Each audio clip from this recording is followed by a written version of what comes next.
What they have though, what they have in their favor is the Barnes case in 2003, in which they determined that all of the things that you mentioned up to this point fall under the objective prong, a subjective prong of the charges, and that is it reasonable to assume that by virtue of posting what he posted, he could make the intended target feel as though they were in jeopardy from bodily harm? That is why they got the indictment, because there is this subjective component of case precedent that the Supreme Court will also use in consideration. They take the words, they take the context, they take whether or not he deleted it, which he did. They take all of this subjective bullshit into account too. And so there is this whole subjective component of, is it reasonable to assume that Trump could have felt threatened in any post? And if that is the case, then he's not protected under free speech, according to Supreme Court precedent with I think it was Victoria and Barnes case in 2003. So that was the point that I made earlier. Comey's comments were after the first assassination. Even if the poster's intent was the case, the 2003 case said, even if the poster's intent was not to actually perform the harm themselves. And so the whole reason that the indictment got passed out is this subjective prong of what the Supreme Court considers. This is why he was indicted. This is the smidge of minimal chance that, this thing even makes it to court and isn't dismissed on motions based on the First Amendment right. But it is this whole subjective component, because that case said even he didn't have intent to commit the harm himself. If he could reasonably assume that the posting of the picture made his target feel threatened of bodily harm or death, then he is in violation. And hold that by 4 numbers. Hold on. I called after your degree. So I don't know how many remember, but I do. I think it was Chuck Schumer who was on one of the mainstream media interviews after Trump was severely critical of the alphabet agency.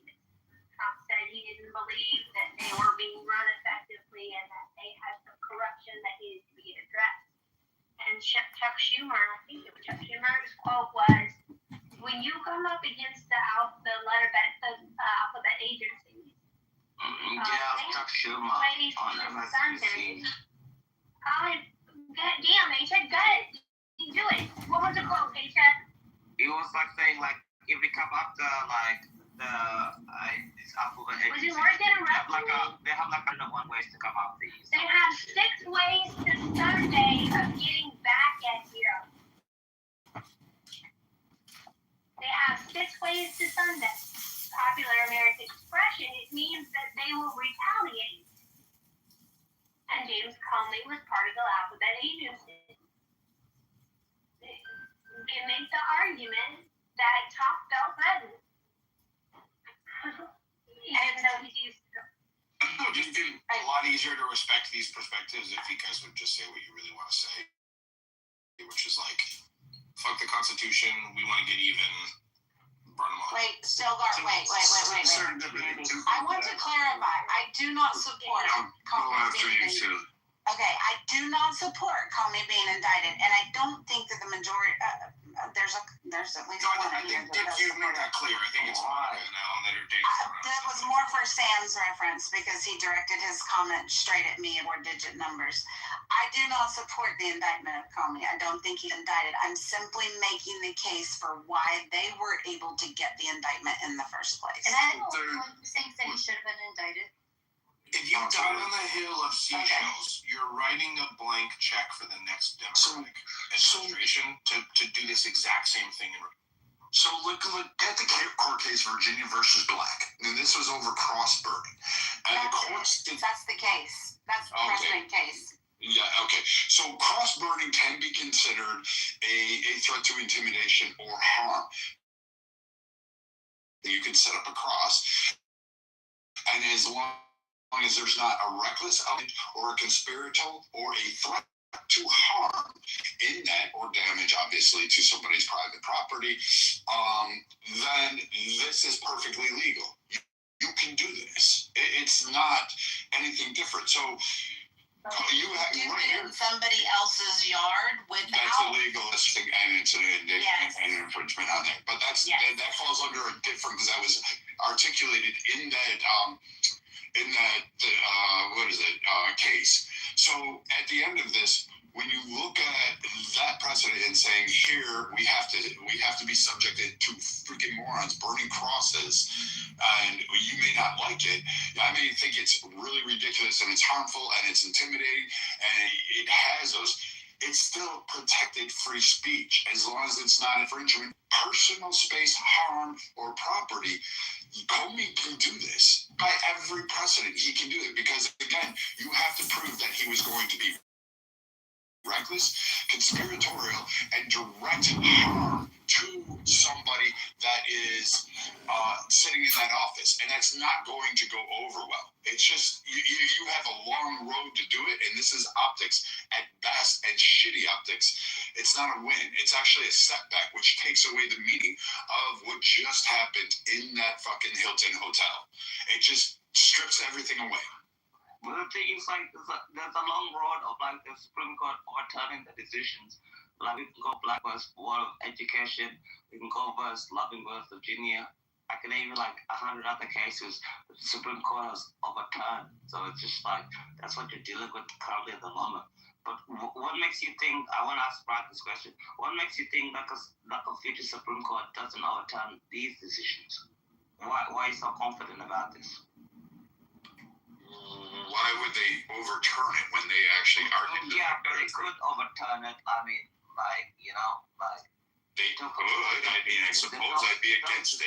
The Dobbs decision took 50 years. It could get overturned. What makes you think you're right about it, though? The Dobbs decision has nothing to do with this case. Yeah, that's what I'm saying. Like, the Supreme Court overturns their precedents all the time. But I'm not asking.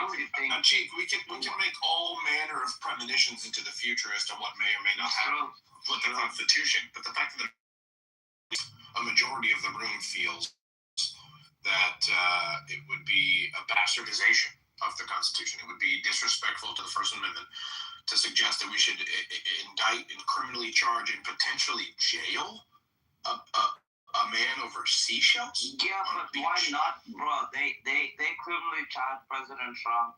They searched his house. Wait. Is exactly what the law is not supposed to engage in. Wait. You asked me a question. They searched through his house. They violated so many constitutional rights that he had to do. And what they did to the January 6 people committed suicide over January 6. A horrible, terrible thing that happened to these people. They became bankrupt. They lost every single thing. And then now you're trying to sit here and be like, oh, well, and now you're sitting here and be like, oh, well, you know what? You know, it's terrible what happened, but anyway, we're going to just move on with it. No, bro. You have to make the fear of death in these people in their eyes. So people like Comey can't go ahead and put hoaxes in other people's lives. People committed suicide over January 6th, still got. That wasn't Comey, though. They fucking died. Hang on. They fucking died. Wait a second. People fucking died over. Wait. Wait a second. Just let me land. You can talk all you want. Yeah, you're stacking. Let me go Enough. after you. I don't care if we're American or not.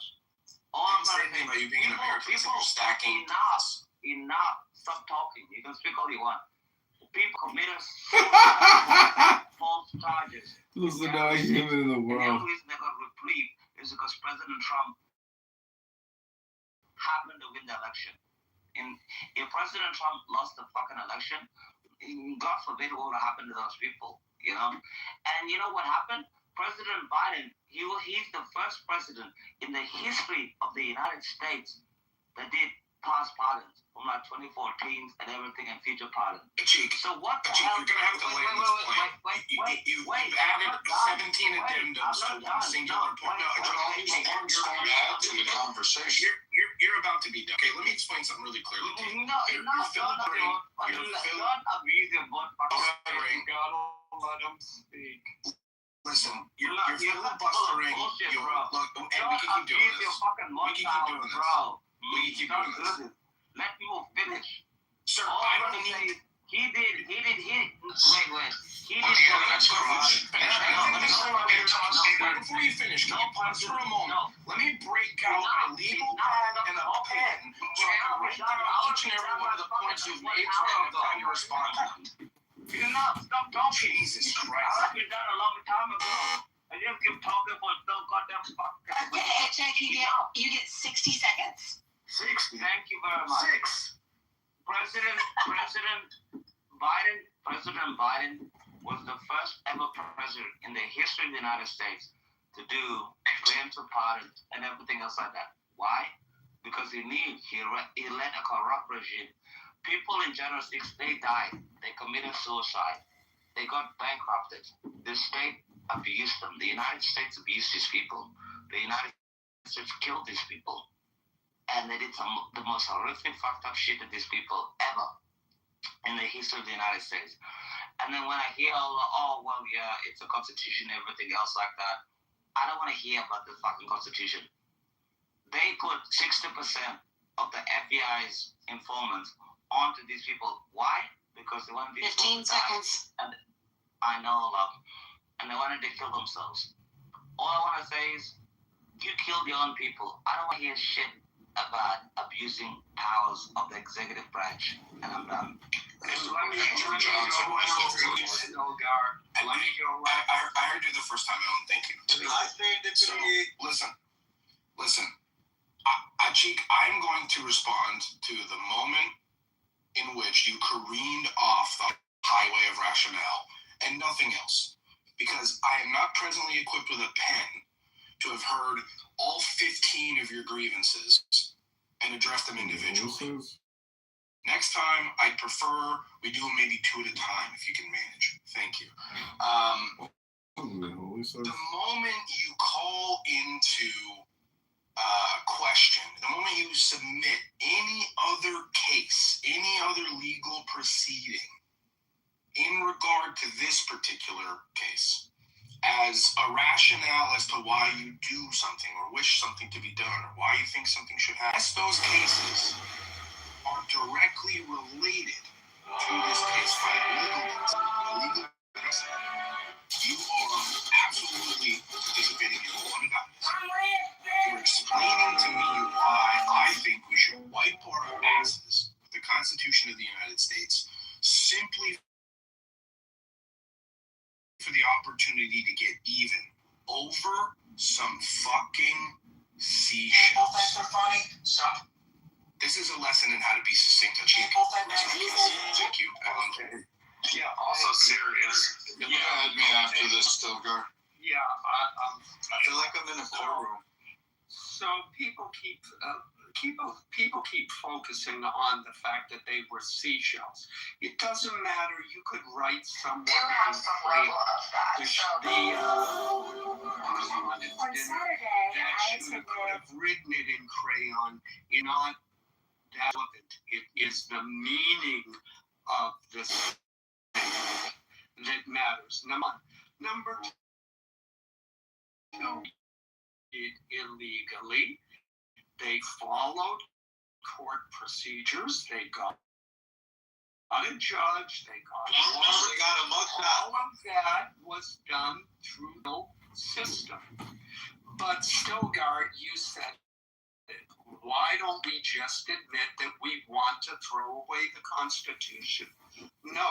Why don't you say we're afraid to use the Constitution for the reason it was intended to be used, and you're too scared of being seen as having any kind of backbone at all. Why don't we just say that? And to the other charge of, well, you know, this isn't what conservatives are really about. Well, if the quote real conservatives are too much of a pussy to actually use the Constitution to their advantage, well, I think it's time for them to retire their badges and go sit in an old age home like everyone's always telling me I should do, and sit this one out and let the real men show them how it's Using it is one thing. Misusing it. Hold on, I'm after this one, Marshall. I'm gonna pack this up. I got it. No, I got it. Guys, I got it. we had a little bit of a queue going. I am going to give Alan's submission the response. I'll be quick. At all, and I'm gonna hand it to Viking. Thanks. Okay, so this is the problem when you have liberals that cross over into the Conservative Party and haven't been around a long time. They absolutely want to utilize the same fucking style of governance. Just they want to call it under Team Red, and this is a massive problem with conservatives and Republicans. We would never agree to this. We don't agree to this. Like Ahmed said, I don't like his little fucking picture. I don't like the fucking man, period. I think he's a fucking tool. I think he's an idiot. I think he's incompetent, as evidenced by his dossier, by his investigation of Trump, by him orchestrating and going along with the Obama administration and being complicit without coming forth to Congress saying, hey, I know you're saying Obama here, but he's telling me to go do this, and this is against the constitutional norms. This needs to be checked. This power needs to be checked. So there's a lot of issues.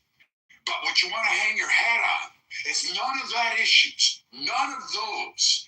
We want to do it over what Stilgar says, seashells painted or moved in an 86. You don't even know if he actually did it or if he came across the beach and they were there.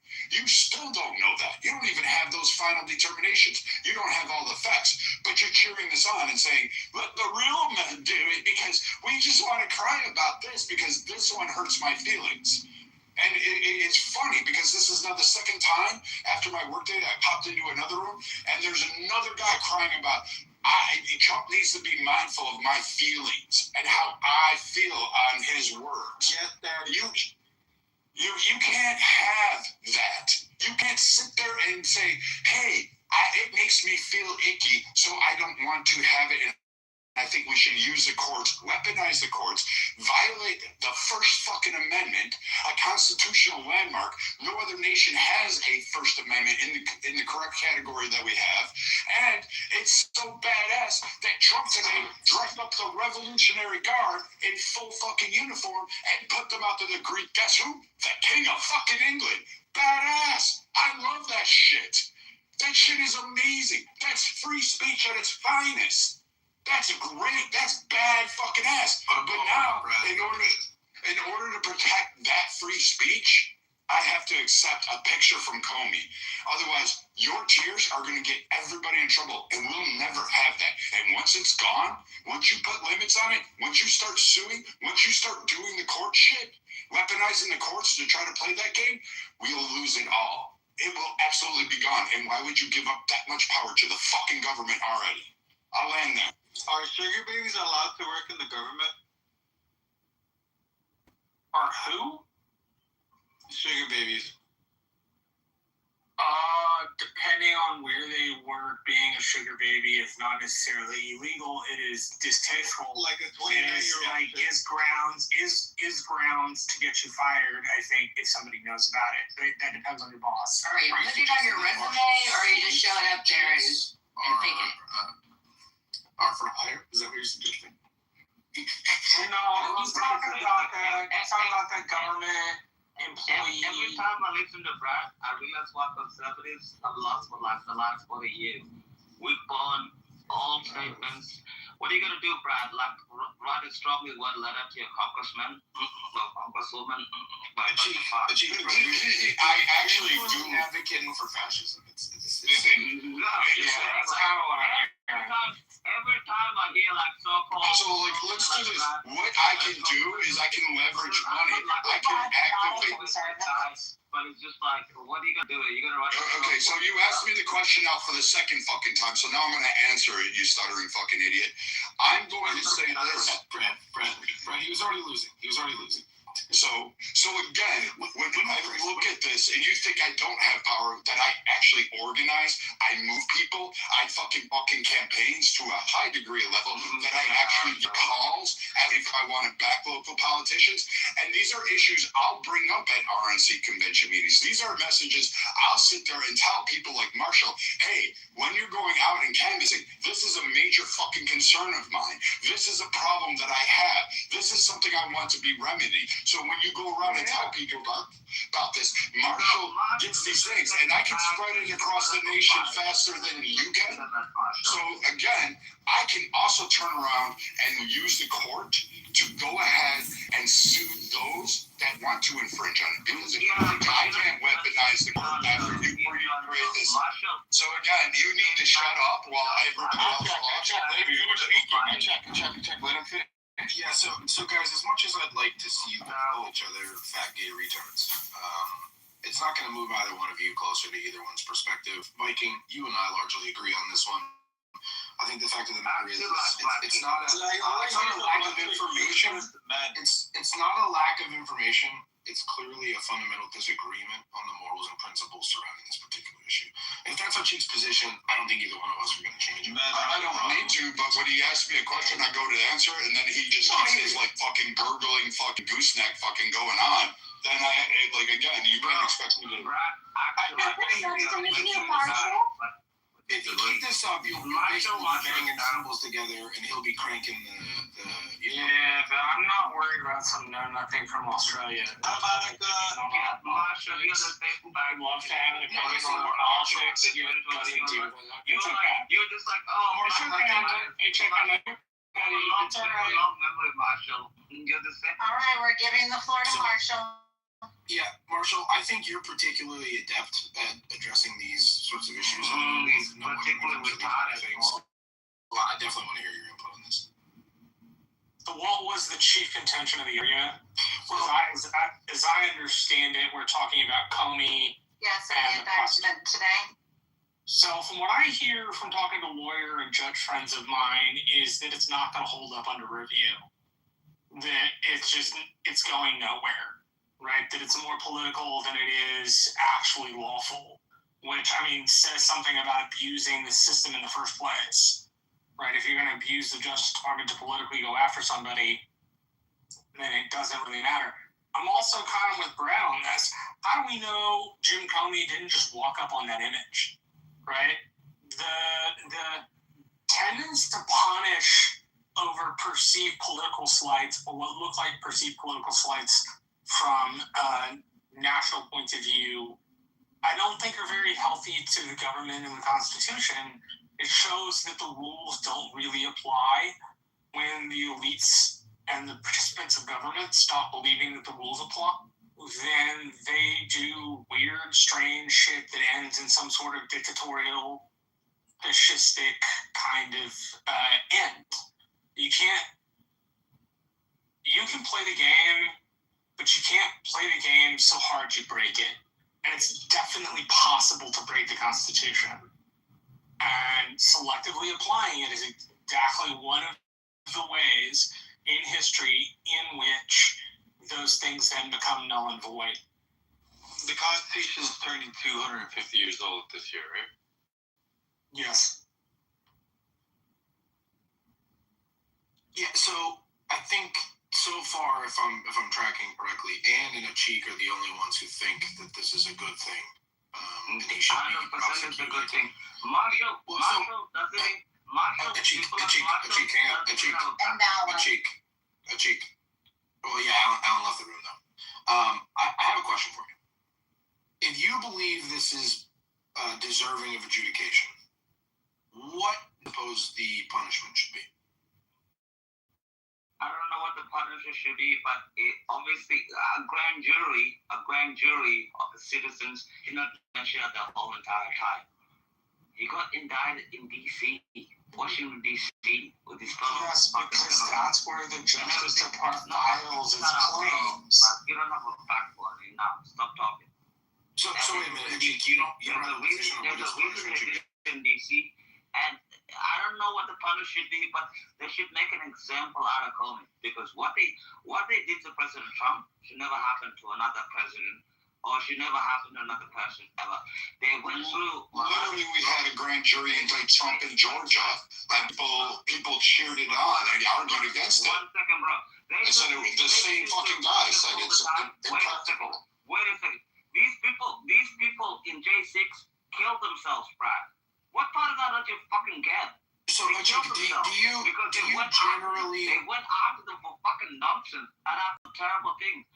So the answer is to violate the Constitution further? And right now, you have Comey. He's not going to be movable on No, that. There's bro. no point in addressing it. Listen, actually, hold on. Slow down a little bit. It was a grand jury. Still not going to get. Okay.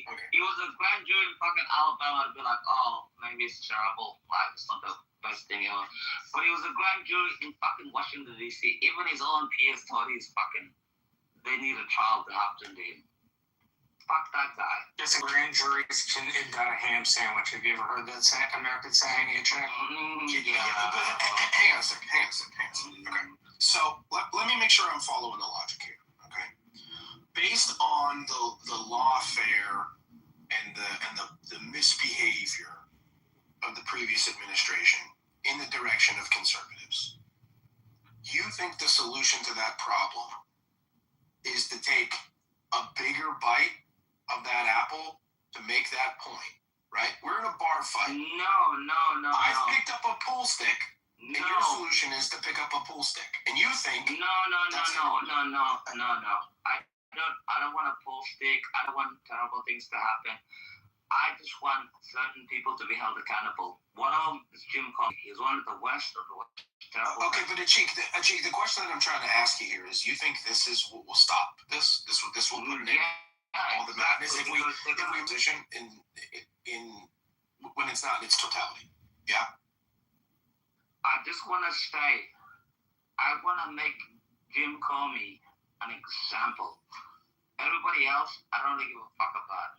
Well, right. Presumably, you want to make an example of them because you're under the impression that this is going to cease on the other side. Yes, it is going to cease behavior because they have to know there's fucking consequences for their actions. You know, Yeah, when you have like a kid, I think that's you don't have any speaking like a consequences for kid. your I actions. think that's a tremendously naive position. You think that No, it's the not left isn't going to turn around? You think the left isn't going to turn around? Every single person that is a Democrat there, you want them to do the exact same thing as they did to conservatives? Why the hell did you think President Biden pardoned people from What makes you think they won't do it to conservatives? I don't know. All I want. Wait a second, Brad. No, you keep babbling on and saying fucking weird shit. January 6th had nothing to do with it. You argued on January 6th that Trump saying we gotta go fight like hell was free speech and incite the riot. And now you're going to say this has to do it. No, you don't stop talking. You're a fucking moron that comments on public fucking policies in the United States without understanding. It's just ridiculous. Brad, can we play recommendation? Let's not interrupt Achik while he's reestablishing. Fucking stuttering gooseneck, fucking Frankenstein sounding motherfucker. All I want is for this bullshit to fucking end. That's it. And that's You don't live here. Brad. I don't give a Let's damn. let him land. Let's let him land. Fucking hey, go back to Somalia and fight for your own democracy. Let's not let him land. Nah, bro. Fucking hell. All I want is for this bullshit to fucking end. Finally, you know? Just let it. And one of the best to let it end, Jim, because of the trial of fees, I don't think Jim Comey is going to go to jail. I don't think he's going to go to prison. I don't think he's going to spend any time with that. But they have to know that they can't do that in the future on everybody else. And that's it. Shut the fuck up. Achik, help me understand how indicting Comey prevents this from happening all over again in the reverse when Democrats take power again. It doesn't, and that's the problem. So you want to make an example of somebody in hopes to prevent this sort of behavior from perpetuating, rather than just Yes, I deciding, know hey, I'm why don't we naive. Chief, brother, look, okay. So, you can accuse me of mod abusing all you like, but that's about the 11th time that you interrupted me in the middle of a sentence that I waited until you were done to start. Okay, I've yielded to you more than half a dozen times at this point. Hi, Monica. I think, as the kids say, you need to calm your. All right. Yeah. When you say I want to make an example of somebody to accomplish a goal, and then immediately say you don't expect to accomplish that goal, all the while the thing that you're putting at risk, the chips you're pressing onto the table and saying I'm all in, is the Constitution of the United States, and that's just preposterous. Stilgar, the issue I have is that we all stood, well, maybe not you, maybe some other people said it incited a riot, but Trump's words, we got to go to the Capitol and fight like hell. That phrase alone was weaponized. And dipshits like that guy sat there and said, it's free speech, it can't be taken literally. He didn't mean it, the context matters. You can't prove that he meant to incite an insurrection. It's not an insurrection, and I agree. It was protected free speech. It didn't mean to go up there and like hang the fucking members of the House. It didn't mean to go up there and do anything. It didn't mean to go break into the doors and invade the Capitol, destroy it, shit on fucking desks, take computers, take things that really shouldn't, even if you broke in, shouldn't have done it. It also didn't mean that, hey, we should violate constitutional rights. There's a multitude of issues that happened at January 6th. Fucking beating the shit out of a fucking Capitol police officer with the American flag pole is not fucking free speech. And I don't give a fuck if that retard killed himself. I don't give a fuck if he did it. He deserved it.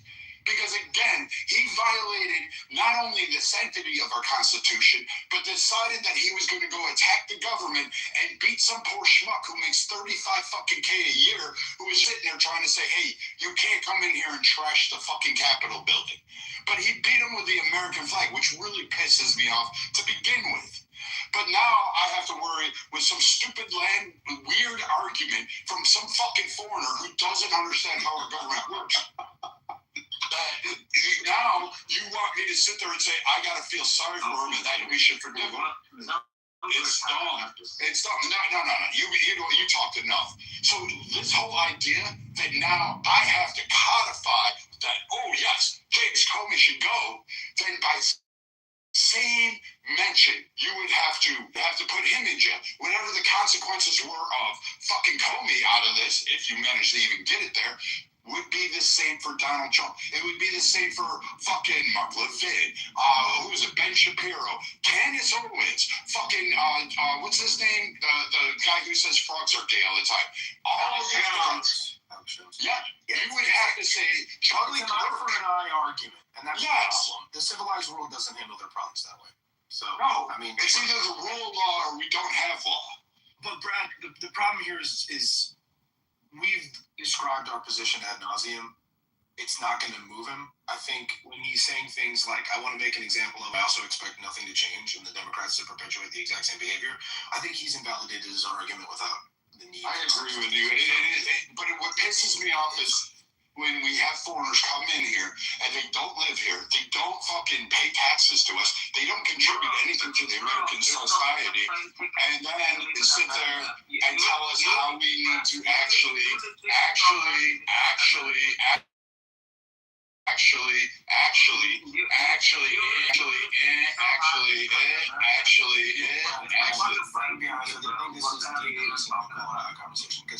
But again, tap thing, the tit for tat thing isn't fun. Like, we could do the dinner for schmucks thing at any point, and call him a retard, no matter how retarded I think he is. But still, listen to move the conversation forward.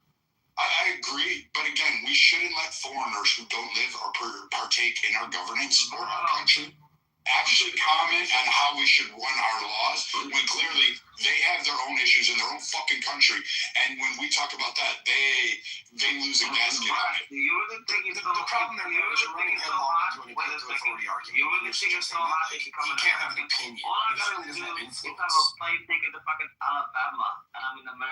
course he can have an opinion, but it's a really annoying and ill-informed one, and one which bears, no matter what his opinion is, doesn't really affect his life.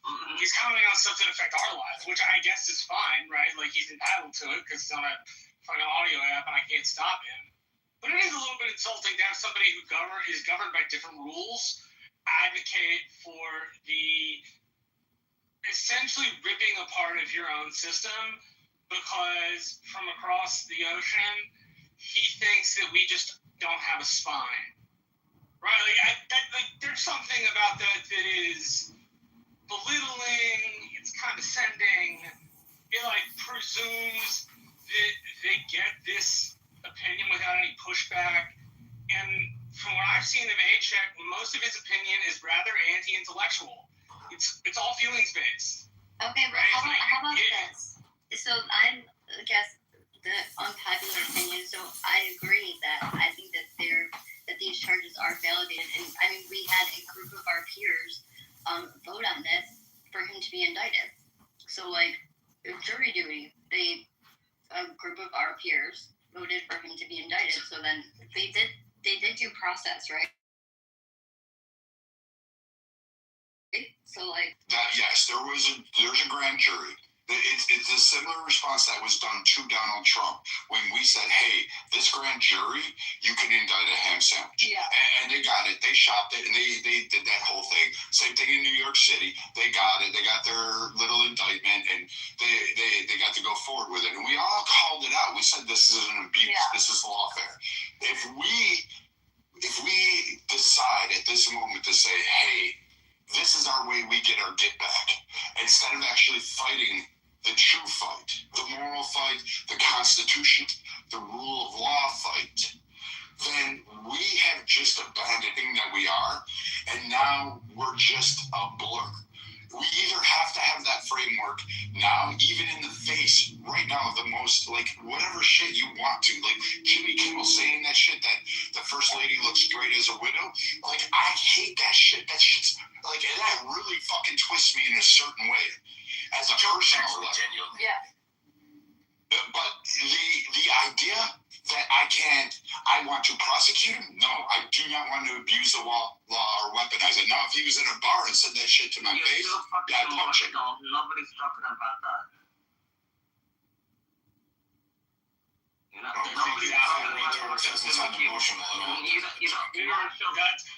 talking about the prosecution of James Comey and Jimmy Kimmel. Can I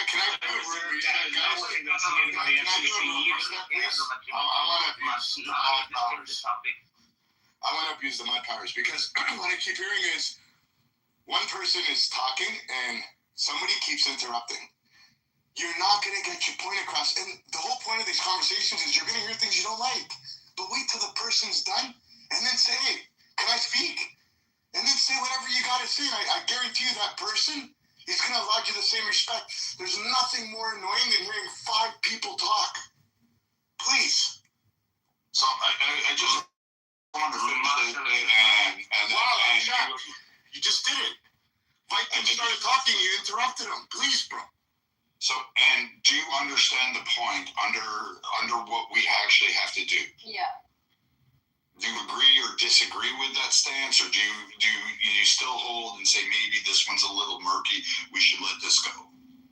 Yeah, I mean, I think that this one is a little murky and we should let it go. But I think that obviously the process that we went through was just us. But yeah. Yeah, I mean, I think that's the question at hand. Is do you want to use Comey as an example? My opinion would just perpetuate this behavior into the next administration, and the one beyond that, and the one beyond that, and it turns into a race to the bottom. Or because at its core, it's spiteful behavior. Do you want to set the example of not perpetuating that behavior? Looking at a pile of seashells on a beach and going, this isn't a hill worth dying. Let's lean into the First Amendment. Let's lean into the principles we've been using to fight against this kind of behavior the entire time, and stand on our 2 feet and not get our panties in the knot for some seashell. I'm torn. Why? So let me ask you a question, Anne. Why are you on this particular instance as opposed to, I don't know, a lot of people have said a lot of egregious horrendous shit about Trump. Like, what's the hang up in understanding that, number one, like, if you do even a little bit of research into the 86 and how the 86 is historically used the majority of the time, yes, in the context of FBI, DOJ, CIA, they will oftentimes use 86 as a means of meaning remove, but very rarely is it used in the terminology of kill or eliminate. It's often used as, remove. So, I mean, that's across the board. More often, it's an abbreviation for remove, which is not necessarily an implication to kill. So when you take that into consideration, But I think, honestly, that Comey's a douchebag, so I think that I have like a hard time saying that I think he's a complete and utter like despicable human, and like what he said.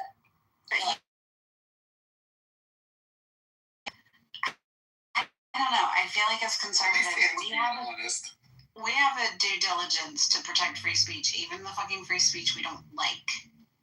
Right. Specifically, the free speech we don't like. Because otherwise, we have former law enforcement officers in Tennessee getting arrested and spending 39 days in jail and $2 million bond because they put up a meme of Trump that his town didn't like, and he will just be the first of many. Like, it's going to be a slow erosion of our First Amendment right if we sit here and bandwagon that, yeah, we think that this witch hunt for Comey is justified. The first indictment against Comey, at least that one had like some criminal merit to it. This one, none at all. Not for 20 years. I don't think it's just about that. I think it's about what it does to the rest of the government. It instills this incentive of tearing rather than building. Yes, in politics, as I can tell you very personally, you have to know when to knife a motherfucker, as the saying goes, and like when to build bridges. But we have done a very poor job in our country of building bridges over the last 15 or 20 years. We've done a pretty good job at ripping apart. One of the things I have learned in life is if you want to instill good behavior in something, the way to do it is by leading with good behavior and instilling better norms or rules in the agencies, like demanding hire up the people that work for you. And that instills a much more professional, much more ethical workforce. But using the Justice Department to go after Comey for... It's retaliatory. It's retaliatory judicial abuse. In the same way that they abused him with the judicial system, he's striking back. I have a question. Exactly. And the retaliatoriness, the thing that degrades is us all being equal in front of the eyes of the law. Because if they can do it to them, they wouldn't think twice about doing it to us. They didn't think twice about doing it to us. It's a vicious circle. So this is what we're going to spend the next 10 years doing. Who took apples out of the basket and put oranges and took bananas and threw grapes? Like, this shit is stupid. Like, our president that we're paying should not be wasting fucking time talking about who television networks should be employing for their talent. Like, I'm sorry, this shit is stupid. Like, this was the same fucking president that time and time again complained about Joe Biden taking away jobs. Joe Biden's taking away jobs, yet he is trying to get several hundred people in Los Angeles fired over a bad joke. Let that sink in for a second. Like, this shit is stupid. Get to Holiday on their Instagram page to laugh about people getting deported. So don't you think that side was waiting to get their lick back to say what the fuck they wanted to say about the man? Come on. Like, this is stupid. We have bigger issues to worry about. I don't think anybody in this room really majorly disagrees with you. Ben, what were you going to ask? Well, so I'll just make this point. Like, I agree with the general sentiment that, yeah, obviously we have bigger fish to fry. I also think that there's a difference between kind of going back to what Marshall was saying of using lawfare versus kind of what Adam is saying, which is going after free speech. Like, I think that there's a huge difference there. Like, if you're talking about doing ticky-tack files and using rules that are never ever used before, I think that that's very different than using the office of the president to go after your political opponents with actual no legal. Like I think that there's a difference there, right? Like, I think the president going after Jimmy Kimmel. Is it Kimmel? Going after Jimmy Kimmel I think it's stupid. Like, I think the guy has free speech. You're right, considering the solution is to put hundreds of people on government assistance when they lose their jobs. That is a stupid strategy for a president that wanted to put people back to work and criticize his predecessor for firing people, for getting people losing jobs. But with that being said, it's like, I'm struggling with what Marshall was saying, which is like, okay, because I'm looking at this and I'm going, okay, every single, and I'm not going to say it was Democrats first or Republicans first. Every single fucking president, like, obviously there was a lot of shit that was done against Donald Trump.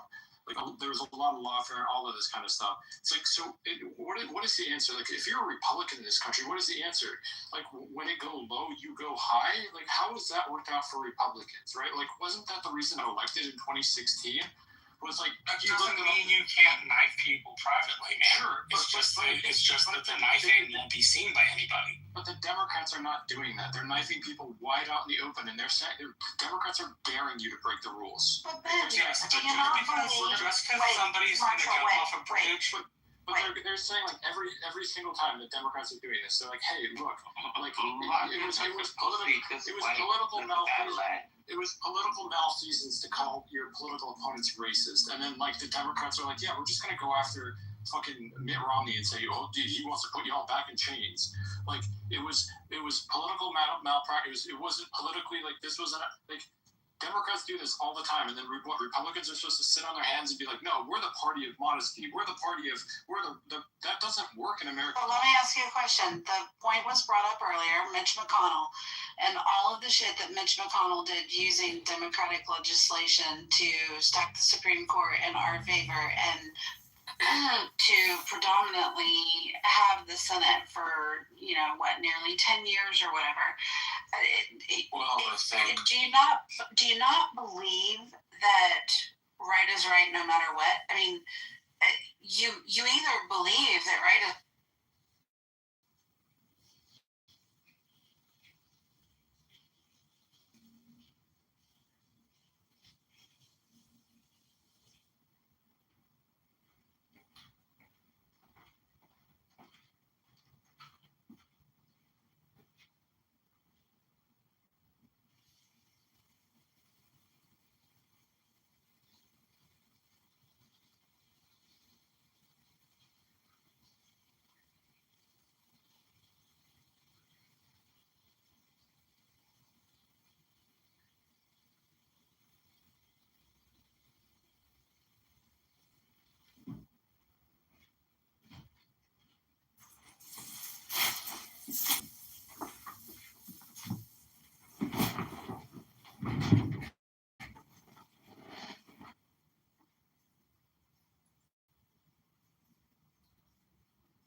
the judge did talk about, and the judge mentioned sovereign citizens again.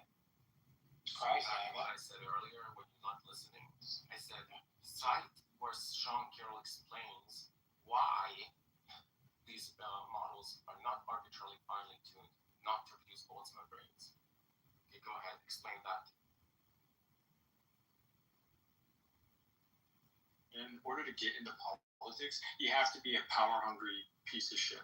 Like, I'm sorry. I'm sorry. I'm Marshall. I'm sure you know lots of lovely people, public servants in politics.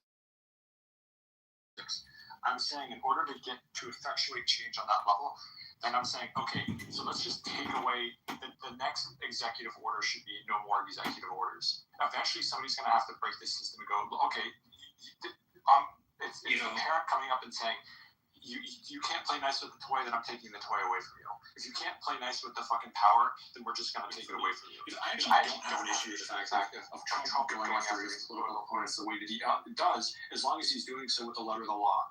Like, what's good is good. What's good for the goose is good for the gander. And does it make the country a better place? No, not necessarily. But the Democrats are going to continue beating you unless you get down in the mud and play dirty with them. Like, and if that's the way that this is going to break the system and finally restore, like, is it the best thing for the country? No. But, like, Republicans cannot continue to lose. And obviously they've done well recently, sure. But I'm saying that, like, stacking the Supreme Court. Okay, you're so desperate to interrupt me. I was going to say, don't even. But it's just, like, I think that's the way. Like, yes, I'm also sick of the pendulum swinging back and back and forth and back and forth. It's monotonous. I'm a moderate conservative. You honestly, okay, so you're all for Trump using the letter of the law to exact his judicial revenge, but over issues that threaten to strip us from our First Amendment rights. Are you okay with that? Because I don't feel like that's what Trump is doing in this particular case with Comey. The original indictment on the collusion and shit, 10-4, I got you. That indictment was dismissed without prejudice. They could refile those charges. Instead, he chooses to go after the fucking seashell picture.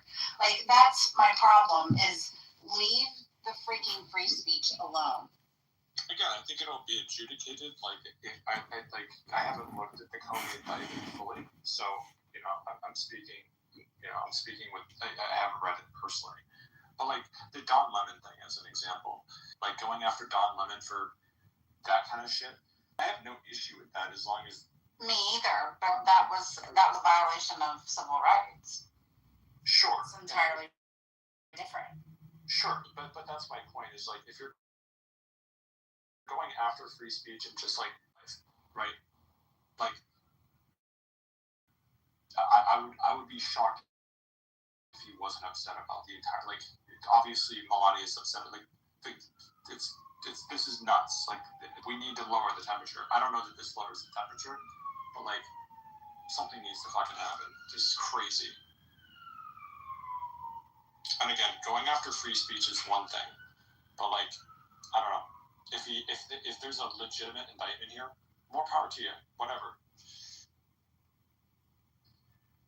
Yeah, I think that's my problem. Is I just don't think this is not the hill to die on. This is not where I want my tax dollars being spent. I'd rather my tax dollars being spent on something legitimate, criminally wrong that he did, and I'm just not sure that this meets that threshold in any way, shape, or form. At this point, I'm not worried about my tax dollars, considering the bullshit that our tax money did. So, like, I've given up on my tax dollars. Let me put it that way. Like, I live in the state of Maine. My tax dollars. There's fucking potholes all over the street. Like, tons of homeless people everywhere. And we pay the highest tax. Like, and I obviously know that's not. But if you look at the gross, disgusting waste and amount of fraud that's in this. Oh, no doubt. Then I'm like, okay, like these indictments are a drop in the bucket. I understand where you're coming from, but I'm also like, I don't really care.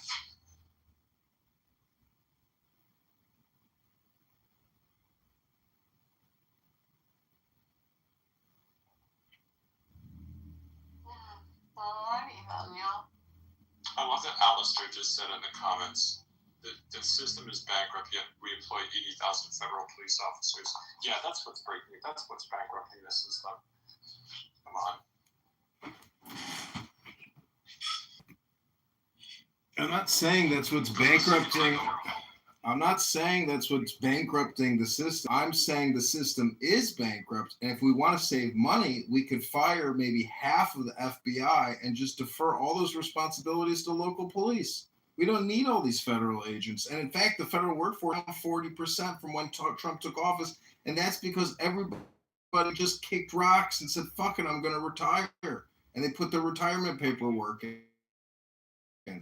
We need competent people in these positions, and what we have is a bunch of left wokeists. In my opinion, we should purge the entire system, shut it all down, and put it all back up on one platform. You may not like that recommendation, but when $50 billion of your tax dollars are being defrauded in California through Medicaid, and the state only collects $50 billion in income, What's the fucking point? Shut it all down. It's completely corrupted. I rest my case, and I am complete. You should come disagree with all about that, which is crazy.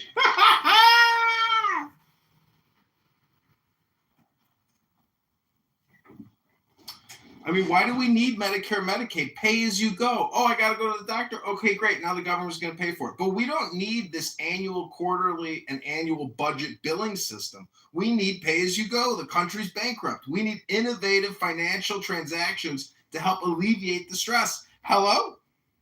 Do you guys know this guy? Hello? Yes, so this is John Kitover.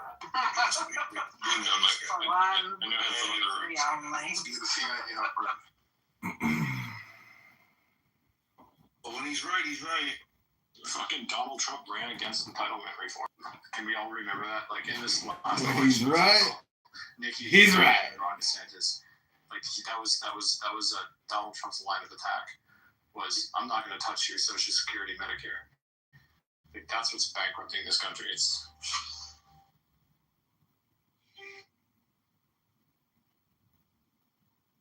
My wife called me lazy because I never do the things I say I'll do. I thought it was depression. This may be the single greatest summary of Islam. Some Muslims are not that extreme, that they are moderate, where the fun Goes into a cave, and there's a quiet. river sweeping through Egypt at this time called monasticism. Made too much If you really sense become a then. Christian, you should give I all guess your money and live in a discussion's cave as a hermit. Just withdraw. It's sort of like my version of separation of church. I'm just going to withdraw from politics. I'm just going to enjoy my own relationship with God. And so they call them desert fathers. But Muhammad goes into a cave, so he's really going to spirit pierces him and squeezes him and commands him to read. And he's the second time, it's like, read, he's talking about that. And then finally he begins to recite. And that's how the Quran came to. We get these verses on the side of the memorize that you should go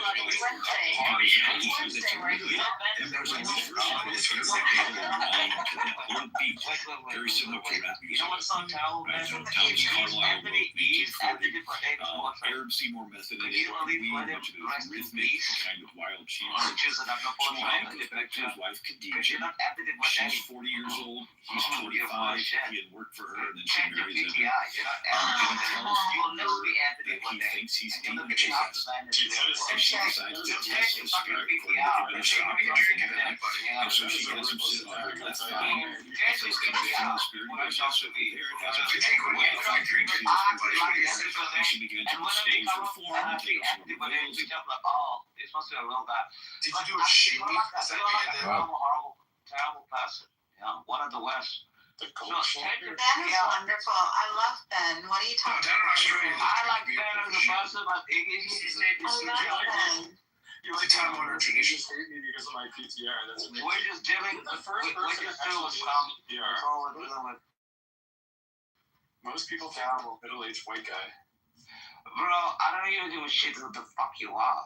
Just change it from Anthony Bourdain and let the man rest in peace. I don't give a shit if you're black, if you're white, Mexican, if you're Muslim, if you're Jewish, if you're Irish. I don't want to I don't give a receive. shit.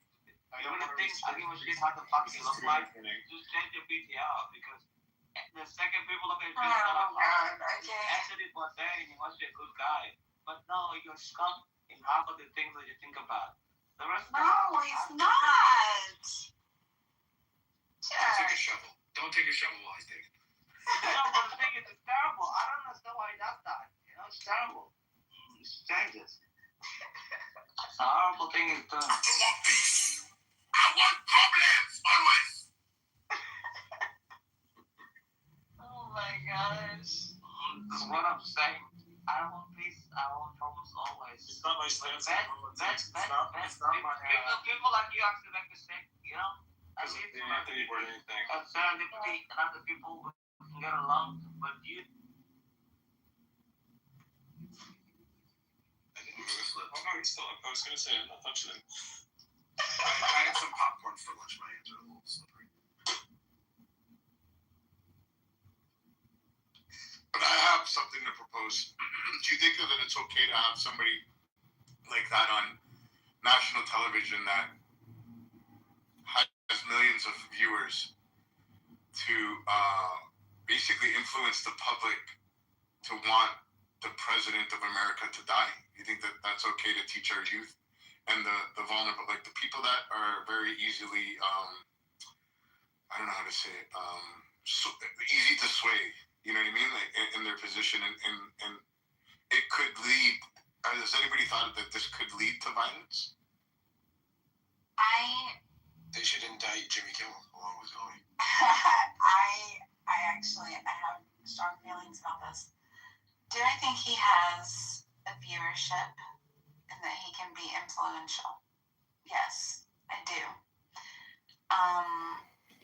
But this is kind of where that whole personal accountability thing comes in. I think that the way that you combat something like that is you raise your children to be critical Don't call me, bro. thinkers. You raise your children to, investigate, ask questions, research, and to understand, not falling prey. Because the thing of it is, social influencers can be a lot more dangerous than just in the political violence realm. I mean, social influencers can impact girls and their self-esteem and their body positivity. Like, you could go down a list of ways where social influencers can be detrimental to the public's health. But you know what? They exist. And they exist in a country because we guarantee the right for people to have free speech. And even when it's fucking abominable, even when it's fucking disgusting, we live in a country that guarantees us the right to be able to do it. So the onus kind of falls on us. Like, we have to be capable of using our... Yeah, well, that's what Donald Trump is doing when he's trying to prosecute Comey. He's using his freedom of speech. He's using the law to go against those who are lawbreakers. And if you don't like Donald Trump using the law, well, obviously you don't know what the fuck the law is. Hello? No, but I'm talking about Kimmel right now. But, hello? But, so I would agree with what you're saying, but I also agree that a lot of parents these days aren't raising their children. Social media is raising their children. You're right. And that And becomes shame on problematic. parents. Shame on parents. Absolutely. Yeah. But then there has to be some type of responsibility where we have to take as humans to say, oh, fuck, okay, we're allowing our children to be raised on iPads and iPhones and whatever, Androids, and television and Instagram and all that stuff. Should we have responsible speakers? No, we should restrict social media.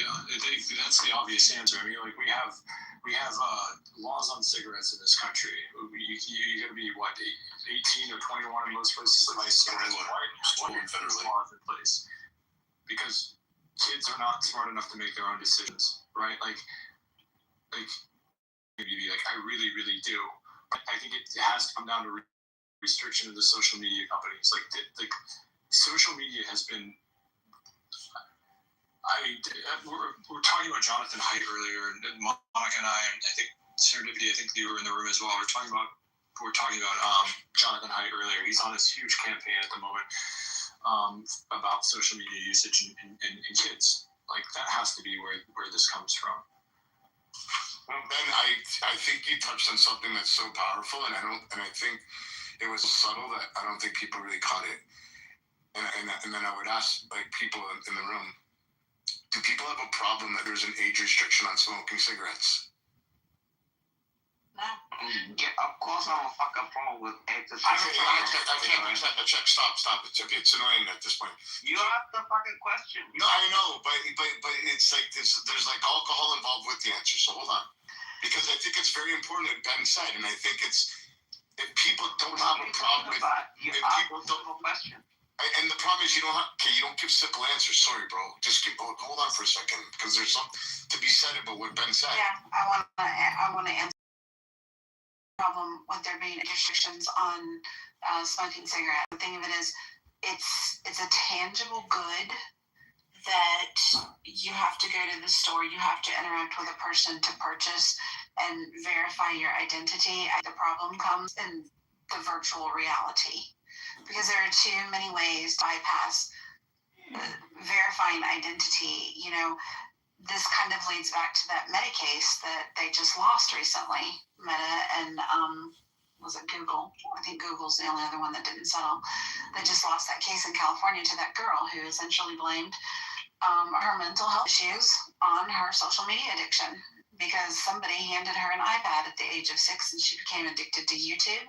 And by 11, she was addicted to Instagram. And, she sued these companies, and generally they're protected by legislation that protects them from being liable due to content posted on their platforms. But the problem was they said that they didn't take enough actions to make the platforms safe to protect against children, like make them difficult for children to access.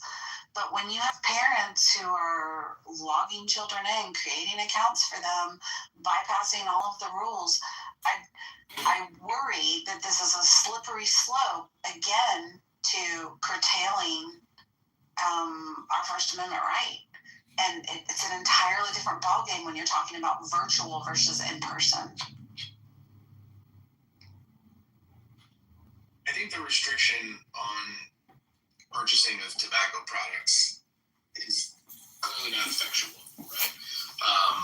There was a dramatic decline in cigarette usage, but it basically tracks directly with the increase in vape usage. And now at this point, they're like Motorola's buying up companies who are developing vape detectors to be placed in like middle schools, right?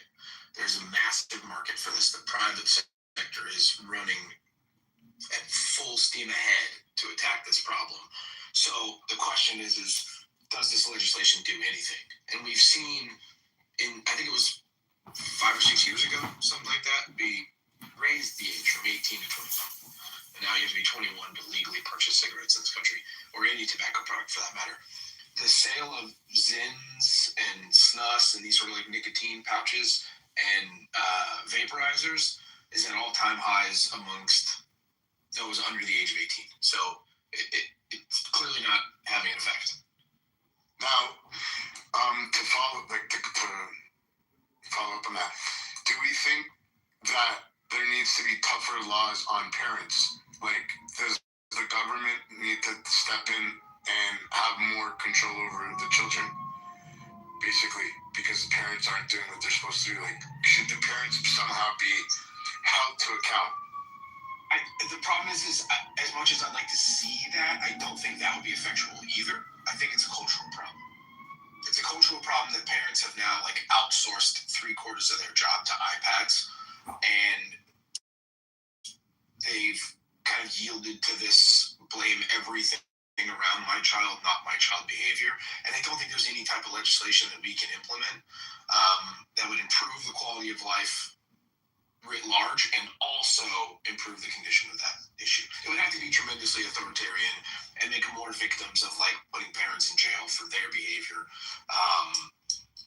At the point that the juice wouldn't be worth the squeeze. So like in Canada, they introduced a bill a couple years ago. I think it was Bill C-81. Yeah, you have to have a look at this. Where children are basically property of the ward, right? So the state, and basically parents don't have any rights.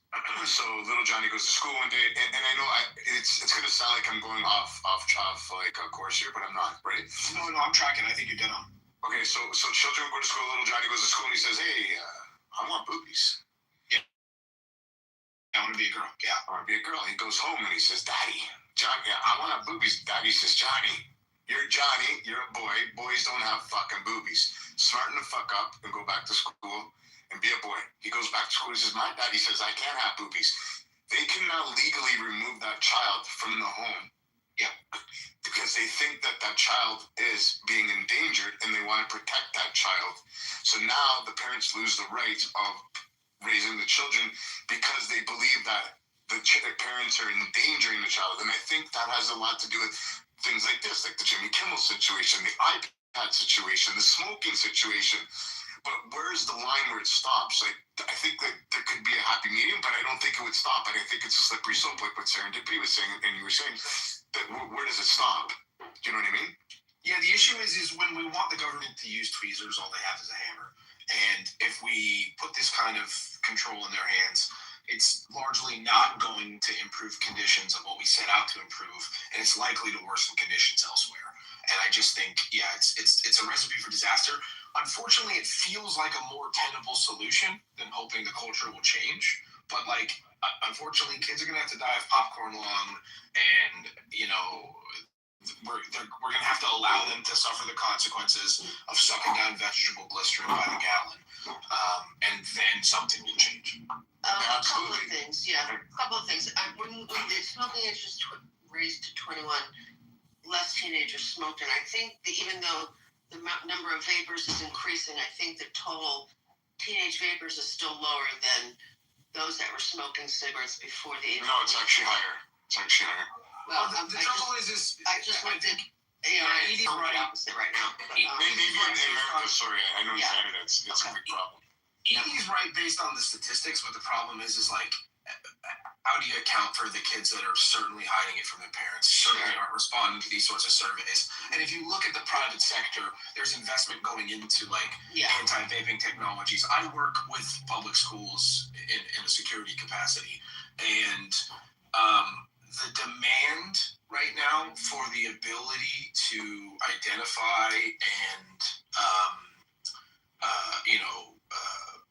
address the behavioral issue of vaping in schools is like the number one topic on everybody's mind. It's more important than school bus crashes. It's more important than school shootings at this point. And you go online right now and buy a 510 battery, which is like a commonly used variant of battery for vaporizers that looks like a fucking highlighter, right? Like, there's products being marketed to enable children to do this. There's products being marketed to prevent them from doing this. It's definitely a problem. Right. Cigarette use is naturally going to go down when the dramatic increase of vaping happens. Right. And the problem is, so sorry, Edie, because I'm in the space of vaping, and I know a lot about it, and it's a fucking huge problem because even in the States right now, I think there's only 2 or 3 vape products that are actually legal, FDA approved, right?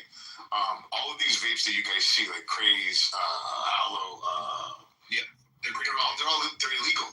Yeah. But they're selling them for crazy. So making laws changing the legal age doesn't seem to be the way to do it because manufacturers are still targeting these products. The problem is that there's only one company or 2 companies that are manufacturing vapes in America. The rest are being manufactured in China, and they don't give a fuck what they're putting in it. And so, but the ones that are legally doing it still will find a way to target younger people, even though it's not legal. They'll just say it's not for younger people, even though we're making it in bright colors and all this stuff, And then you have, stores are selling these things, just like with THC products. There's stores all over the place in states where it's not legal unless it's a dispensary, but they're still selling a THC product that, that they're not supposed to have because nobody does anything about it. Well, look at Florida. They don't call it THC, they call it Delta 9. There's stuff that's actually labeled THC in stores. So I don't know how they... THC is an umbrella category of a bunch of different molecules, and what they're essentially doing is creating these loopholes in the law to circumnavigate certain rules and make these THC analogs that are then legal for sale in this gray market capacity. Yeah. The problem here is I firmly believe that is like a direct result of what we see as the government. Right. That's the I think that's the point I'm getting to. The government, and when you talk about can kids still can't go to like R-rated? I don't think they call them R anymore, but there's still restrictions. No, they're still R-rated. No, they're R-rated. Okay, but so I was like, well, then what's the problem with having that social media? But then the rest of us, adults and everybody, are going to have to put some sort of ID in when we log in, right? That's the only way to verify. Other than unless they just say, "Are you 18 or over?" Which obviously isn't going to verify unless you put some ID, which I don't think we want to do. Put an ID every time we log into social media. So the government trying to regulate these things, use the government to control. It's not a good solution. I don't think we want to keep giving the power to the government to it. It has to come down to the parents. And although it's hard to do, that's the only way you're really going to do this. But that's what I'm saying. These things are not doing their job. Some of these things are the fault of the government. The parents need to start doing their fucking job. Because you don't want to rely on the government to do it because it's not going to work.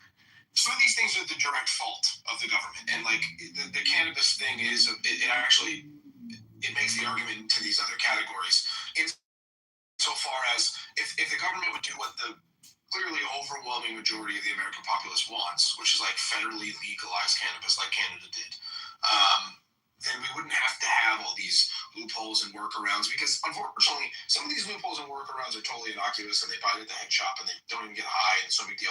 Some of them are bath salts, right? Yeah. Bath salts was the same thing. It was analogs of other compounds that were otherwise made illegal. This is like a problem of the government not appropriately regulating the market. Can I interrupt? I hate to interrupt people. I just want to point out one thing. I want to bring everybody aware to the chat of the threat that I just got from a check. And I think that you guys should all be aware of this. BB, you're a wanker, and I hope you shit yourself in public. I think that's uncalled for, and I think we should all stand up against shitting yourself in public. Shitting yourself in public. That's gonna affect Yeah, so, and the I was just going to say, Stigler, are they marketing?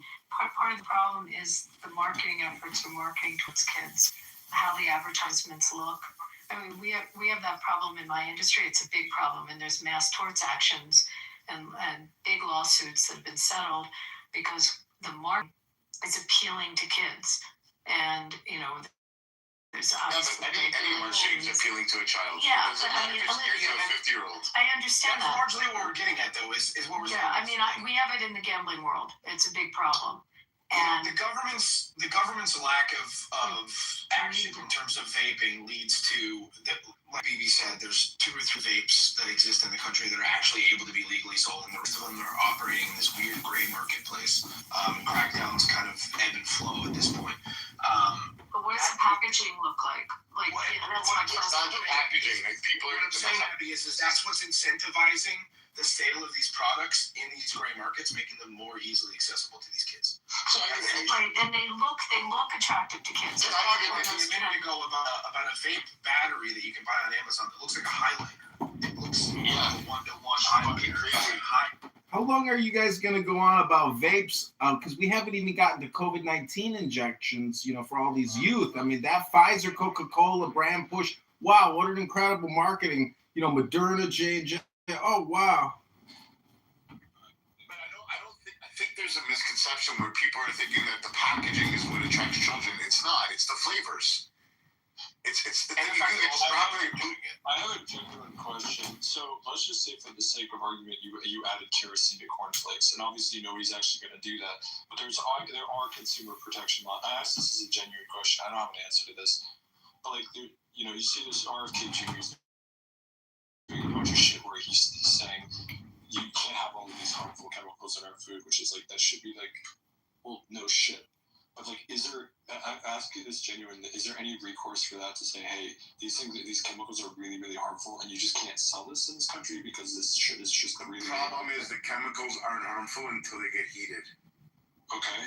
So and then it changes the molecular structure, and that's where the chemicals that are in vapes, they only become harmful once they ignite, once they get on the heat, the battery heats it, and it turns into the vapor.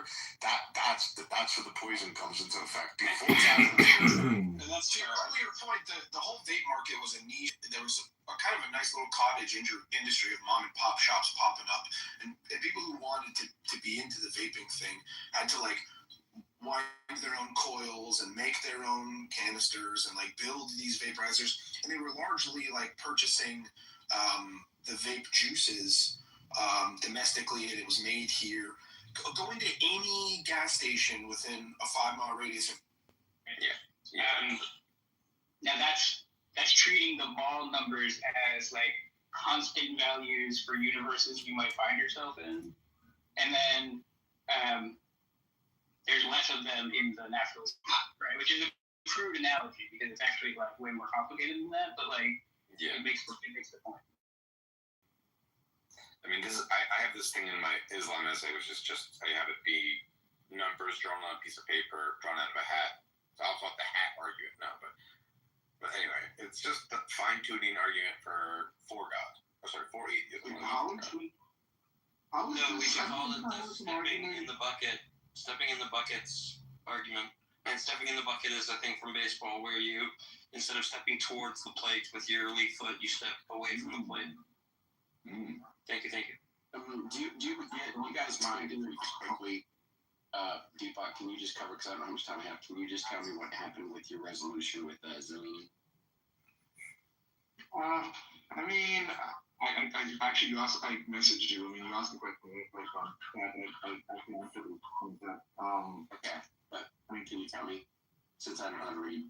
Well, yeah, I was like, you just states that, like, the boys have to get thinking that, a bit, okay, like, he just thinks that, like, a Bayesian sort of analysis of epistemology is, like, not the right way to, like, describe the majority of situations, even mundane ones. I mean, partly it's based on, mostly it's just based on the fact that that doesn't actually describe how people update their beliefs, right? But they do. But they do. No, I mean, that's not actually a super crazy thing to think, to be honest with you. That, like, people are not, like, perfect Bayesian machines, and we don't actually typically see something like that. Well, there's a difference between being a perfect Bayesian machine and, like, doing this sort of belief update that roughly corresponds with, like, Bayesianism by analogy, right? And I think there are times when people don't even do that, right? Like when, like all these cognitive biases, like, the librarian example and stuff. Well, yeah, that's the thing. People are irrational all the time, so it's hard to say.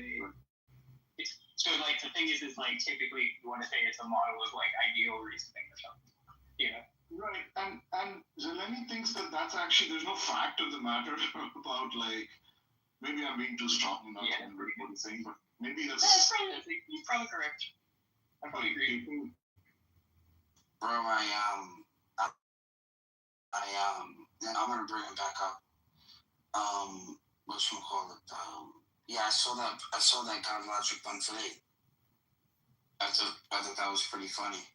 No, he just did one like 2 minutes ago. The Muslims are running, and the Muslim was begging for mercy, and his mods kicked the God Logic off.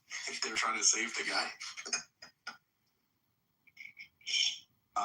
I saw that one too, and he was like, "Man, you agreed with what I'm saying to you about." Yeah, I was thinking about that verse. The Muslim was trying to say that he was uncreated. He was a thought, and so he was uncreated. Hello, moderators. I'm gonna take a nap until we Good evening, moderators. I'm wondering if anyone could be kind enough to read the text in my PTR. Thank you. Okay. The quest of the Holy Grail, the search for the stone of the philosophers, by whatever name we choose to call the great work, is therefore endless. Success only opens up new avenues of brilliant possibilities. Yeah, verily and amen. The task is tireless and its joys without bounds. For the whole universe and all that is in it,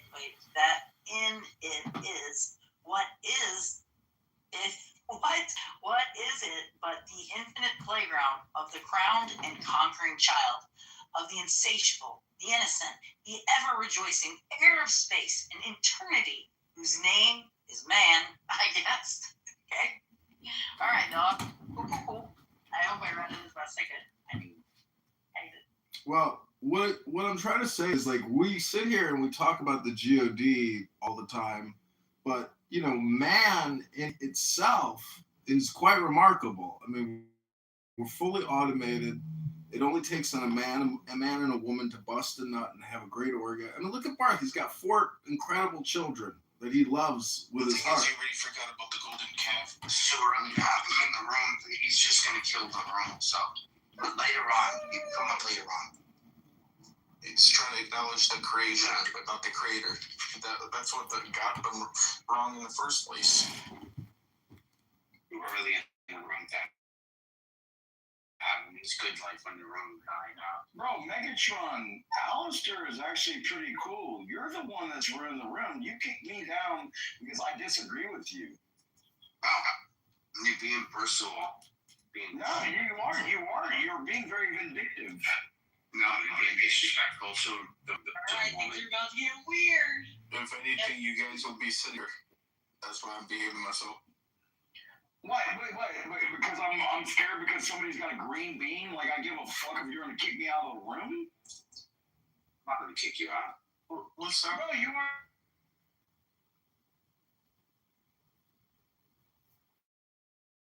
Here's the other thing. Here's how it started, and I think this is also a more reasonable question to ask. Is like, let's say there's a claim and you use it to like update your beliefs, right? Like, what is it that's really doing the work, quote unquote, right? Is it the claim itself, or the background information that like gives you the the reliability for the claim?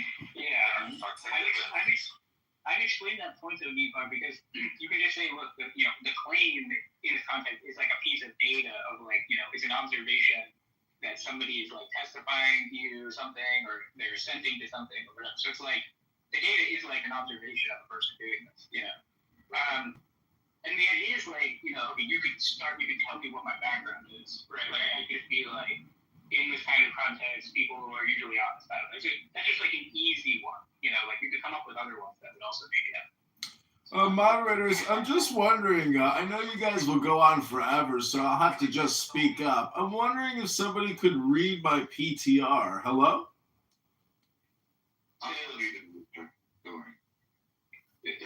So, Jesus Christ. So you have that in your background, right? Before you get it, you made this observation of a person, testifying to something. I never killed one Kurd. But you killed the Shias, right? More than I got fingers and toes. And they let you live this suffer life. Like they have a $50,000 fucking price tag on my head. They let you live because you suffer like a pig. I suffer like what kind of pig? Like the pig you want to throw your pearls at me? So you granted them a martyrdom, right? Heaven, but they granted you hell and fire and suffering. Dude, I was pathetic. That's why you sound like a fucking devil here. He has like the best read. Okay, I'm calling you. And as a result of that, I'm a Georgia boy. You shoot at me, I'm gonna shoot at you. But like, I never was there to hurt anybody. I was there to be a medic. Like, it's not my fault you turned me into the old me. The problem that increased the proclivity. You're not shit, so don't talk to me. I'm not shit because God is great and I made myself small. What are you telling people? Because I had a gun and people were shooting at me. What kind of gun did you have? An M4, a 249, 12 gauge, and an M9. What are you doing with 12 Dog is the shit. Got it? Dude, when I wore my full battle rattle, I was 130 pounds heavy. But I would do 12 miles in on a 6-hour dismount. Like, we would just walk through the city.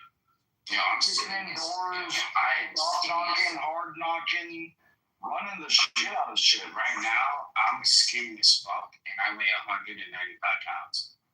I'm 155 pounds, and I don't really give a crap. Yeah, that's not that crap. You are that shit.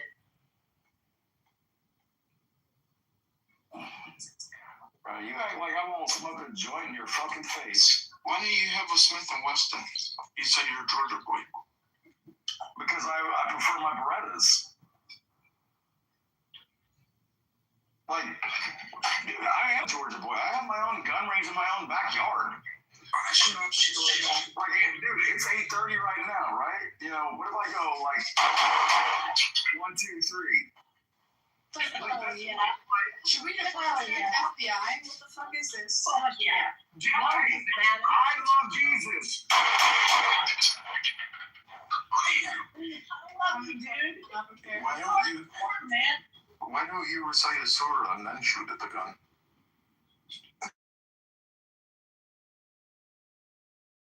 At least you're allowed to have a gun in your ass in case they try to kill you back. That's gangsta. Yeah, I told you my friends are. He's my friend. He's not your friend. He's been a friend for years on this app. You just met him. Yeah. That's wow. I've been on here for 5 years. Everybody knows you. Oh yeah, what up, dog? I could be drunk and retarded, or I could be really sober like I am now and tell you you're full of fucking shit. No, you're not. You're not going to be shooting in front of my door. Dude, if I wanted to get rid of you, I wouldn't even, like, get anywhere near your door. Megatron is a friend. All right, you two should be friends. Well, I'm not trying to pee on his leg and tell him it's raining. I get that. But you guys are like the same, cut from the same cloth. You're just a southern bird who needs more than. Well, that or a vast difference because I'm a man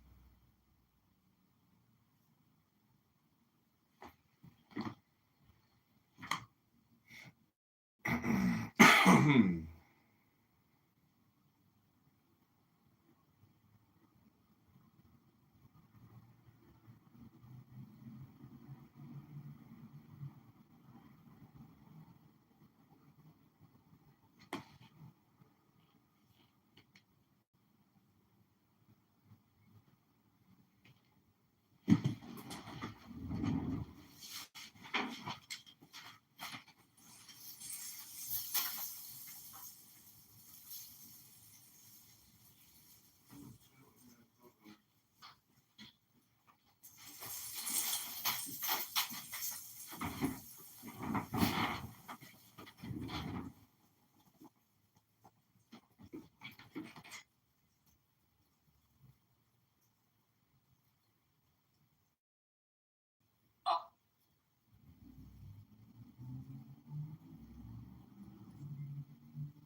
But yeah, so like the progressive elites of the last 100 years are a group of boxes who basically took over from the old American Christian wasps, essentially, and then became the new leaders of America through democracy and infiltration.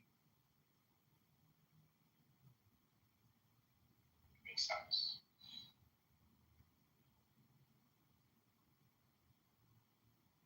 Well, I like how you compare current CEOs to like aristocrats and kings. I mean, that's what they are, right? In their corporate structure. Right, they're just a group of free market aristocrats, right? Where they have a lot of power and influence, but they have no obligation to their own country, their own people. They just have obligation to their own family capital, essentially, right? And to their corporation. Right. So now all the aristocrats, merchant class, and middle class owe no loyalty to their own country. And we have globalist capitalists, globalist finance, but we also have globalist consumers who want to buy cheap goods from China, right?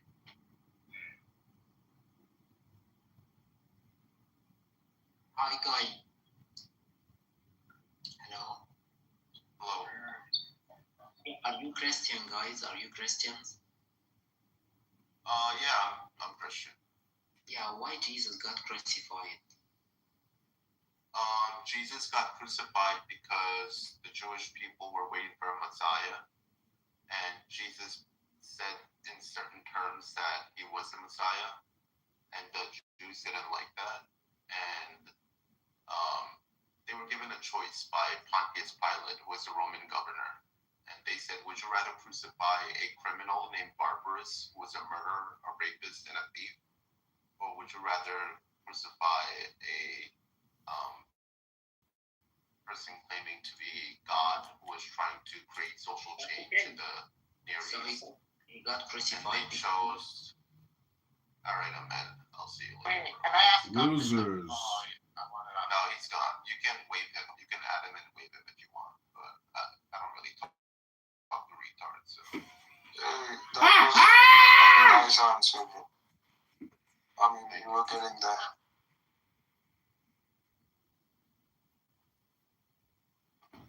There are different ways to see the figure of Christ. One of the things he was trying to do is bring back the custom of the Jubilee, where you forgive the debts of the lower classes that Jews used to practice, but started practicing less. And, the Lord's Prayer is forgive the debt those who owe money to you as if you would like to have your debts forgiven. But a lot of modern Christians changed that word from debt to sin, and they kind of missed the mark on that. So I would say a lot of Christians aren't really Christians. They're subverted Christians. So what you're trying to say when people say Jesus died for our sins, it's Jesus died for our debt? Our debt, correct. Okay. But I think that makes even less sense than like sins. Or maybe because I've heard it so many times. Correct. I get where you're coming from, but like it's not just sins that he died for. It's also like debt and because the forgiveness of debts is what prevents indentured permanent servitude of your family for the next 1,000 years or 500 years. And the Jubilee that the Jews practice is what was a way of preventing their own people from becoming permanent indentured servants. Whereas liberals think that there's nothing wrong with permanent indentured servitude. Yeah, I mean, this is like the same concept in Islam there is for it with regards to interest. That is what that came from like Christianity and Judaism and Sumer and Babylon way before Islam even existed. Wherein interest was forbidden. Too much interest was forbidden, but instead of giving people money and welfare, what they did was they forgave the district. This is ancient Sumer, right? Which is one of the oldest civilizations. You can see this in all the Near East derivative like civilizations like Babylon and so many different groups of people in that region before the Jews. But Jews, I think they practice a lot of what is it called? The practice of interest, usury or something, right? Right, but that's when they more came to, right, that developed more when they became a minority of the Romans and then came into Europe, right? And there weren't that many jobs for them to go into, so then they went into usury, yeah. But the Catholic Church historically were against usury until they weren't, and until they weren't the power structure of Europe. And the Catholics are the last Christians to practice the Jubilee, actually, historically. What is the Jubilee? The Jubilee is the forgiveness of debt of the lower productive farming class so that they wouldn't be in permanent indentured servitude. But how can a church forgive the debts of farmers when the debts are with the banks? Well, because in those times the church had a lot more influence, so they could. And then in historical Sumer, let's go back to pre-Christianity and pre-Judaism. How did ancient Near East societies practice debt forgiveness? There was two types. One was that every time there was a new coronation of a king, he would forgive the debts. And because the debts were taken, like let's say you were a poor farmer and your tools broke and you're a poor farmer, so you can't buy it, right? You would go to a local temple, which is a religious, or you would go to the king and the king's state and ask for a loan. Okay, and over a period of time, those loans would stack up, but you were still able to produce wheat productively because you got those loans. So every 7 years, or whenever a new king was coronated, all those debts would be forgiven, and you would have a clean slate again.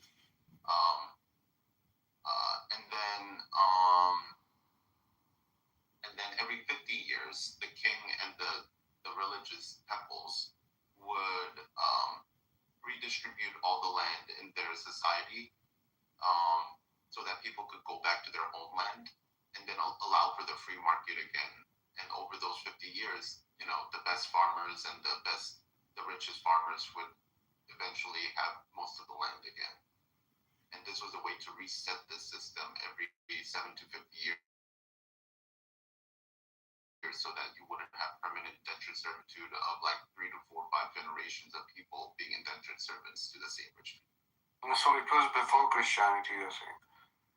Yes, it was before, and then it was during Judaism, and then it was also during Christianity. The Catholic Church did have jubilees in the Middle Ages, actually, but they kept the practice going as a structure. So you don't believe in the whole idea of Jesus died for our sins? Like if a Christian commits, say, a lot of crimes, say Hitler, and he's a practicing Christian, he won't go to heaven just because he's a There's an Christian. element of that. Yeah, there is an element of that, but it depends how you interpret it. Does that mean that your job is to never commit sin? Probably not, because we are fallen and only Jesus is sinless. So from my perspective, it's normal for humans to commit sin, but you should repent as a Christian and you should try to do better. But I don't expect everyone to be able to become Jesus Christ on earth. Yeah, but say somebody rapes a little kid and then they die. So they, according to you, they'll go to heaven because they're a Christian. That's where I'm like a little bit unsure. I don't know if it's just a belief in Christ or repenting of your sins and then trying to be a better person in this material life before you get to heaven, right? And trying to actually change your life for the better. I think that process is what makes you Christian. And what is the concept of repentance in Christianity? Repentance is asking for forgiveness, understanding that what you did was not a good thing, that it was bad, and that you should try to change your life so that you no longer live in that type of lifestyle. So it's not going to a confession. That is part of that. Yeah, like that is part of it. The confessional is part of repentance, right? So this couple, they like constantly like fighting all So the what time. if Jesus died for your sins? Then what is the point of She repentance? chases him around town. He keeps screaming at her. It's like a comedy routine. Because I put him on YouTube last year. There they are again. Getting in the same fight. He's leaving. He's like, she just cries and chases him. Why are you doing this? Why are you doing this? It's so crazy. Alright, everybody, this is my garden here. In Chicago, this one's dead. So as long An as Amazon fail, another Amazon fail. This little guy here is sprouting up quite nicely. that you are becoming a little bit more like Christ. We're gonna try to put But it in a you different. think Christ is God, right? Holder, see how big we can get it to grow. So you're becoming like There's God. another little succulent. I mean, These are all isn't that succulents. Our yeah, but succulents over isn't here. that why all religions worship their I can't gods? believe So it. that you are more like them than And there's all No, these I social don't media. think so. Not all Are religions. they still fighting? not all religions, but I would say Where do that they go to now? having this idea of a god above you, He's like, I'm gonna punch you in the face. from your perspective as an Indian. No, I'm not a Hindu. Call it a day. Like, why does the man have to like also add to the drama? Can anyone explain that to me? Like, isn't that kind of gay? A greater idea. Maybe he just doesn't like women or something. Maybe he doesn't like hot young chicks that are just like crying and want to bang them. He's like, I'm gonna punch you in your face if you keep talking to me. Stop talking to me. You could have Indian gods that Everybody, we're going to the front of the house, see if we can capture infertility gods, but from you that guys have angle. I think he infertility may. gods. I told you I'm not a Hindu. I have no idea. I'm a Muslim. So, but I mean, we worship God just to like thank God or whatever, right? And just to worship Him, to let Him know that we are His servants and whatnot. Also, it helps. So there's this saying which roughly goes as praying is like keeping the cloth clean, cloth of faith clean. If you don't pray, the cloth gets dirtier and dirtier. Yeah, so I don't understand what you don't understand about Christianity when it's similar in that respect. No, I mean, we can't be godlike. I mean, that's like the more absolute, the biggest sin that you could ever do is try to be godlike or something. I would argue that if you truly believe that, then you should break every commandment as much as humanly possible. You should be as dirty as humanly possible. You should be as disrespectful as humanly possible. But I don't think you would you more agree with me than you don't. Ironically. No, but following the commandment. Possible, you should, excuse me, you should murder as humanly possible. But I don't see Muslims advocating for that either, right? Except in certain.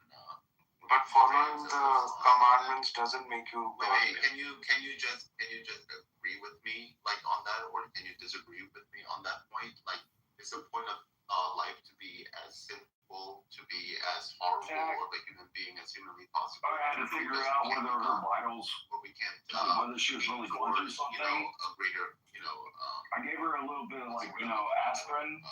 Actually, I gave her an Excedrin, to that degree. Can you repeat what you're saying? I'm sorry, your accent. Just. So, do you think the point of life is to be as murderous and rapist as humanly possible? To lie as No, of course not. No. Okay, then you are trying to be better as a fallen creature, actually. So you do agree with me, actually, that even though you say you disagree with me, actually you agree with me more than you think. But what do you mean by a fallen creature? People who can't be perfect. Okay.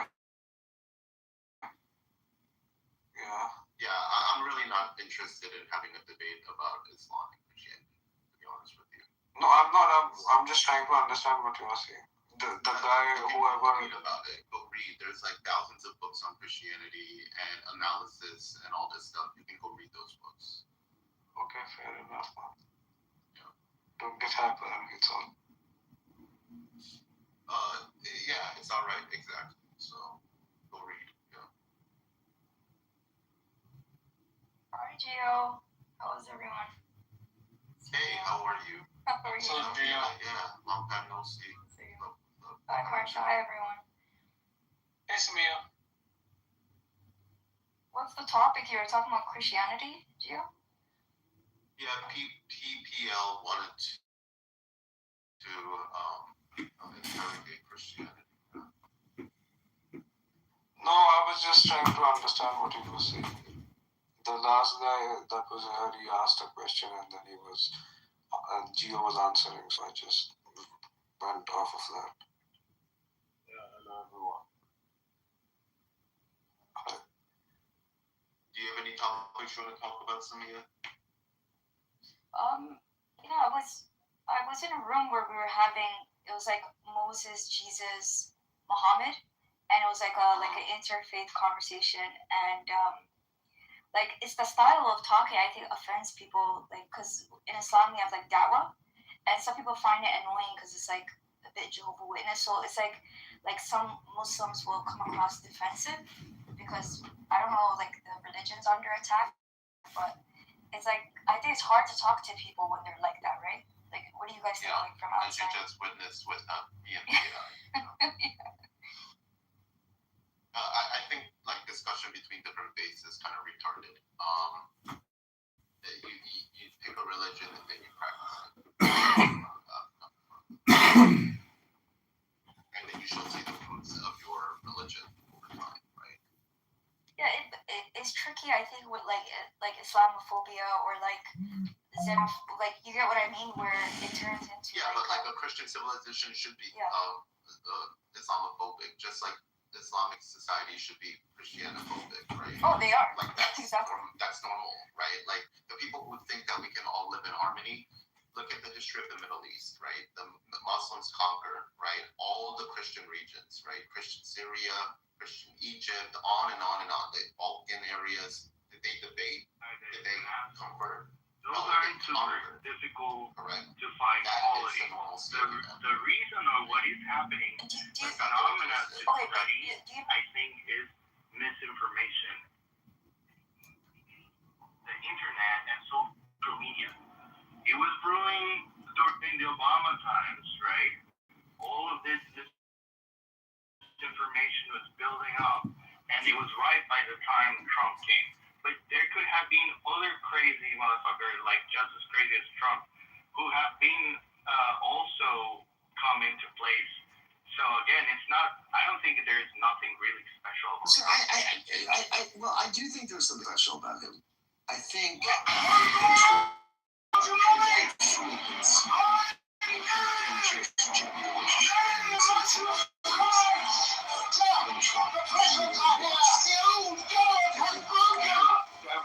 advantage Trump had was that and he had 20% neighborhood. So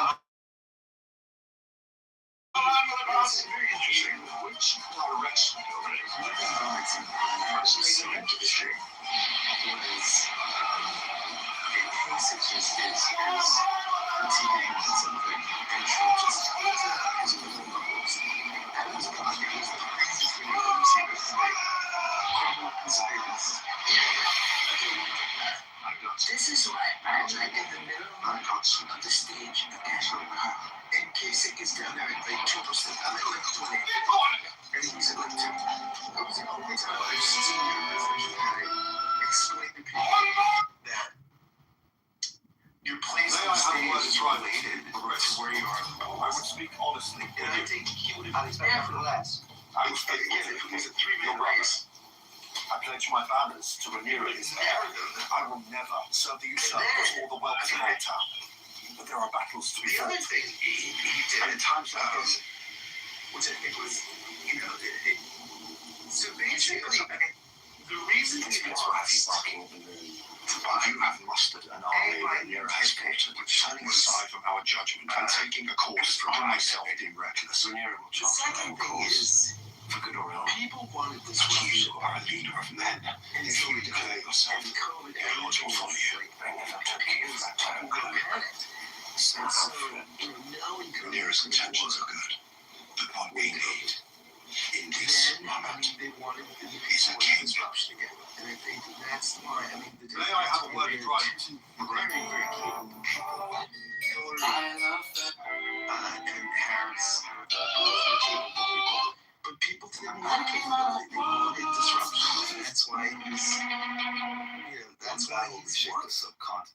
Well, you're kind of making my point for me in terms of the time makes the man, and where Trump has an undeniable genius is he understands the attention economy. And Chris Hayes, buddy. Chris Hayes. No. And like people in the time, like people trying to rationalize like Trump winning and saying that he would have destroyed Jeb Bush and Ted Cruz easily. The reason he won is because he won on lies and rage, right? And he would have won with 3, 2, or 10 Republicans, and that is versus other ones because people are not willing to say the crazy shit that he says, and he is. That's the advantage that he has. On rational actions, there is a really good reason why people voted for him. Carlos, isn't that kind of what I'm saying though? Is the attention economy? He understood the old paradigm of how you run to be president could be ripped up. To Scott's point, I'm in the middle of the stage. I've got 20%. In effect, you're an idiot. You're a nobody. You're on 2%. You're at the end. Like no person running for president would have ever said such a thing. He understood how you run to get. He could say that, and it would garner him more press. And also to Scott's point, I'm a traditional reader of that primary, and I think Scott's right. There were 10 potential Republican nominees running in that primary, and as I remember it, when he was winning in a crowded field, he was only getting about 30% of the vote. He's getting into that primary with 20%. He's moving into 20, but the field was so big that's all he needed, and his media to his ass, and it's so interesting. I mean, one of the I remember Brzezinski. They had and at one point he said, you guys have been like supporters, and Mia, they freaked out. They were like, we're not supporters. We're just taking you seriously. You're absolutely. You just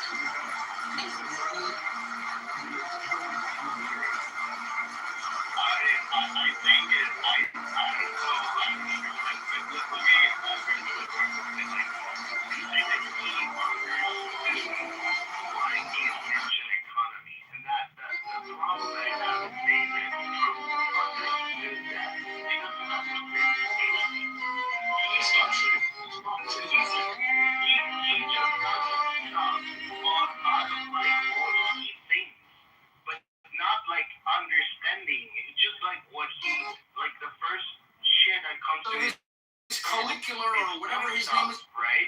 Clavicular guy. He slams his jawbone with a hammer to try to give himself a nice jaw. Comedy movies in Mexico about this comedian who always ends up like in very high positions, pretending that he is very capable.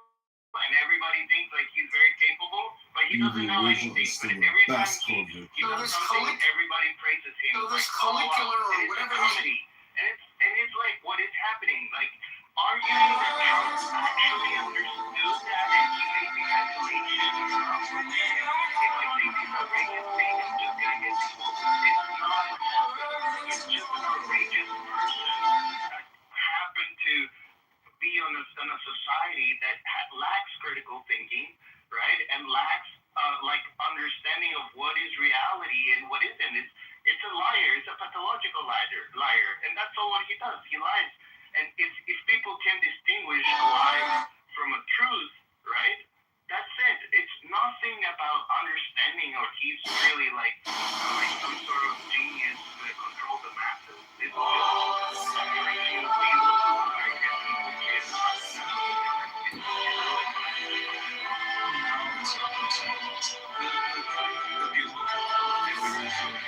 Trump's career. One of the most surprised is his name.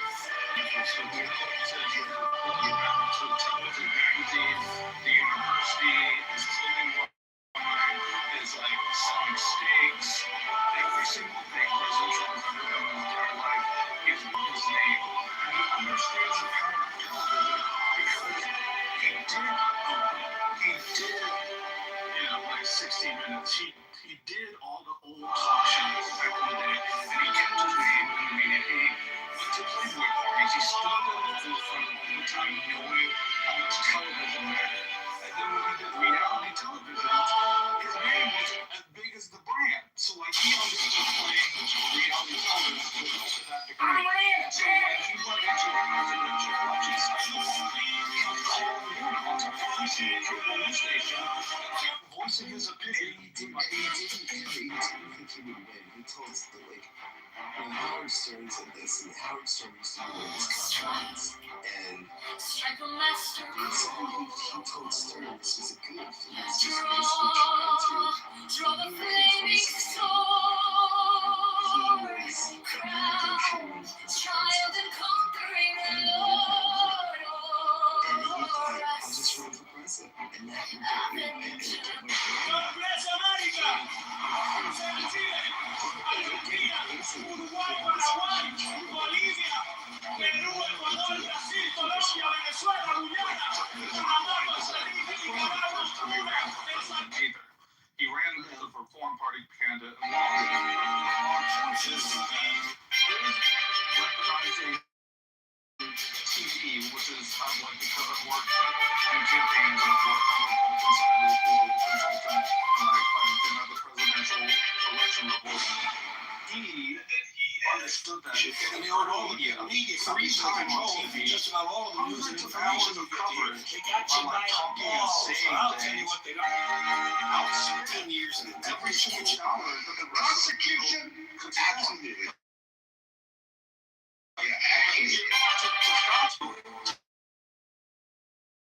Cruz was competing for $1 against cases, and everyone was competing, like splitting it up. And the problem is that they couldn't outspend the amount of TV time that President Trump got on cable.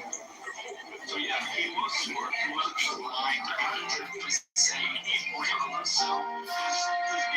generation was so much better than everyone else because he stayed to the forefront his entire career. So to label him as an idiot ignores what he survival skills and the survival skills of a human.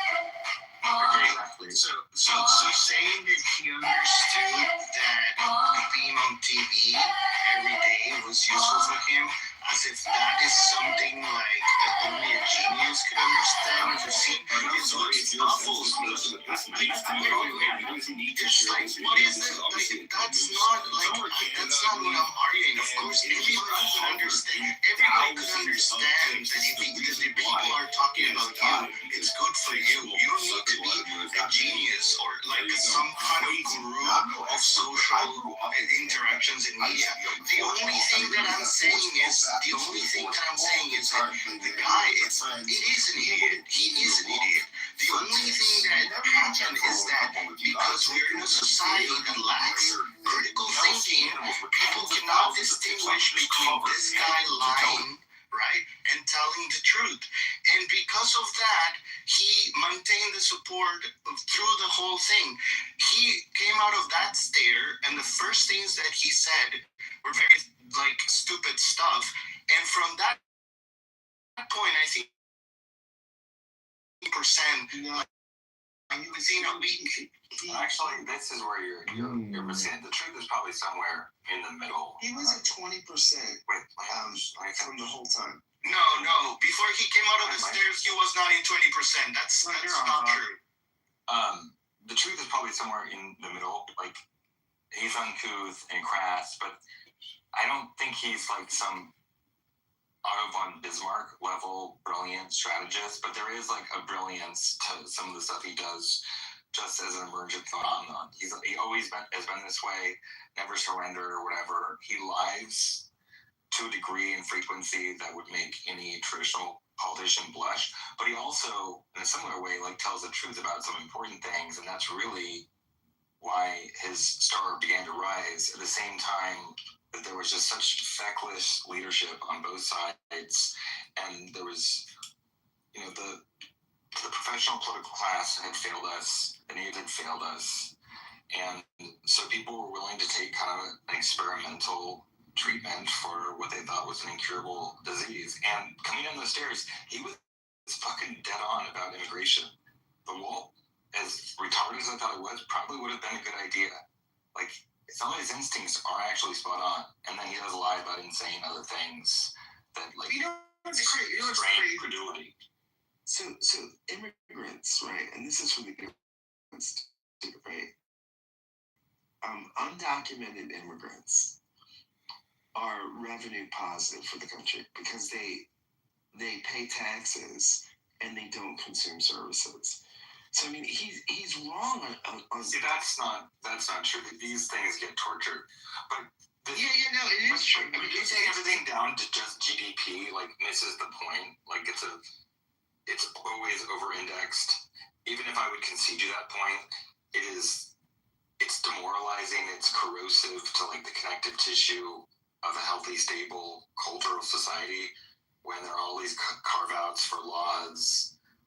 When population centers and demographics shift beyond any kind of natural, things that like can't be captured just via cost-benefit analysis on like, financial expense. What you're saying, Todd? Why are undocumented people from the Southern Hemisphere who are Christian, who are patriotic, why are they a drain on the culture? I don't understand.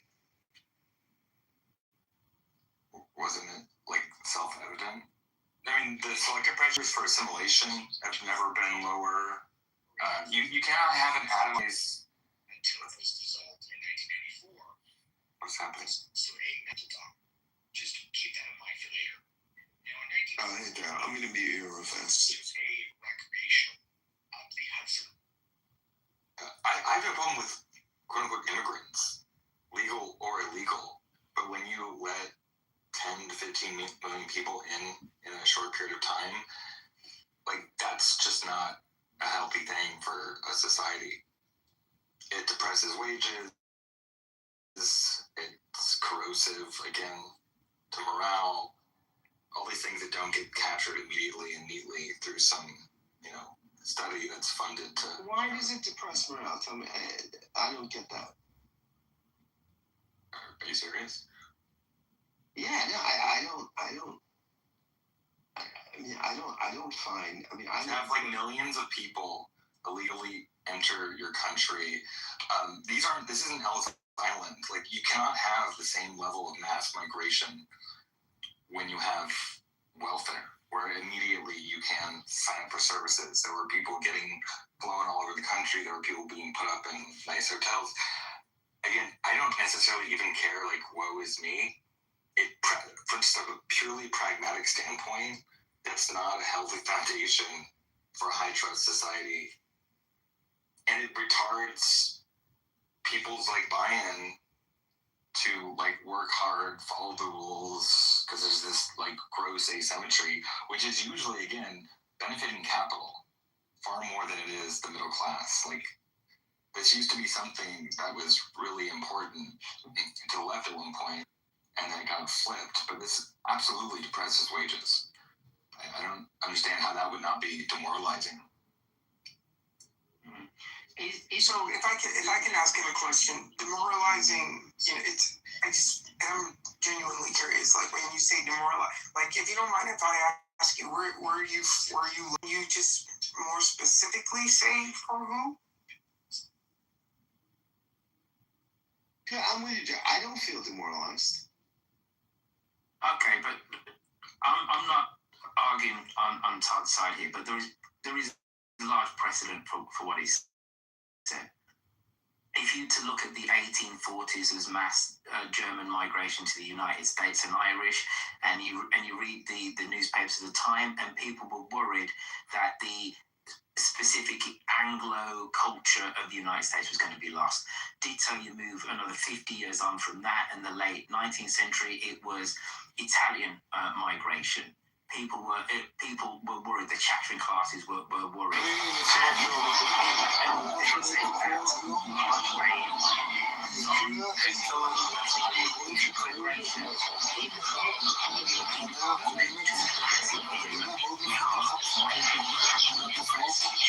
Massive precedent for what Todd's saying.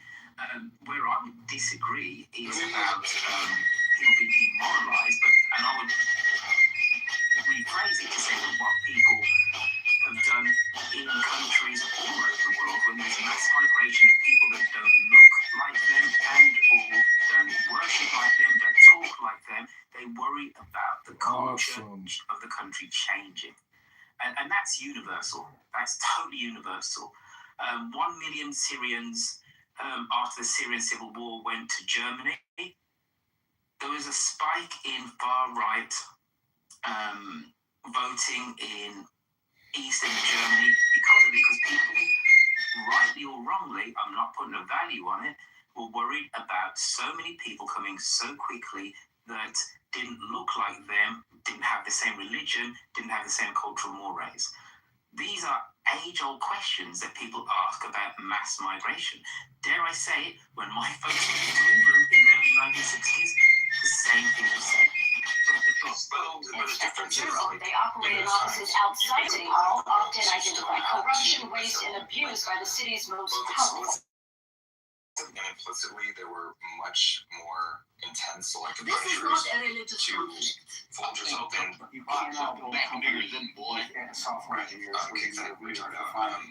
There were explicitly and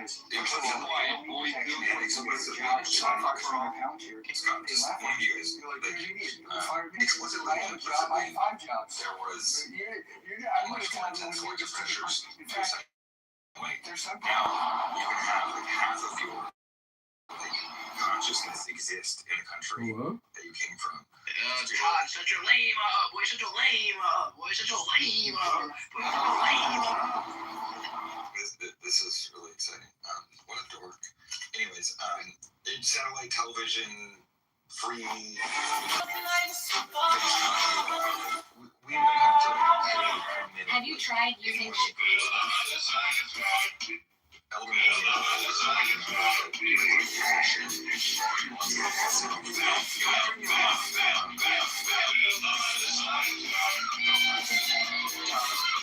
before, like with the fresh wages and people being concerned. You see this reality play out in the southern part of the United States over the last quarter. You have farmers prices that are being presented by corporations and by contractors that are subcontracting to migrant labor. And you have this problem to where in the United States, like the age of skilled labor is getting older and older and older, and people aren't taking up the jobs because why would you go into a field when you're constantly being undercut by migrant labor who's here, who's often poorly, or sometimes doing it great, but often poorly, and they're charging less, and people are just going to choose to pay less. And you have the same thing with corporate farms that they're not being holding by the government, they're not punished by the state government for hiring migrant labor because it's subcontracted by 7 levels. So like for a small farmer, eventually they lose their farm, and the quiet despair that happens in this country when people sell like the properties that they've done, or they sell the businesses that they've had for generations, it's happening over and over, and it's quietly happening in places that maybe you guys aren't from, but I've seen it happen to generations of people. And I'm an immigrant. Like my family came over in '75, so like I'm not beholden to this, but like my family chose to assimilate. But I've seen what has happened. Henry, where in the country are you? I'm now in Philly, but I'm from Louisiana, and I spent the majority of my life in the South or the Midwest. Where does your family come from? But hold on, I asked Todd earlier. Todd, where in the country are you? Why does it matter? Well, because it impacts what your thought process is. He's on a border. Yeah, I'm on a border. For again, the demoralization thing is like very specific. Depresses wages. Also, I mean, people didn't vote for this. Like for the same reason, it was depressing to see the retarded pull out of Afghanistan in the way we did. Even though I wanted us completely out of that region, no one voted to go to like war with Iran. No one voted for mass migration. It becomes demoralizing when you realize you're like functionally like a slave, and the political class not only does not listen, and there's way too much leverage to capital post Citizens United, and there was already too much leverage in that direction, anyways. Hi, moderators. This is Alistair. Could you put me in the queue? Thank you.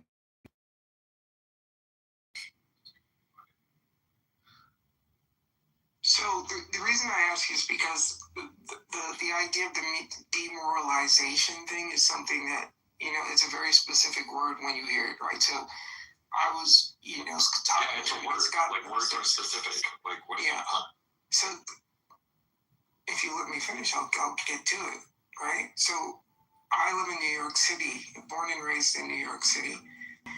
Immigrants, at least here, because someone earlier mentioned Ellis Island, right? So immigrants here have always been, you know, despite what I actually disagree with what Royfield said, because the immigrants here have always been. Oh, excuse me, moderators. When I said I'd be put in the queue, I also like to be acknowledged that I exist by confirming that I'm being put in the queue. Huh? Jesus Christ. Oh yeah, kick this faggot out too.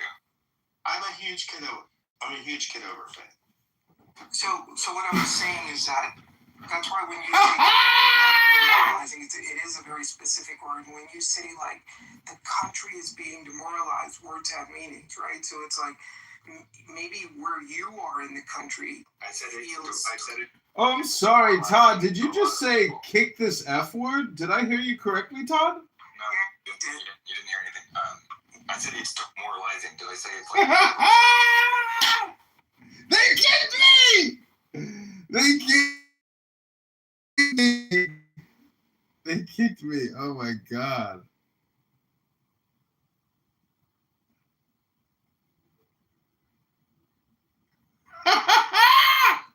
This isn't some racist thing, or just because some We're back. Speak directionally about certain things a certain way. I think it's a great folly to brace against it. Why is it for that ideological reasons? This is like we're raw doing the dog and pony dance with Tony, healthy. where it is If I would have been on North Carolina and I would have found seashells at 8647, New York City. Are you familiar with the violent history that comes with the immigration throughout the whole? There's been so much conflict over immigration. Nobody did. I know, but man, words mean right? So don't interpret what I'm saying, just listen to what I'm saying. Because what I said is immigrants have been very productive. Why does it take so long? We gotta go through the history of New York City. And if you look at, so when America, right? Like this perspective that we're one country, it's just false. We're 50 kind of little micro countries with legal muscle has also. Not even private. Like there are pressure coming. The last time I looked, there are 100 languages spoken in New York City, right? But what happens is we all get on the subway. For the most part, we crowd into the subways, we crowd into buses, we crowd into buildings, and no one is actually, at least in my experience, and I was born and raised here with the exception of living in Tokyo for a year. A pretty loud statement. Where the largest city buildings and the nation are double. The second closest, we're close to 9 million. Is just the second closest is Los Angeles, and we have laws in place about threatening. Then you jump down to Chicago, it's 2 million, and we don't. Public officials, at least for the most part, what we've learned to do clamp down is we have those laws. I was actually this is like nothing to do with that point. People that will threaten but public officials I don't and say without things that immigration, are there's in violation of federal law. So officials versus your average citizen. Obviously, in large part, immigration is linked to the United States, and in large part, communities have got on. Why do they need so much muscle? If you go back and read about the 1840s, there was a worry at one point that there were so many German immigrants that English would stop being the first language of the United States.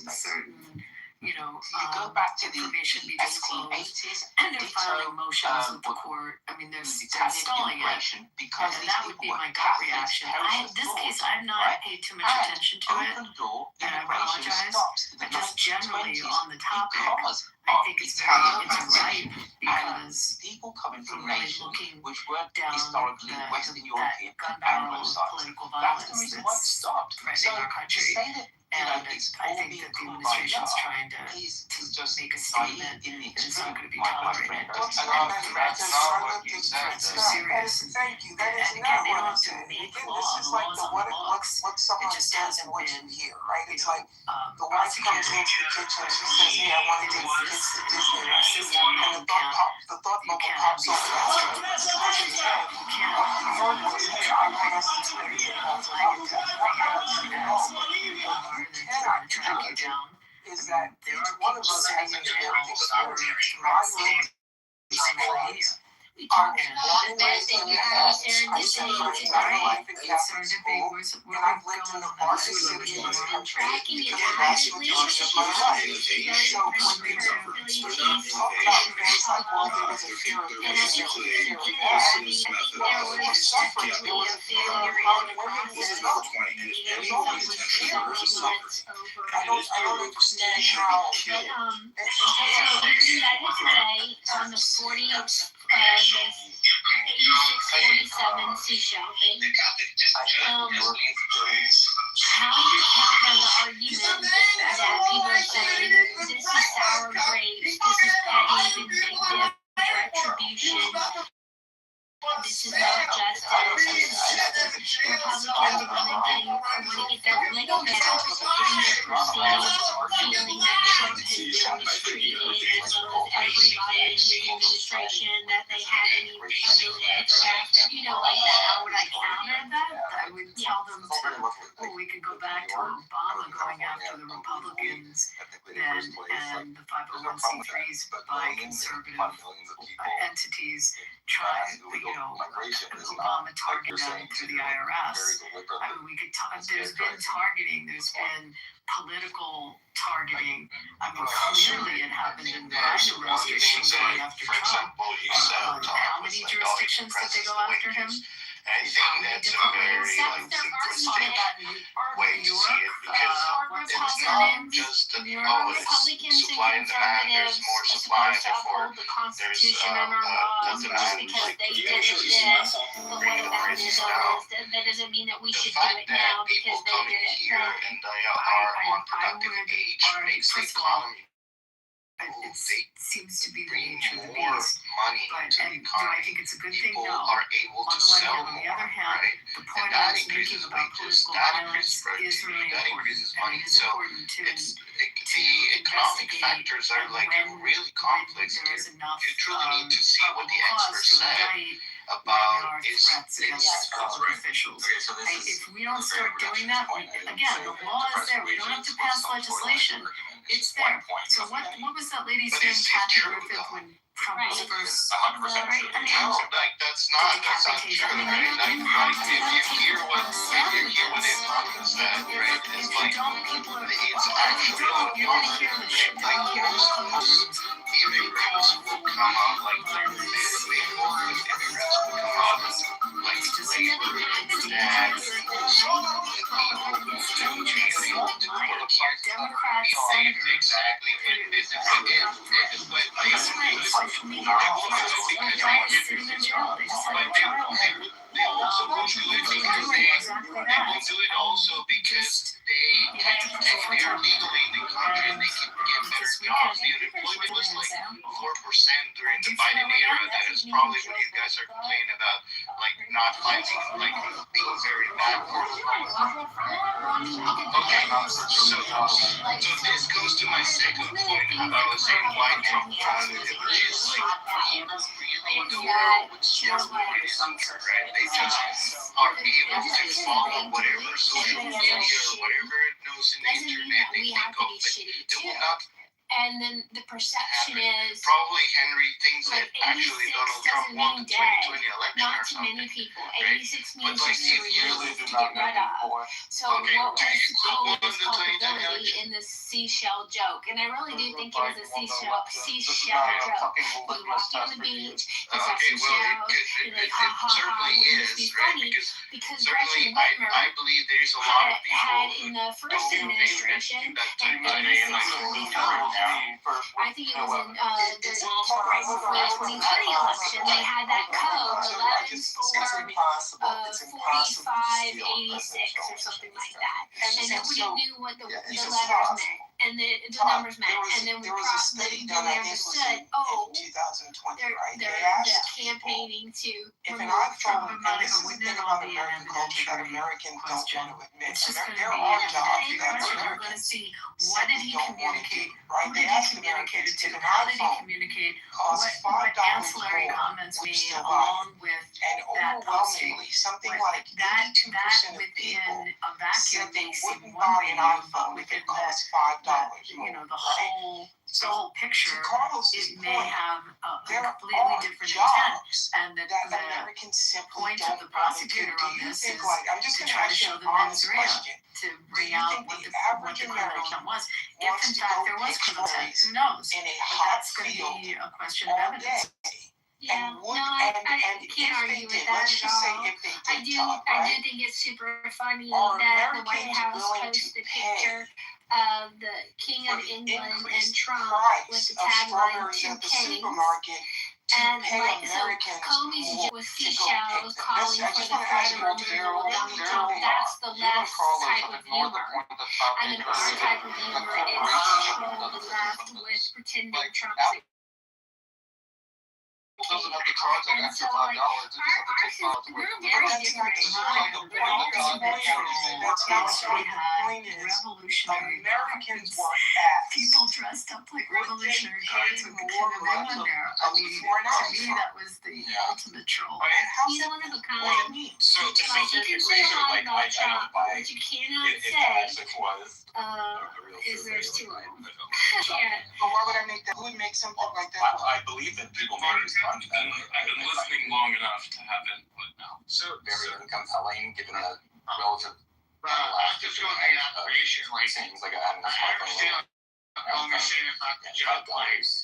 A647, the event, during that's a, to me, that's a message. Inflation, people spending more for someone can, more or less, take that and get the misconception of a projection efficiencies in the economy of something bad. Disproportionately gone top over the last. I would be worried about at the moment, and I hope yeah, sure, I don't want to really focus on it. There's a lot of people that will do harmful things for motivation or getting enticed by someone. And with Tony's position that he held, by having that, you would have seen something like that. Being the fact that as former FBI director, you would be like, Okay, so like again, if we look at the numbers, like 4% unemployment, which disputes, right? I mean, he doesn't dispute the attempted election, but he disputes the 4% unemployment during the Black Friday era, which is my point. Like, you just don't want to follow what is actually facts, right? But you understand how unemployment numbers are calculated, which is complicated.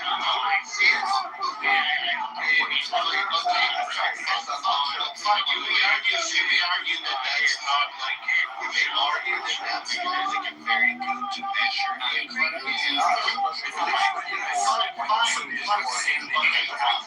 But you cannot deny is what the numbers actually was, right? You may say, I am a better economist and I'm going to have my economy next to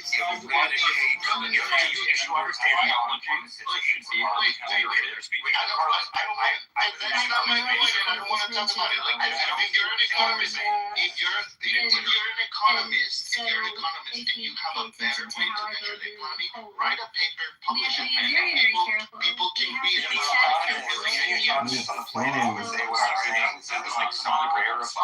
But that's not true. Like, economists publish like the numbers that we get, the official numbers that we get are those, right? The reason you want to figure out how to calculate numbers so you can figure out if the stuff So you said accurate. So if you have a large number of Americans who drop out of the workforce, a crazy not person going to be who is not acting reasonably used to measure the economy. take the thing that he says You have a whole group and of people use that who aren't thing that he working, said as a who are public figure unaccounted to for, justify giving up on finding jobs, some kind of violent action or some kind of destructive action. That's what you said. But you have to measure apples with apples. Okay, you cannot have a measurement of the economy. You cannot have a measure of the economy, right, being done on 2021 during the Biden, 2020 during the Biden administration, and then change it in 2024, right? It has to be the same kind of apples to apples measurement. If you don't agree in the way it's done, right, you can come with a thing that is right. Biden administration did this exact stuff. can beat me to it, this guy. Economic practice inside the United You're not States supposed to tell people to Exactly my point. I know exactly what you're saying. This has been done. So you have to peel back a few layers. You cannot just relatively simply and far and do the. I didn't hear what you said because you two were talking at the same time. The point is that stat does not capture as neatly as you think it does. Terry made that point too, like the gravity of Comey's job in office, his public profile, his knowledge of the insanity that is the left, or some parts of the left. What was his culpability and responsibility? Knowing that he was sending that message out to another person. Okay, what statistics do you use? They're not smart enough to even engage in this. Oh, really, dude? Right. Okay, so you're talking morally. like that's like the fact that you say that in conversation shows that you are unable to take it to your conversation. How do you think? That Do you think coming to legally you don't even understand what it is. Shut up. It is protected. If you have 4% unemployment, that shows like historically when we measure unemployment, that shows that we have very low unemployment. Which means the economy, when it comes to salaries, by the way, another metric that we can use is salaries where it's increasing, right? Increasing in salaries, low unemployment. Thinks that it's a nice guy thing to do, to go on and say something that even possibly could be construed in that way. Okay, That said, my in understanding the of the term aggregate, they 86 have been comes from increasing. I'm not arguing that there is no people suffering out there and they're not doing well. I'm just talking about economic metrics. There are official economic metrics that we use for decades, as you say, to measure the economy. Again, if you want to use other... Nick says somebody that means don't ever deal with them. It's better that they're dead. That's basically what 86 is. And even in the server world, there's no more of that left. Not that the statistic can That be it's finished. validated, It's because done. you're failing to account for those who are I think that is the statistics to explain frankly But again, and I think that there's you a have habit to of measure across the aisles when it comes you want to to issues have, that you want to affect propose their a team. different So metric. if the other Let team me know does what it's something, we called, need to and we clutch can our pearls, compare we it need to and say, see we need to how rise the above economy that, was we need to done say with Marshall that is metric wrong that and was it's proposed. wrong. Unless you have a metric, you have no point of saying that this thing I is... think that that's retarded. Okay, hold on. That's an interesting thread I want to pull. Is it the Republican conservatives' ego that are saying that, oh, well, this is not that big of a deal. We're not snowflakes like the left. We're going to say that this is just a free speech matter and say that, yeah, he can say 86-47 if he wants, and we're tough enough to take that speech.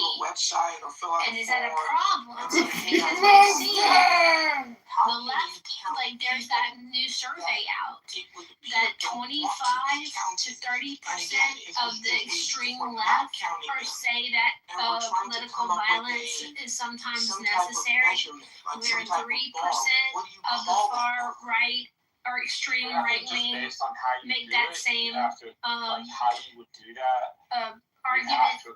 Monica, what if Trump had a meme that said 86 word salad or 86 Paris or 86 a reference to another person?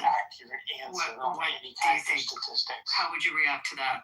At least, 86 list maybe not my strong suit is history and more. Yeah, and knowing his responsibility the expectation here. Well, I when think he's that argument there, well, he's the president of the United States. He has a higher standard of care. The utility and exactness of like what is measuring now. People always keep on saying apples to apples, but sure, it is a valuable tool, but is it as valuable in a time period where gig workers that are driving DoorDash for 40 hours a week are considered employed when they would have been working a labor union job 20, 30 years ago and had benefits and had Trump.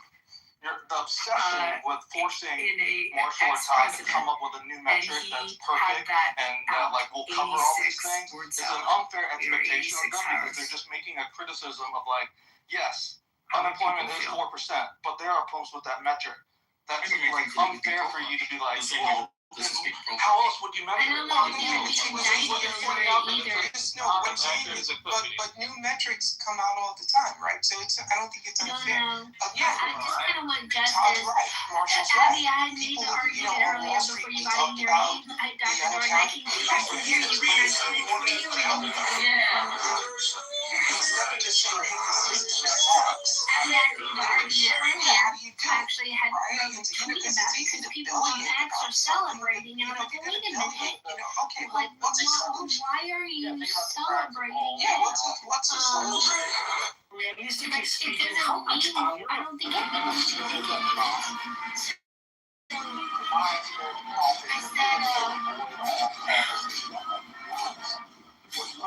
I said the frustration of homie doing sedition things. See, that's the Russian collusion scot-free.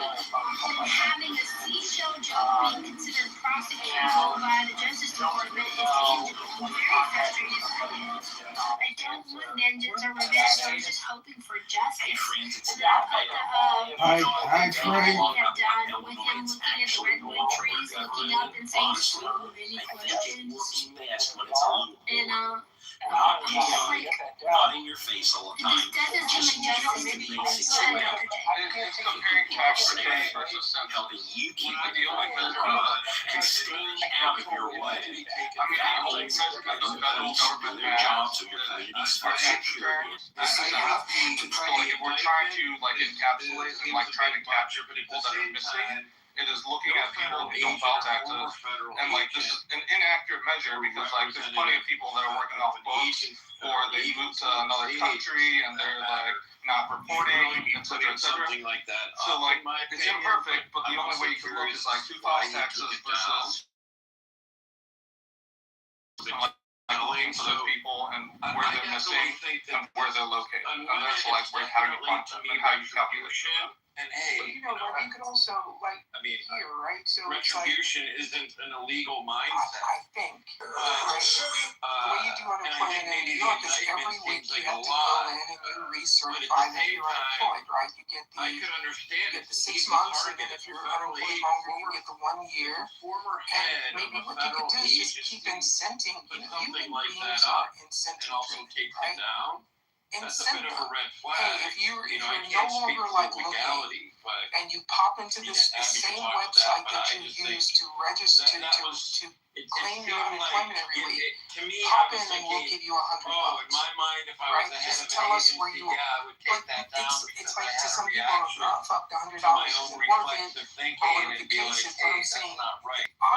the way If to your boss always were to- get if humans your to do boss, something if your is to employer put something up on incentivize. social media, That's just.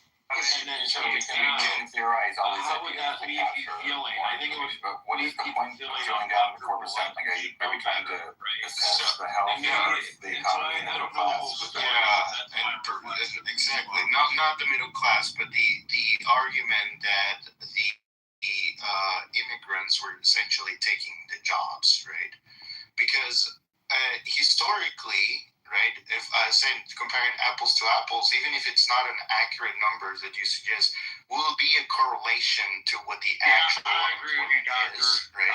So if we are doing better now, or at least in the debating era, we're having like although historical employment that is That's what I want to understand. It's not an irrelevant metric, but again, it's just not capturing what you think. It's like saying that even when a celebrity puts something up, the level of the because you Dow, know that they've got to be a somehow little more captures the health of the middle class, the social stability media, of or any public figure, not in a legal unemployment matters. framework, but just in a Who's no longer showing up, sense. underutilized, participating, What we who's consider actually better off, real public income figure. versus costs, When they do wages something versus like rent that, increases, people the are cost of watching, oil, and so inflation, like you they have to don't include all these really things if curate you want to like what they put discern up what it is you're carefully. saying this 4% And when a metric. public official does Using it to information. I have no idea To that construct an actual argument that represents like reality, it's just not useful. It's not even a half truth. It's like a quarter truth. I was just talking about the argument that it will suppress the salaries, right? But if you want to talk of the broader economy, sure, bring all those things, right? Bring what is consumer sentiment? What was the how much people were spending historically with respect to other years? What was the GDP? By most metric except inflation, the economy was doing great. Previous chart, PTR. Right? Well, what you were asked was It's if tending in a bad direction, find its both way under out the this door. administration and And when Biden. it's Like, I party, don't need to was like it pick totally away there, parted but as I well? think you're making this like far too simplistically. Like Or housing something I costs basically misunderstood. doubled by marrying the cost of borrowed money double, more or less. So I don't know what the fuck you're talking about. Even if wages increase, purchasing power decreases, savings dwindle, medical care costs. Biden was smart for sure, not by Donald Trump. It was stave off the recession. There's a man. Or inflate prices. And he chose to inflate prices. He put $1 trillion into the economy. And I think it was probably the right move. I think it staved off a recession. I mean, Daryl, what would you have advised him to do? You're an economist. Well, it's weird, right? Because I've always made this argument that we have a population that grows faster than economic output, right? If we go back to like when Bill Clinton was president, I think it was 254 million people in the country. And there are people who remember his presidency. We're hitting 340. You know, since the Great Depression, we've added 10 million people to the population every 10 years, but we don't increase economic output for every human being. Which I don't. Have any of you guys heard the term economic stressor? If you have, I'll shut up. But if you have, I have not. Every human being is an economic stressor, right? So every human being needs a doctor, needs a police department, needs a fire department, needs someone to respond. So every human, get me on this whole subject of pardon because it's the one thing if I were to change our constitution, that would be the first thing I would change. We are increasing our population because it's we are not matching economic output for the increase in the population. We have what 11 states in this country. Scott's heard me say this before. We have 11 states the Lord needed the Lord of manner or whatever carry to fight the them other had to 39. pardon because they weren't in control of what was happening They started talking about this on Wall Street in and it was 2004. just a different Americans time in had history solved and it. why we brought that We're not over raising enough into money through our system individual income tax, so we have to sell and debt. embedded in the The more Constitution. debt I'm we not sell, sure, the more interest. but We're paying out so much in interest. What we need to figure out how to do I'm looking now on what he called it, but if I recall, some of these states it was like a blanket pardon take more any from the federal system potential and put into the charges federal that system. could arise We out need of to their get some role of these states in earning more money. Yeah, see, I take serious issues with that. I've worked with psychologists in Louisiana, and the GDP of the state of Louisiana is roughly between 40 in the rankings, and the wages, and the median wages are 48 to 49. I think it has something to do with So statutes of the limitations, problem right? with Louisiana is that the majority different crimes. the liquefied natural gas, the majority of the country's liquefied natural gas goes through there. A huge chunk of the petroleum processing, like refineries, happen in Louisiana, and tons of the economy goes through the Mississippi, but that money never goes into the hands of people in Louisiana because all the ownerships and the corporations have moved in the last 40, 50 years to larger states. Often the headquarters have moved to Texas and their headquarters have moved to New York. So you say that Louisiana is like a free ride in every situation. I didn't say anything about Louisiana. But my point is, like, people will put states into this bucket where they're dragging down the country and they're taking more than they can give. But the reality is that often he did his brothers. Didn't he do Frankie and don't Jimmy? control their resources anymore, and their ownership lives in other places. They moved to somewhere like Todd, where they're in Newport Beach, and their headquarters are in Silicon Valley or wherever on the coast. But like all the work and all the natural resources that are being extracted are happening in a place where people are poor. And it drives me crazy. So then what you're saying is, hold on, so what you're saying, this is me asking. That would be the just, but it's a preemptive pardon. Louisiana's economy is natural gas. Is that what you're saying? I'm really asking you a question. It's more than this. Petroleum, it is tourism, it is the trade down the Mississippi, the ports. Like there's tons of money that goes through Louisiana. So, and it's midway in the rankings of GDP for states in the U.S. But we're 49th typically in wages, and it's because the money outflows out of that state. And so, like, people are like, Louisiana's a drag on the economy, but really it's not. It's just that the people there aren't being paid because the corporations are taking the money. And I grew up in a refinery town. It's been abused. Are some people unaware of like the refineries in Louisiana and the liquefied natural gas and like things that happen offshore there? Like it is one of the biggest energy producers in our entire country. Because there was a point in time that it probably was. Like I already told you, the ownership, like the oil companies and the energy companies are now like, I'll give an example, Freeport McMoRan. It used to be based in Louisiana, now it's based in Austin, Texas. Really important. Like that happened in our lifetime. A lot of like Chevron, all the oil companies that used like Amoco and all these companies that used to be doing business in Louisiana, they got bought out by companies based in Texas. So then you look at Texas or that's bought up exactly by what. based on New York, and then you're just like, oh, Louisiana doesn't do nothing, because the reality is those companies were sold by baby boomers and generations before. And not our Constitution, it's a sweeping power of pardon. I'm telling you, if I were to do a new amendment to the Constitution, that would be my amendment.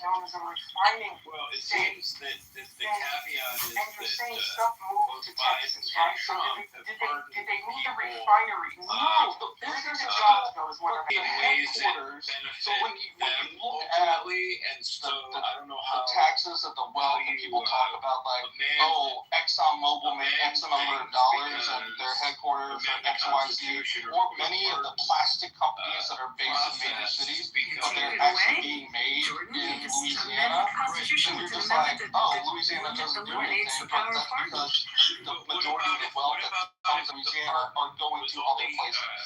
Dedicated to that's the point. Where's the labor? Is what I'm trying. Maybe I wasn't asking it right. Where's the labor? Labor has been. We've talked about this ad nauseum for the last hour. Labor liberating people from wages have incarceration stagnated for the last federal 40 years since Reagan. Reagan's fault. Basically, like labor has stagnated for that long, so like all capital has been flowing upward. That's why the top 1% of our country keep on getting wealthier and wealthier. It made sense that's where in the its money's time going. in English history when the crown My dad just was retired not from a petrochem monitoring company in and aware Louisiana. of You know, what my friends are the still working at petrochem companies magistrates in were Louisiana. doing But like in the the different petrochem company that my dad used to work for around got bought out England. by a German It made company, and they sense. got bought out Go by an read, Indian company. I don't know, And then like if you're trying to measure like the wealth out of Louisiana, it's like where it came from. it's not there. It doesn't make because sense. the money's outflowing to a foreign country, but now it's like I think our legislative, the Zell's based our out of executive God, I don't branch even know anymore. I've lost track. is But aware of what our that's judicial the branch problem. is doing. Sometimes when you look at the resources that come out of the state that generate wealth for me, I don't see it ownership today. elsewhere. Someone argue with me and tell me that I'm wrong. So I can see certain contexts where it could make sense in one-off situations with I'm actively people reading were up on convicted of criminal Louisiana right now, so charges, you guys but can the criminal charges ignore me for. that they were convicted of are no longer I mean, Daryl, popular. let's say, Daryl, you're one of the smartest guys I know. Or if there's Thank you, sir. a murder conviction and the murder conviction I had evidence that was very figure out how disputable, to but because the a way limitations to of the use system, like the person ran out of large. appeals. I Like, I know that there exist other means for them I've to only do not that, been to but North and having South the president Dakota. We have the have ability to commute the sentence is not necessarily areas an inherently where bad there's thing. just But nothing if you have presidential if we want to talk about bringing back powers things like to manufacturing, issue if we pardons want like to talk rotation, about, clemency, or whatever the hell you call it, you know, China is I the think world's manufacturer, there need right? to, at a Apple minimum, makes be its restrictions. iPhones. For example, And not being able to pardon people members of like your immediate family, in and not factories being where able they to put up pardon members suicide of your nets. administration And it has for not crimes that they impacted may have committed Apple selling through phones, which is, you know, why through we're the course of talking their about capacity as the a jobs that member of the Americans want to do administration. and don't want to do. The truth is, There have to be some levels of checks we've on it become a because it's society where proven we itself want not to be balanced. I disagree with you because if new evidence came out in a want case, cheap you could products, we want seek a cheap new materials, trial. and that's You why can China motion became the the world's court based on manufacturer. new evidence. Our legal system I think enables that one we to need to go go through like a really through the hard process period where when people circumstance like that comes out. Look at higher Biden prices not only in pardoned, but relation to higher he commuted wages. 37, was it 27 or You know, it's kind 37 of like, death people row, knock Hillary people Clinton that were when West cop Virginia, the coal killers, mines were children closed, right? killers, Hillary said, that he commuted off of death row their sentences because he didn't believe in the death penalty. So, so you'd have to also look at commutations as well, and then governors have pardon powers obviously knew how to as work well. with their I mean, hands then, to it's on a state level components, to different, build frames, to build but things. I mean, just generally, You know what I mean? It's maybe you need to we fine have tune all of the this legal untapped process of appeal land and where with literally respect to nothing is something like happening. new evidence. And people will go, what about but, farmers and what about I'm this? disagreeing with the death penalty because of its If religious agriculture was so principles. great, why don't we subsidize farmers to the level that What we was his reason? subsidize? Did he ever give his reason? You know, He's a just think Catholic. like The Catholics don't believe in the death penalty. we have more people inadmissible according to than we have economic taxman output for it. dignity And I pieces. think America really needs to figure out how to Is get that the position of it? I didn't know that. That's the position of the Catholic Church? Yeah, the Catholic Church. Wait, there happens to be a Catholic on stage. Joe, The Pope may be personally against it, but he didn't really people bitch about immigration. infallibly But that if you this had is to a go doctrine. and the juries were like That's not true. $20, It's not true. you would bitch We about told that you too. in Americans are just 2018 about everything. Pope Francis ordered a revision to the Catechism. It is not a sin to kill somebody in the course of a crime. Marshall, you're okay, mad. Catholics don't believe in capital I know, but I punishment. invited him. Abortion, I mean, different story. But capital punishment, yes, you can. But in 2018, Pope Francis ordered a revision to the Catechism in paragraph 2267 to formally state that the death penalty is inadmissible in all cases. Title of the room is Donald Trump. That's got What do nothing you to do guys with think? your faith. No, it's got nothing to do with your faith. I can believe in the death penalty. And I do. I am saying that the church itself Here's my thing, currently, right? the Who's really Catechism running the show? says Who that are we it really is thinking inadmissible. running the show? Like, we And so because he says that, it is reasonable for any Catholic to take that position. And While Catholics are, of course, welcome to have their own asleep in a meeting. Excellent. Good. To then We other agree people on saying, that. oh, no, he's playing like five Abortion is a different thing. I mean, and the way he characterized it, the way he was taking it was, the Catholics which one believe is it? that Right, did you guys see the clip that they tried to blog where I guess the meeting was over and he says, It is true, though, that the church itself is actively working to do that. I think Susie Yes, that's Wiles true. Yes, absolutely it is. really running the show right So, now. like, Yes, while I really think Catholics, sorry, excuse me, and maybe I'll it's a minimize combo, that. but I mean, I think While Catholics on an individual basis maintain the right to have whatever opinions they hold in earnest, she has kept below the church itself does have these opinions, and different Catholics place different levels of importance on what the church says, but the church says it, and so and you're right, there might be some Jared a Kushner very feedback, easy but I think handwave for I Biden think to Susie commute Wiles is running as the show, many and I think death row she's people as he I wants think and say that it's simply a matter of his religious trust her. belief. This is a great fight, Brigham. And I think she keeps the ship in a resolute way, and we're all happy. And I agree with you. And back to your regularly scheduled programming on Comey. So, I think we have to decide if he really is presidential ability to commute sentences, or if he pops in or they put him in the chair when something has to happen. I struggle to understand the argument that he's just the fucking greatest thinker. And then at the same time, you're calling for the 25th Amendment. It can't be both. So it's like in my brain, like, which one is it? Is he crazy?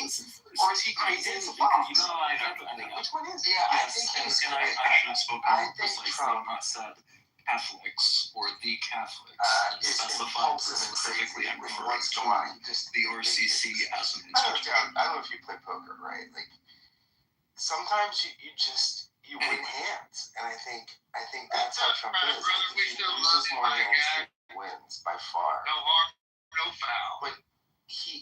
win some big hands. I'm a big fan. And I don't think it's as individuals and as an institution, I'm a big fan. Skill. So am I. I just think once in a while Doesn't the Catholic Church accept the Old Testament poker table when and win missing some big something hands. So, it's Because for me, right? It's allow like, the so killing I've got a of former enemies. CIA buddy who lives in New York. And I don't know. I'm not a Catholic, so I don't know. the CIA everywhere. They're not just like running clandestine things. The CIA owns companies. The CIA is involved in a lot of shit, right? And so they're in everything, right? And so it's there's like a difference between the we had lunch government the other day. says There's stuff he will never put in writing, can and should execute these people, and God says that it's okay because these people are deemed enemies. That he's running things. He's like, because everyone said that this conflict with Iran came out with was not it was winnable. very popular. Everyone said, and it's actually every analyst said that. You know what size their army is? No. I looked this up. I couldn't believe it. They have a It is bigger my army. understanding Yeah. Oh, army. I thought you said farmer. Yeah. It's like Christians with regard to the Old Testament those are events of the past. We have about 900,000 to 950,000. They outnumber.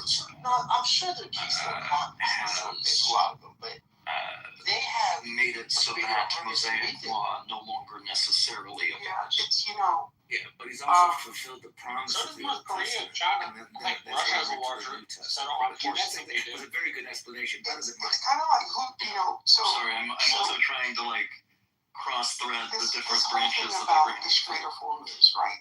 Every analyst said, hey, if we do this, they're going to shut down the strait. So going back to And then pardons, we do it. He does the press Do you follow conference, and now he said, I never why thought they would have shut can down the strait. That still give me can't a be reason true. where Because every it would be analyst, necessary to have that power. they've been saying that not only military analysts, but economic analysts have been saying this since the early 2000s, right?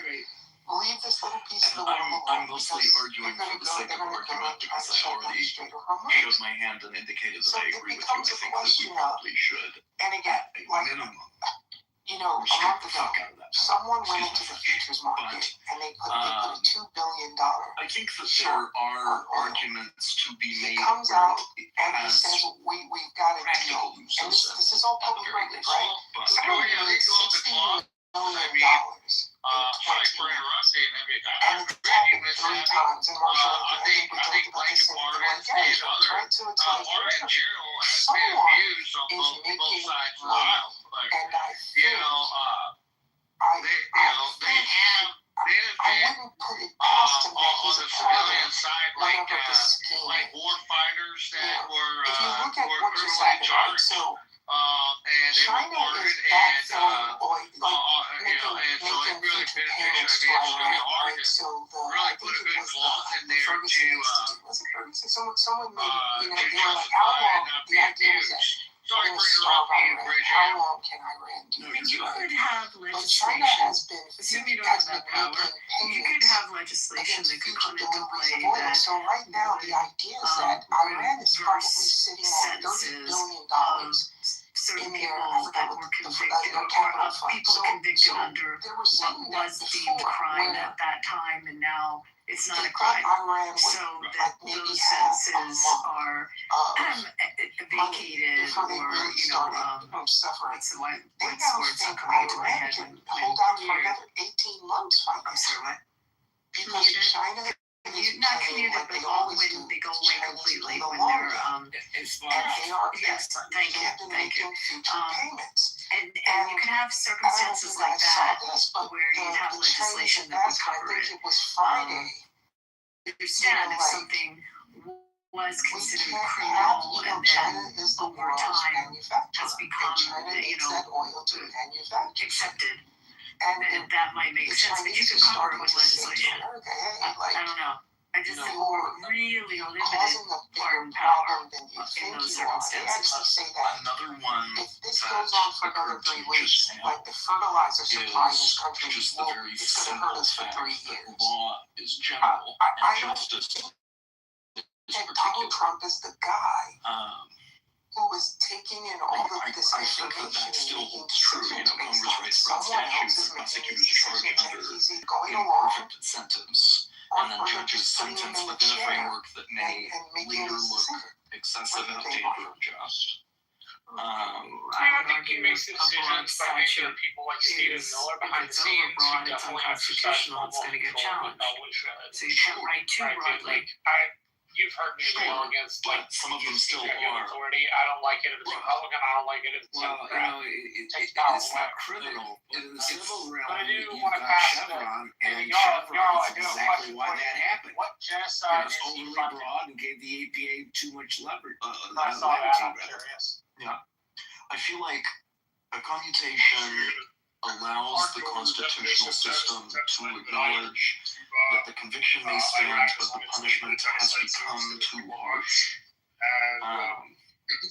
Which I think is important in areas with mandatory minimum sentences or Like a pot, some people are charged with hot crimes and now pot's legal. At least You can do that by statute. True. You could. But statute is also notoriously more difficult to do, and sometimes you've got a situation that's a little bit more urgent than that. I don't know. I broke this down the other day.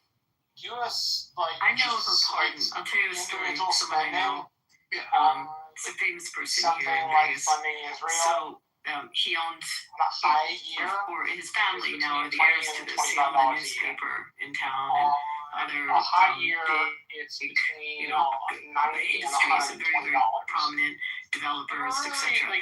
So in the 40s, after World War II, he was involved in getting arms over to Israel for the War of Independence. And there was a lot of people involved with smuggling parts of airplanes through Czechoslovakia, through Panama, through certain countries, and getting, the fuselage along with the actual airplane parts to build out airplanes to form an air force, and also getting guns over there to help them fight the War of Independence. Because he was here in this particular geographic area, has some ties, had ties to organized crime, he was able to access and mobilize weapons and get literally boatloads of weapons through various crazy routes around the world in different countries. I think they even went through Africa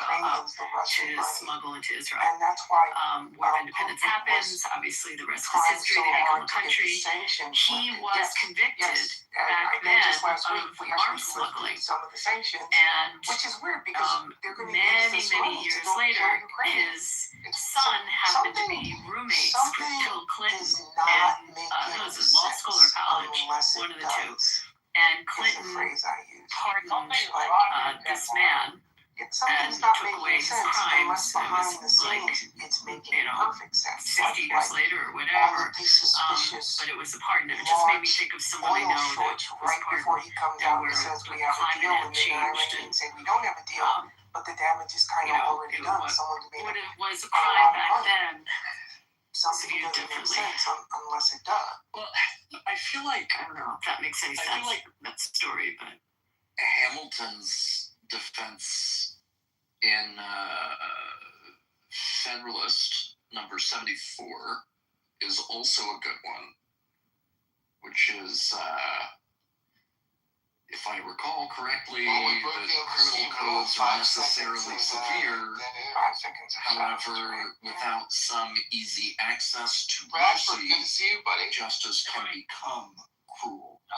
And then that must be against the principle of,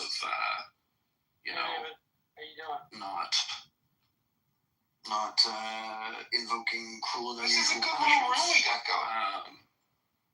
So, It boils down to the idea that a legal system needs to have a deliberately non-judicial mechanism for mercy because A courts post are I made bound today by law, talks about by how law as proud he written. is of being 15th cousin to King Charles.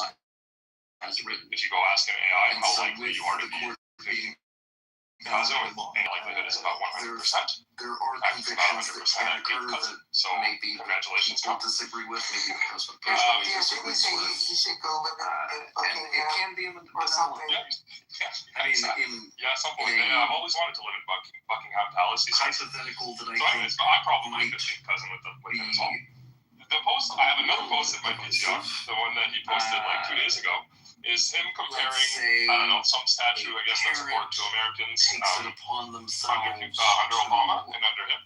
to, If you look very closely in his own post that he shared, do a the little bit of clouds are vigilantism identical, after pictures, their right? child Perfectly identical. Which means assaulted. it's a lie. It's AI generated. So just 2 days and 2 stupid posts. And then if you go back 3 days ago, Following the law by well, the that's not true. Go back about a week and a half ago. they should Donald Trump posted be an sentenced ad and tried on his own social do media for their whole stake.com thing and end crypto up in prison. gambling. But there's So if you're not gambling according with to money on law for them stake.com, to end are you up even American? on death row And on that note, Trump is based on It's funny though, right? Because they circumstances. said when Biden And left it the White may House, be that his net worth that is a increased by deeply $10 unpopular million, situation right? because of the situation. In Trump's because first of the, term, they said when he left the detailed White record House, that- he and his family's net Like, worth I can increased think of by enough $2 one-offs billion. to consider. Okay, so It's say with that one, absolutely someone else can fucking chime in. I insane. don't have to be doing all the talking Like here, but that. you could mitigate that in You front can of a jury. increase your net You worth. can mitigate what I'm sorry, go ahead. the criminal intent was at the time and what the provocation and did it And nobody mitigate does some of the anything crime. about I it. mean, You know, one of the things if you it listen to doesn't King mean Charles' because it's a speech statute today, and you committed he's like, hey man, you got a eight, murder this is just like, an act you of know, violence summarizing. He said, you guys that have three branches. through the And process it's of a supposed to be jury about checks and or balances. a trial, But it's some like of that wouldn't come out and everyone has might just might like, justify you know, not given justify up the their act, authority. but And I just mitigate wonder, like, is the optimal why? word. So I don't know if I agree with you, but I'm sure I'm boring people with this. Executive agencies, Go ahead. you can then blame your elections for doing dumb shit. I would say that in your Right? example, It's Brigham, like it's a lot there more is an alternative to pardon. right? The Why judge Congress has is the giving power, up so much of even its if the power. jury is going Because to it's convict. like easier to get Even with reelected. directed verdict, And it's not that I'm making a decision that is not the same. So there are ways for them to Like not Congress have to is pay the price for the crime fundamentally that they actually did. But then, But but there then are what about circumstances the that the courts, law right? can't So the deal courts with, were but the always judge kind of, can. we are independent. I know. Set aside So, a jury. What historically, But Abby, yeah, you know, maybe, you know, you have have you conservative ever justices known and liberal justices, other but attorneys to it provide was ineffective tended to be counsel? about the law and the Constitution, Are you right? serious with that And so question? it's, Right, Yeah, of course. right. And have you ever known judges to get things wrong? Who's gotten things wrong? Judges get things wrong. Every in general. every minute. Right. And do juries occasionally get things wrong? Yes. Right. But that doesn't change And our on- system, and Right. that the system is a system that It is. works It and works. functions. It's gonna have inaccuracies, but if you have ineffective counsel, there are ways to redress that wrong. You can go Yes. back to court and petition for a new trial if you had ineffective counsel. If the judge was biased, you appeal. You have a process of appeal. If a verdict is also appealable, if information was not vetted properly through the jury process. I mean, we have within our system, embedded in our system, the ability to question those wrongs and to redress those wrongs. I love calling like this. I'm sorry, guys. Someone else. I mean, where's Mon? I have a question. I do have a question for both of you, but we'll let Brady go first because Abby, you've been talking way too much. I know, guys. I didn't mean to. I'm gonna watch dog TV while you're doing it. Yeah, I actually like you, Abby. I like when you talk. It's fun. What if for presidential pardons that it wasn't a sole executory executive kind of thing, where they could decide they want to, but they have to get it signed off by someone else. It has to be countersigned. I don't know who exactly would do that, if it's a person or if it's a body. Would that make it better? If they miss whether they get the pardon or not. So like it goes to the Speaker of the House or something like that? I was thinking, that was actually my first thing, but I was thinking maybe it'd be better if it was somebody that was nonpartisan, or I mean, they could be in a party, but even like a Chief Justice? Yes, the Chief Justice could do it. That would be the best, because they're actually supposed to be nonpartisan. You still have to amend the Constitution to do that. Oh, I was looking for a workaround. That was not gonna work. Okay, forget that one. You know, if we're doing a constitutional amendment anyway, perhaps it has to be agreed on by multiple parties. Maybe it needs to be both somebody who is a representative from all three branches. That might be good.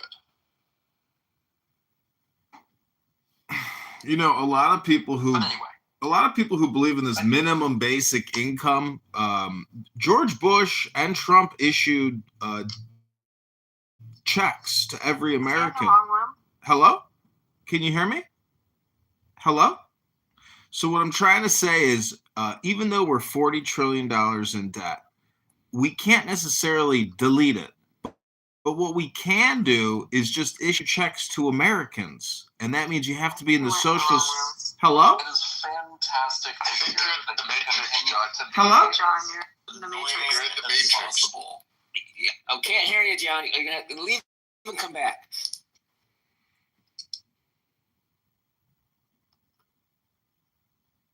Representative. It's fucking sad because he's usually got some good shit to say, but I couldn't hear him.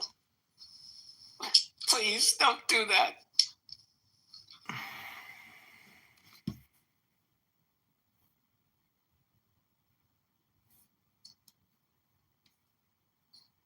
Hello?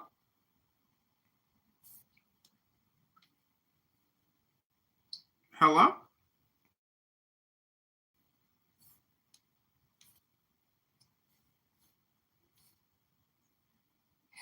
What brought this pardon thing on? What was the genesis of this? Pardon thing? Because we were talking about Comey. Okay. And talking about whether he was pardoned when Biden went and pardoned everybody. We were talking about all the people in government that Biden pardoned. I was talking about that, and the question was whether Comey was in the grouping of Adam Schiff and all the people that were pardoned under Biden. That's how it came. Yeah, okay, but that wouldn't cover his seashell 4786 thing, because that happened after Biden was no longer president. So that doesn't help him, even if he was. Was he on the list? Was he pardoned? I don't know. I never got to check. I don't know. But it won't help him. You don't governors to have the right to pardon either. Pardon me? Were you asking me or are you asking Abby? Either. What's the question again? You don't want governors to have the right to pardon either? I'm actually on the fence on this thing. I actually like the idea of pardon but it's mostly, I'm not usually emotional about stuff. But I just want to make sure that if I ever needed it, I want to be able to do it, and I don't want to give it up. Right. Were you thinking like when the guy's on death row and they call the governor like right before they pull the switch, like that kind of thing? Like in the movies? No, I'm thinking that. I'm asking serendipity that. No, governors have the right to pardon. Right, but don't they always call the governor? Do you remember the scene like the Jim Cagney, like in the chair, call the governor, right? Yeah, but that's because it's a state crime. Well, that's what she's asking. She's asking that question. Yeah, I like that. I actually, that kind of goes along with my emotional argument. Other than that, I'm in agreement with you, and I think Brigham was in agreement with you too. It's just too easily abused because there aren't even really any standards of who you pick. Yeah. I think that Joe and I are probably more aligned on the issue than Abby and I are, but I broadly agree with Abby. You know what seems odd to me is that when they wrote the Constitution, they tried to get rid of all of the, especially Bill of Rights afterwards, they tried to get rid of sort of all the bad habits of the monarchy system. And the one thing they left was this notion of giving pardons. It's sort of like this king. One sort of thing left for the president, you could say for governors, is this king thing. I wish it was done at the sort of House of Representative level, where it would be based on sort of the will of the people, the representatives of the people, as opposed to a single person, which has no check. Well, Yakov, I'm just glad that they didn't keep the other side of that coin. Off with his head. I'm glad they didn't keep that part. No, I mean, if you look at the first, the second, the third, the fourth, the fifth, everything up to pretty much the Ninth Amendment, they're all to rectify things that we didn't like that the British did. No, you made a very cogent argument. I made a really bad joke. Sorry, I didn't catch the. I have a hard time with humor, but I just don't understand why we have this whole thing left over from a king, which is the ability. It's not in it's in Article 2.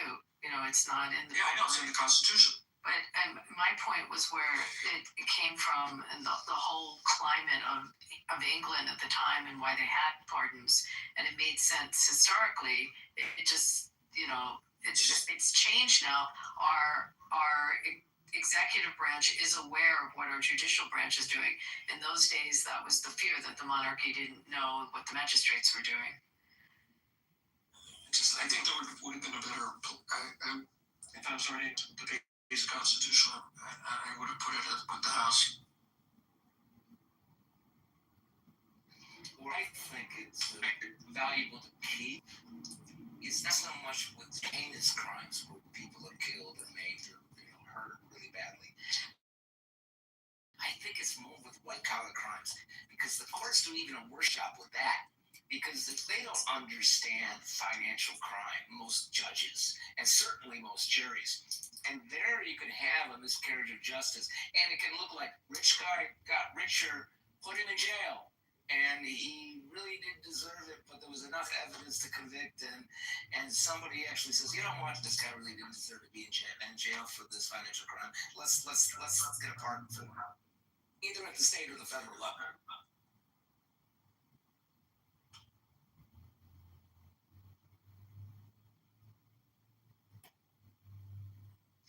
I agree with that too. Hey, I got a question for Abby. Can you hear me, Abby? I say in the Matrix again. Hello? Hello? It says Representative Ro Khanna says that Benjamin Netanyahu in the Situation Room is a betrayal of the American people. Do you agree or disagree?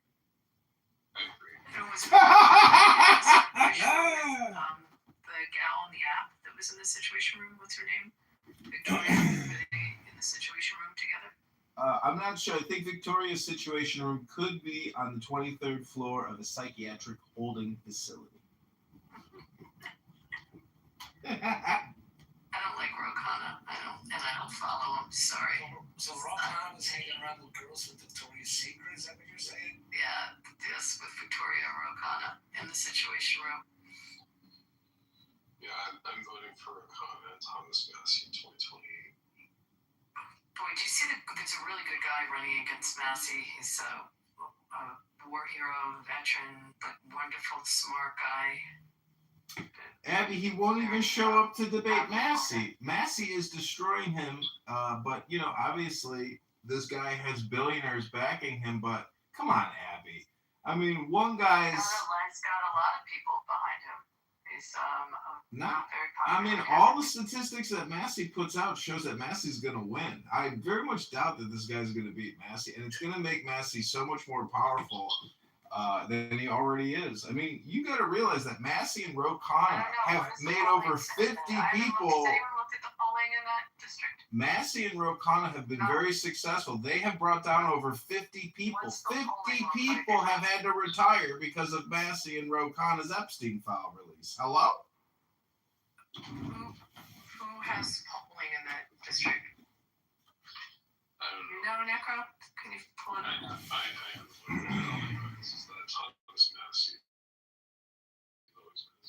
So I don't see it. He's got a very apt opponent. Let me see if I can pull up some recent polls. Yeah, I will be stunned if there's any person in this district that will like Massey more. That likes them more than Massey. I'm 182 points away from being 1% karma. You know, let me ask you, Joe, do you think karma is reciprocal, or do you think karma is... The gods through the app. So what you're saying is Reid Hoffman's plantation, we're all just plantation workers serving Reid Hoffman. Okay. You know, I actually looked up Alistair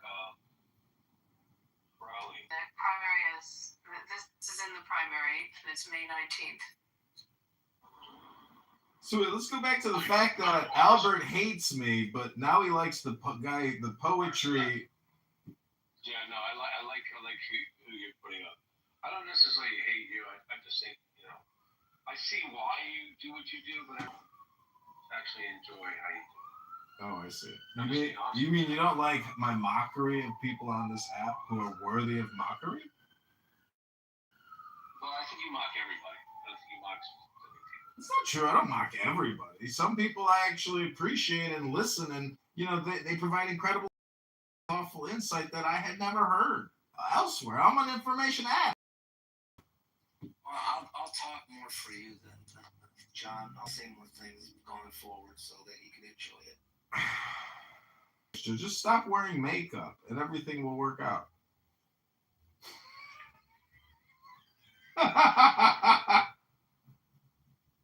We're gonna get gay. I like how you don't choose to reveal your age, Joe, because you said you don't want people to think you're too young. It's true. I don't want people to judge me for my age. It's not a good thing. I mean, you know, they're gonna wait for me to grow up or think when I've gotten to a certain age that they can listen to me, and I don't think I need to do that. It's unnecessary. I was sure he was talking about me. Can we get back on topic and talk about this corrupt police officer, Goomba James Comey, one of the most corrupt law enforcement officials in American history? Hello? He's not a Goomba. The mafia would not take him. He's not even Italian. I mean, listen, his daughter, you know, she didn't even have to file with the National Merit Board. She's going straight to trial. And I have personally also filed an EEOC complaint against federal employees for violence at the workplace, sexual harassment, etc. But what I'm trying to say is that James Comey is so corrupt that thank God Trump fired AG Bondi, and now we got a real man who's going to take down a corrupt cop, because James Comey deserves to go to jail, and I can't wait for him to go to jail. I will have a party, and we will celebrate here on Clubhouse when James Comey reports to jail. Hello? Ain't going to jail because of the shells. I'm sorry. I'm sorry, there's a hell of a lot more than shells. Apparently, you people forgot about Russiagate. And, you know, I live in Chicago, Illinois. That's not what the indictment is about. Oh, really? Well, the indictment expands as soon as we get him in some cuffs and his disgusting daughter. These people are traitors, they're criminals, and I can't wait for him to go to jail. You're not wrong, but they got to get an indictment on that shit. That's what the original indictment was about. Oh, the original indictment, which is the shells. The shells are actually a better case than you might think, but I still think it's about 50-50, and 50-50 works really good for the defendant. Okay, just because you think it's shells, and I'm going to now run a query, and we're going to get an extract of the key points from the indictment. Please hold. Yes, you do that real quick. No, I'll wait. Take your time and get it right. I'll wait. It has absolutely zero to do with Russiagate. Deputy, I've spoken more today in this room than I spoke in the last. I know you have. You came in as a hot Catholic.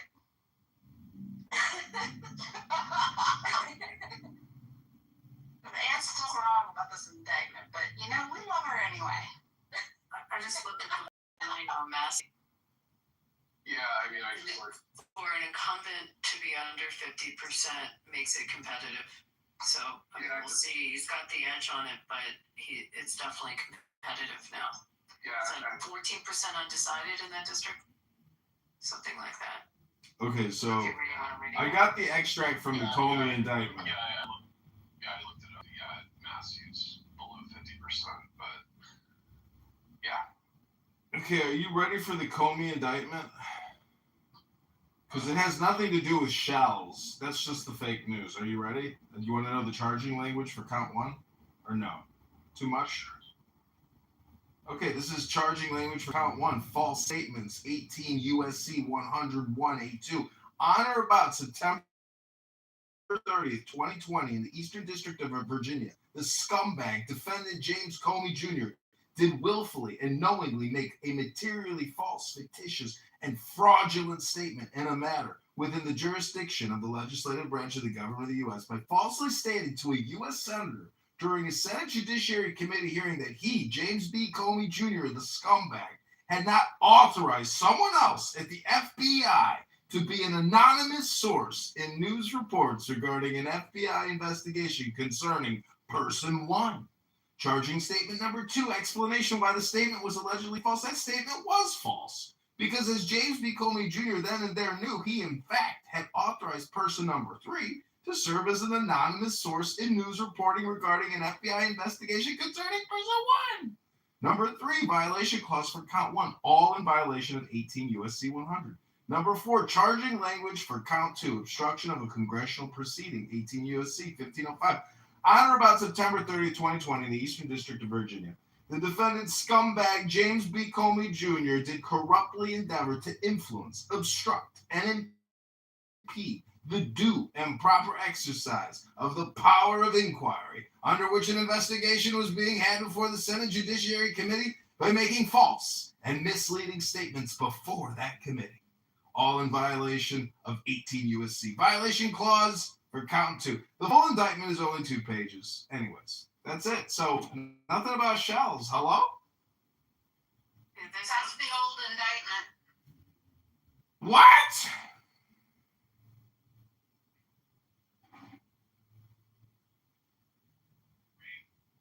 Doesn't 86 have multiple definitions?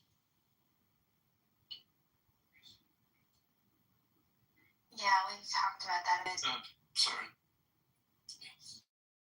Got into it a few minutes ago. The new indictment is that he knowingly and willfully made a threat to take the life of and to inflict bodily harm upon the President of the United States.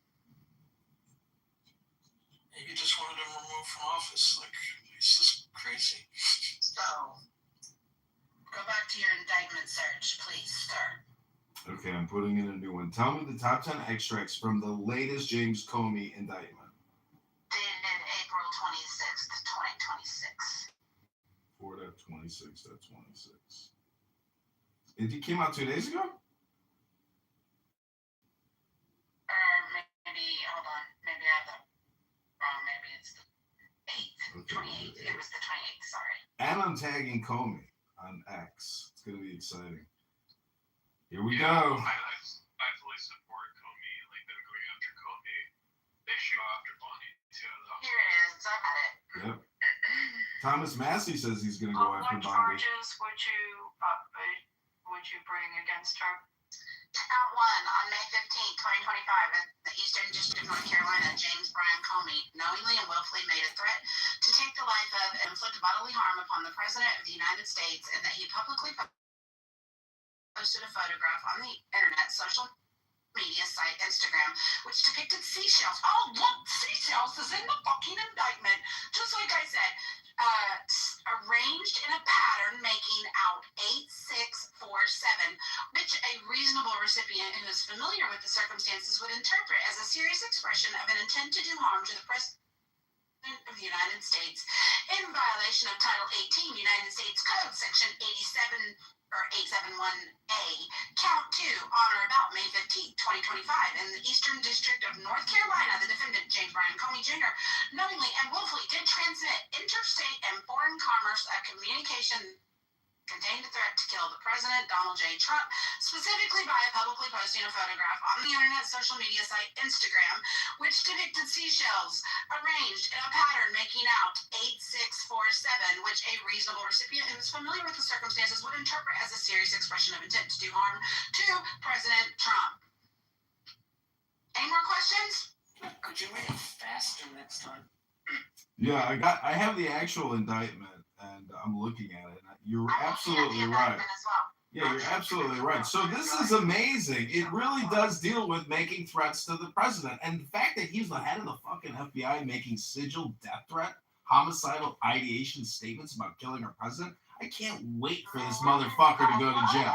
He's going to fucking jail, baby. It's all about the motherfucking seashells. Guys, there's two separate indictments. Like, read. They're two completely separate That's what I said.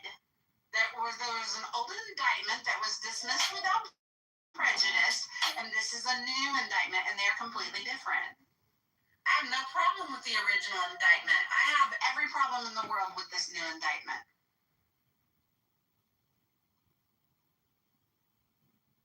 You think people should be allowed to threaten the president? I think we have a situation of free speech being targeted here because there's a lot of discrepancy about what 86 means.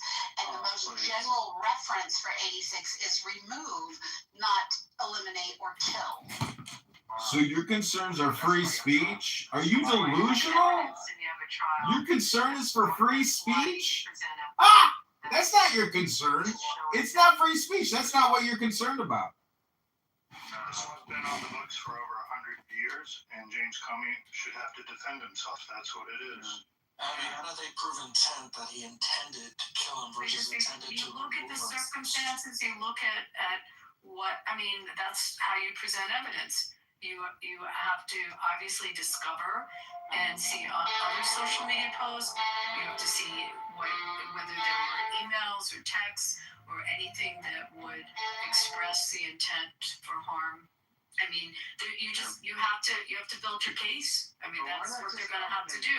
And if they why not own if you have a massive case of TDS, which it sounds like you do, then you know you're biased. They did a survey of Democrats after the assassination attempt, and fully 1/3 of them were upset that the assassin wasn't able to kill Trump. So chances are 30% of Democrats on this call want Trump dead, which means you have massive TDS, but you also are biased in your view towards things. And just own it. It's okay. We're not clubhouse. I'm explaining how evidence works in a criminal trial. What does that have to do with TDS? So It's totally irrelevant to what he just asked me. I'm a Republican.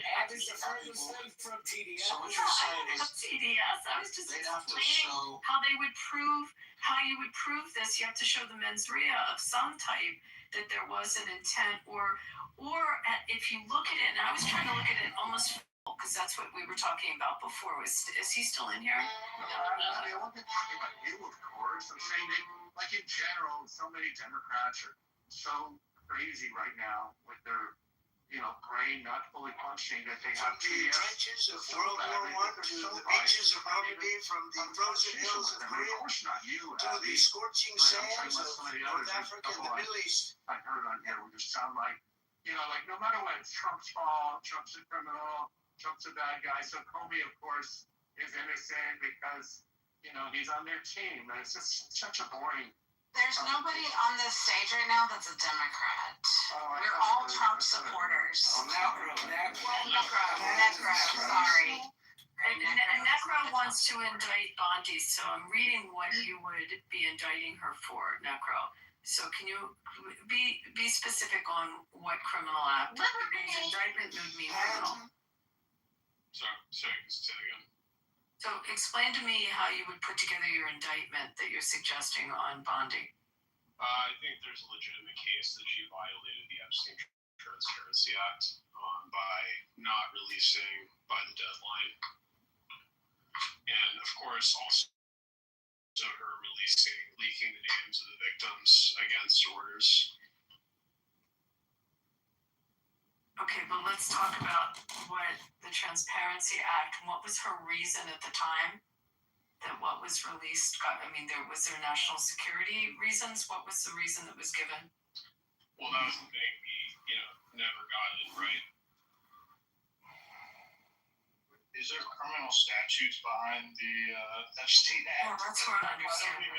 Criminal statutes behind, bro.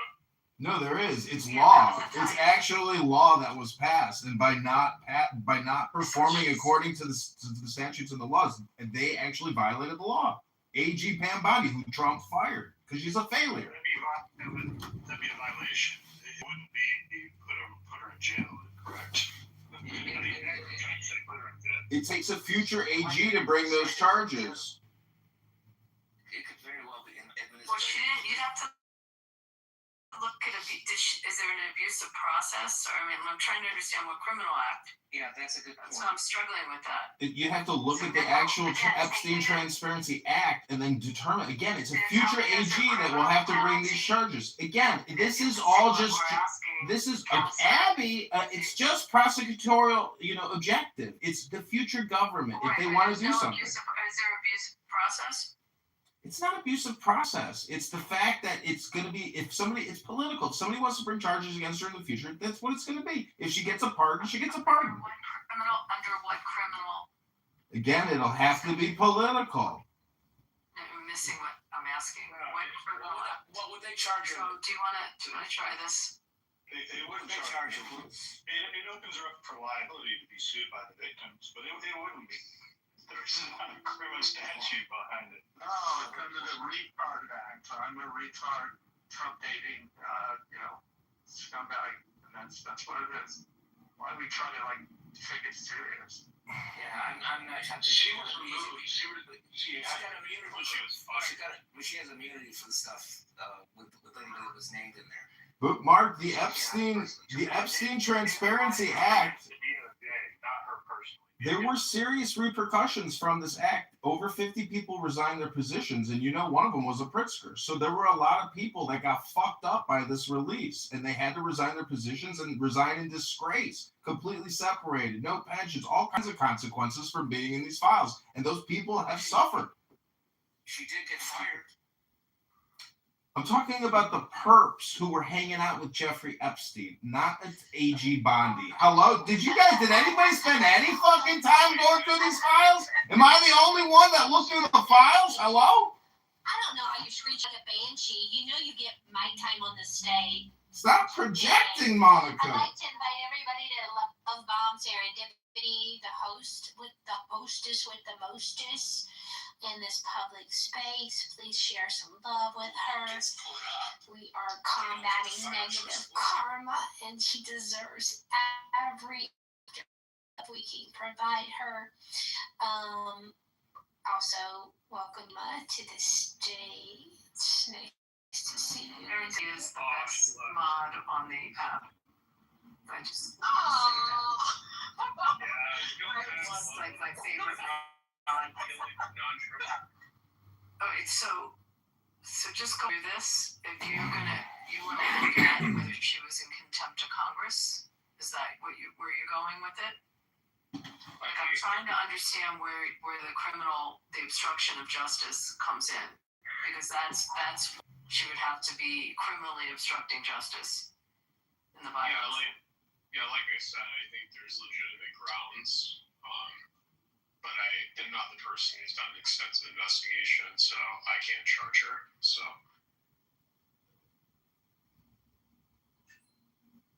can't charge anybody. Well, I don't know. Yeah, because I'm not prosecutor, I'm not DA, so I can't charge her. Well, they're bringing charges against Dr. Fauci's laboratory assistant, who was helpful in bringing the COVID-19 vax disaster to America and the rest of the world.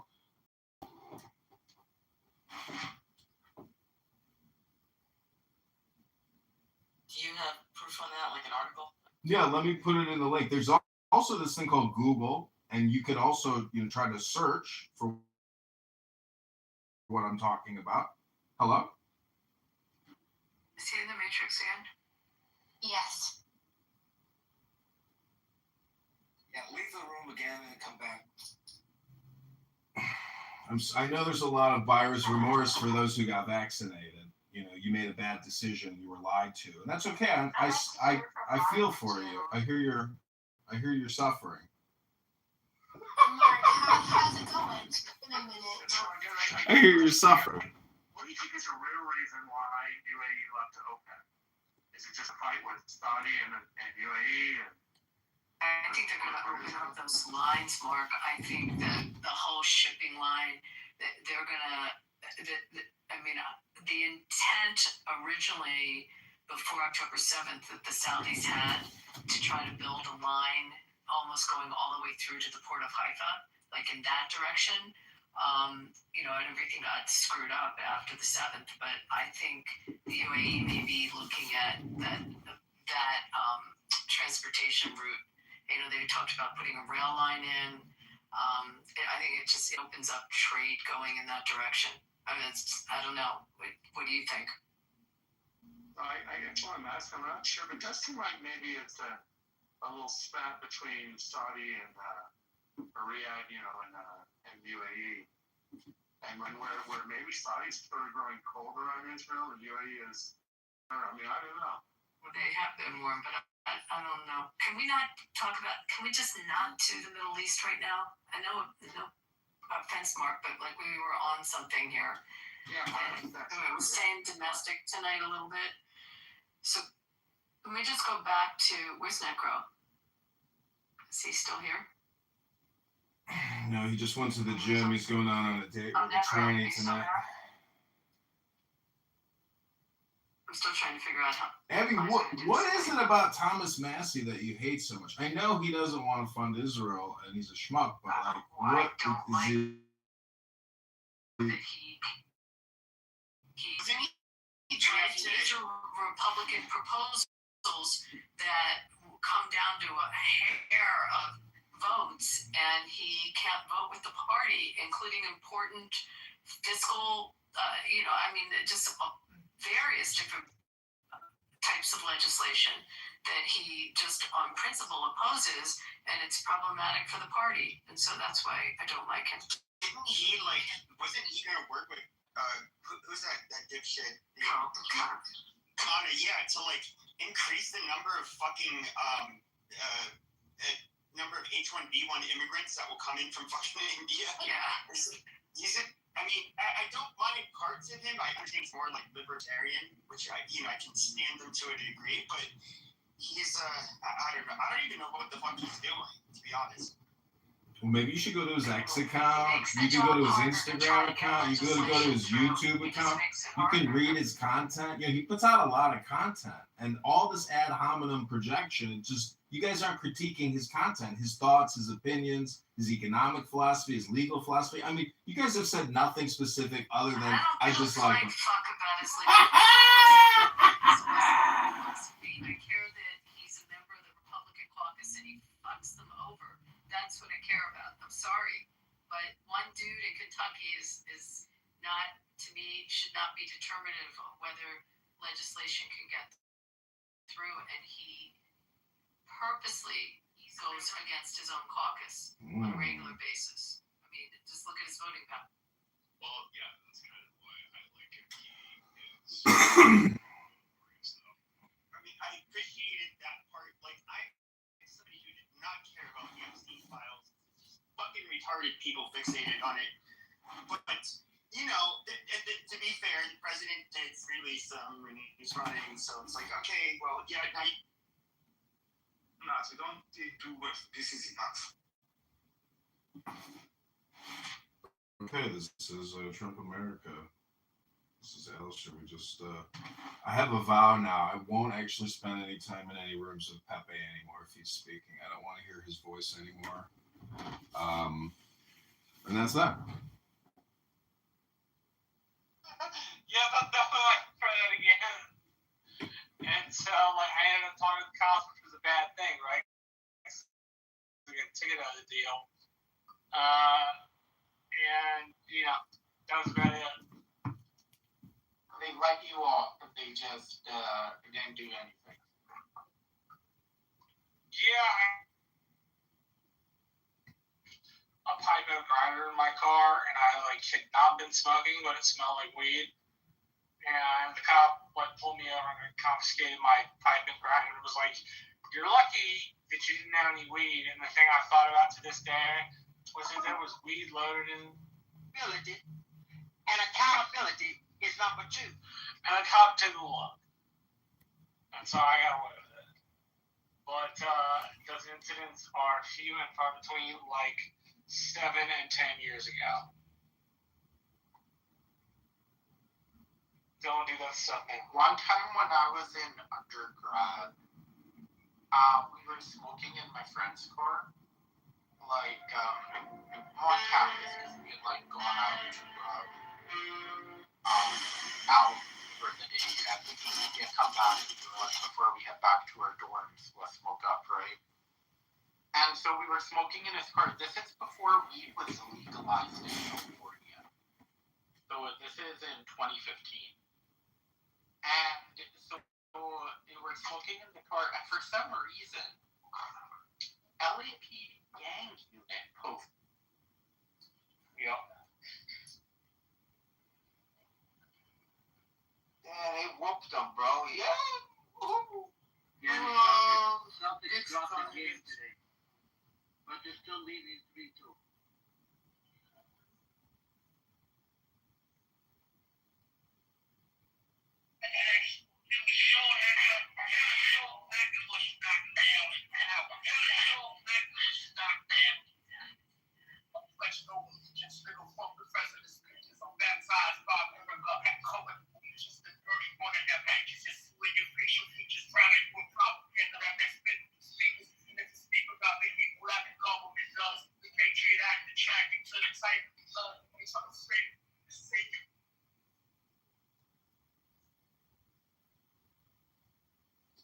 Most people want to go out and kill the fucking president.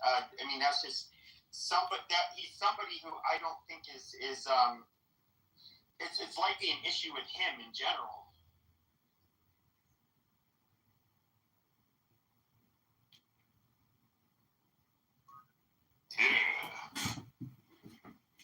My baby Marion is here. My baby. Oh, my beautiful baby is here. So random. Well, I have views that are not popular, and I don't I've never planned to go out and start beating up people or let alone doing a terrorist attack. It's fucking crazy. But people that do that, and I think they have all throughout time. And I think when people try to, this is I don't like seeing the right use this whole, what they call stochastic terrorism argument, where even saying not so nice things about will lead people to kill people, and it's dehumanizing. It can be at times, but for the most part, no, we don't. I don't think we should be a bunch of levels. I don't know. What's the point again?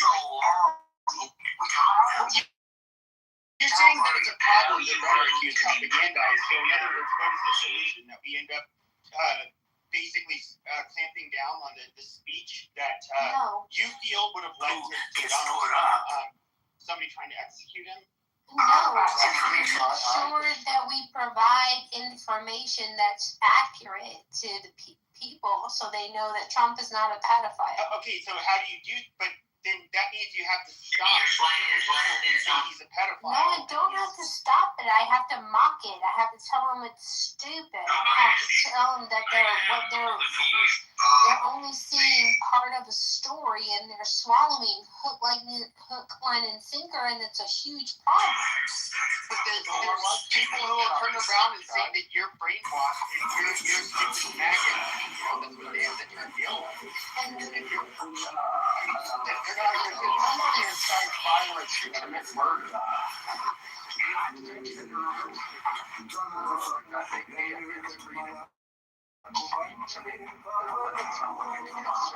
Careful where you go with that, because again, Trump said, let's go to the Capitol and fight like hell, and you were vociferously. It's not whataboutism. It would be a prime case in point in which you would give leverage and power to the other side to be able. Okay, so I didn't finish my point because you interrupted me because you're sensitive and you don't understand. Jesus Christ, like.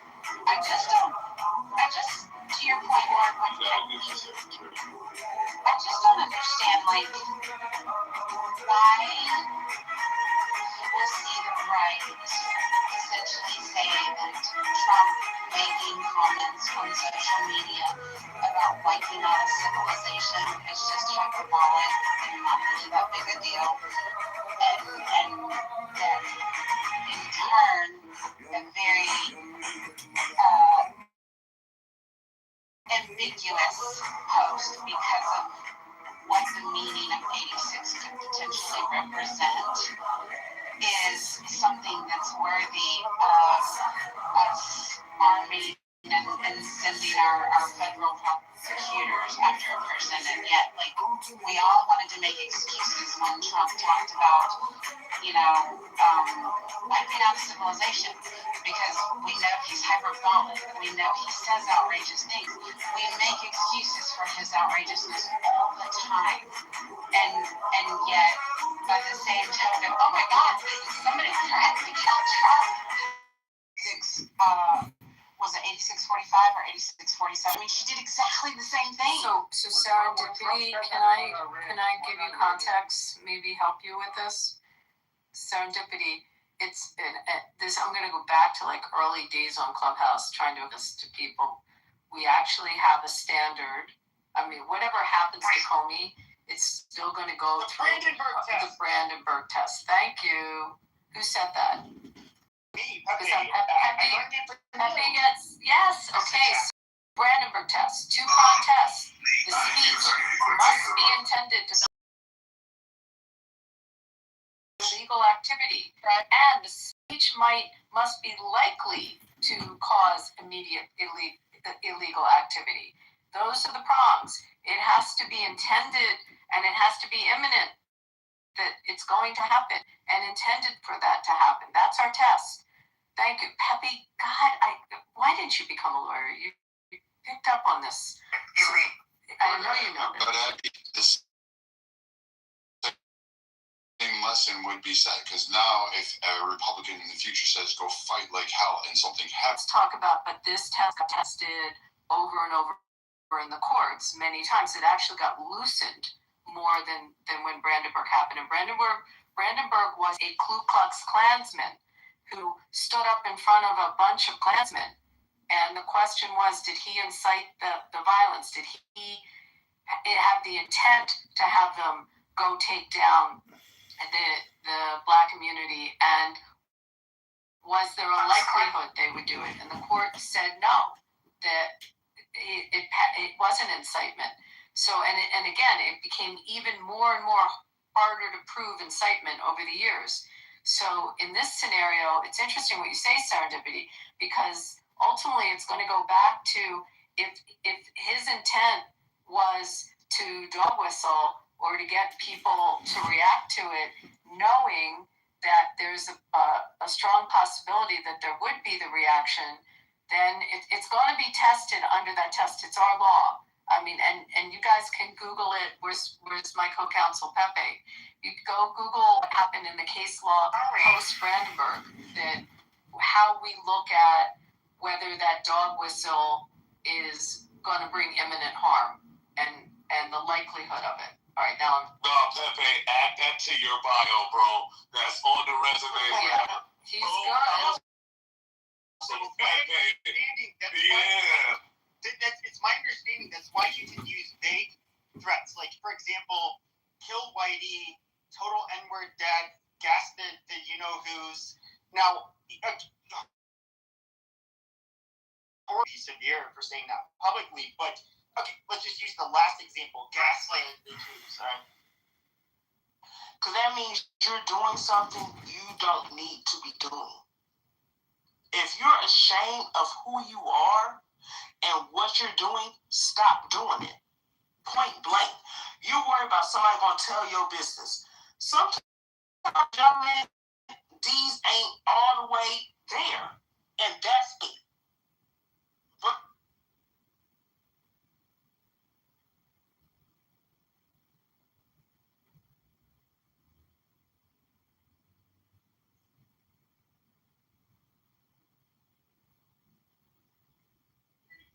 Universe, are you here? Hello, my baby Maria, my darling. She has no background in DC. So what are you talking about? Stop. What, Henry? I was just going to say, I appreciate the explanation, Walter, because I was also worried that moving her out of her current position where she is, being so successful, would that create a gap that couldn't be filled? It sounds like that's probably true. So I appreciate the clarity. Maybe some other time we could talk about Vivek, man. That was the only other thing I wanted to talk about, but I'm taking up too much time. Vivek, listen to me. I've been following his campaign. I don't know what he's doing. He came through town. You know where I live, don't mention it, but he came through town a week or so ago, and I went and saw him. I didn't get a chance to talk to him or get a picture or anything, but I was standing there with one of the local mayors, and we were having a good. It was a nice little time. He came to a local Italian restaurant that's like 80 years old, and it was nice. But we didn't have much time to like talk to him or anything like that. But yeah. I just was curious. I didn't know if you have a sense of the campaign. The problem I have with Vivek's campaign is that Vivek's campaign is being run by consultants instead of him. And what he should be doing to win in Ohio is running the exact same race that he ran for president, and he would win. So Yes. I don't know. Why did we do that? I have no idea. They gotta hire you and Chris and whoever the hell else. Listen, I'm not allowed to be hired as a political consultant because to be hired as a political consultant, you can only lose by a small margin. That's the only way that it works. Political consultants only get hired if you lose all the time. You can't have any good ideas. You can't have any real guerrilla marketing experience. You can't have any real opposition research experience. To be a Republican consultant these days, you have to figure out how to charge $350,000 a month and do almost nothing. And that's the only way you can get there. Walter, you're a charming person, so please don't go work for Vivek Rose. I just wish I came up in this era of Democrat operatives where you can get paternity leave for like 4 months and get paid. You can get, you got the good life, you know what I mean? Like, back in the day, we had to grind for that stuff, and man, I don't even understand today, but these cats are making major money off these NGOs and nonprofit. I guess on the left side, that is probably true. They have a lot of money from they get a ton of money from the NGO side. On the right side, it's whoever can send the most useless fucking mailers. We got to send 80 million mailers, and they're all $17 each, and I get to keep $14 of that $17, and nobody looks at them. No one's seen them. No one cares about them. They show up in the mail, people throw them right in the fucking trash. I mean, these are the dumbest people in the world to me. I mean, the amount of money. I was sitting in this room years ago. This was I was in a private event at the Willard at a fundraising event with Club for Growth. And I was sitting there listening to these people, and they were about to raise, I think, $16 million for a candidate I was talking to. And I went around the room and I started getting to this last guy, and he said, "So, how much are you guys spending on mailers?" And suddenly the room went silent. And I said, "Which one of you owns the mailer company?" And the guy on the left side said, "Well, I mean, it's not my company, it's my brother." And I was like, "Oh, well, hold on there. Wait, what now? Your brother?" And he did this. They were not happy with me. I was not invited back. And this is the reality of the scenario, okay? These people, this is what they do. This is how they make their money. They raise a bunch of money, and then they all take their cut off the top, and it's a fat cat society, and it's really obnoxious, and I cannot stand it. If we want to win, we need to do that. You don't need to use friggin' mailers anymore, okay? Mailers don't do anything. If you spent the amount of money on mailers that you did on YouTube banners and YouTube ads and X ads and everything else ads, you would do 10 times better. But these people, they don't have any concept of the new wave of how you actually advertise. I mean, the concept of a mailer is so stupid in the first place. Essentially, this is the way I think about a mailer. A mailer is like an impression. like an impression on X, right? You see it for 2 seconds, and then you throw it in the garbage. What's the difference between a mailer and something you see on X? Something you see on X that advertises to you, you can pull it up and you can see it 6, 10, 15, 20 times a day. If you're paying it right, if you're advertising and doing it properly and actually spending money on it, that impression will be many, many times. But a mailer is once, okay? And then you see it and you put it into the garbage can because you go, oh, look, yay. It's like the stupid freaking thing. The goddamn text messages, dude. These things are so annoying. Dude, I would just want to be a Democrat organizer on the left to do community organizing. I don't throw it away. I got so much mail from Winsome Earl Sears, right? And my husband used to be the personal trainer for her like 3 years back, and I kept all the mail, okay? And when I saw her, I gave her assistant all the mail. I was like, please vote for Winsome Earl Sears. My mom, she got so much to her house. Like so much to her rental property, and I was like, "Here's all the mail. I'm just gonna give all of it to you." Oh, you take your mail back. You know why Winsome lost? They spent all their fucking money on mailers. That's exactly. Oh my lord, dude! Hey, listen to me. If there's any politicians in this room or any hopeful politicians, if you ever meet a consultant that tells you, yes, we need to spend $800,000 on mailers this month and this quarter, fire them immediately, okay? Oh, bro, you're out of business on the GOP though, man. From what I've heard from you too, bro, these cats are dedicated to not winning. Like they can't wait to not win. They are absolutely hell bent on fucking losing. That's right. And part of the reason why the majority, not a majority, but many of these big consultants, they have these franking contracts with people in frank contracts in Congress where our taxpayer dollars pay for mailers and all these different things. I mean, you talk about Axiom Strategies and some others out there, and so that's just part of what they do, and it's crazy. I don't know, man. If you're not in if you're not doing IP targeting and other types of geo-targeting and micro-targeting down and getting in front of people, having those kind of all kinds of other creative ways in today's world, you're not doing right. Guerrilla marketing is the only way to win now, and the reason for that is because the attention economy has gotten so competitive that why the hell would I pay any attention to you? Like really? So, I mean, if you're trying to get someone's attention, if you're really trying to get someone to actually pay attention to what you're doing, hit that 7 seconds, they will never care about you ever again. That's just how it is. That's just how it is. Walter, that much effort. Yes, sir. Yeah, I just got one more point I forgot to mention. I added the YouTube link to O'Keefe Media Group, which reveals hidden camera video with Glenn Prager from the DOJ, who handled the first round of Epstein victims on hidden camera video, saying that Jeffrey Epstein was an informant and an asset for the CIA. So that is confirmed. Yeah, I mean, dude, listen to me. If people think this is just like some hunky-dory random thing that, it's just some random dude, guys, you just get out from underneath the rock, okay? It's obviously an intelligence operation. Otherwise, we would have found out a lot more about it. Okay, but I got to go, guys. This was a great show this evening. Thank you guys, everybody who came to the show tonight. This is the Political Theater on Blicker. Make sure you guys follow all my speakers up here on stage. Chris, Jared, AB was up here this evening. Henry, Zen, Sunlight, 10th Mount. Make sure you guys follow all these people. These are good people. They got good content. Make sure you guys come back. We will be back on tomorrow night. Well, wait a minute here. I got to go to Michigan tomorrow. Maybe. If I get into the hotel early enough tomorrow, I will be on tomorrow night at 9. So we will be back as soon as we can. There is a press conference, by the way, Thursday morning. There was a press conference up in Michigan, and we're going to be going over the fraud. That is with the state senator Nesbitt.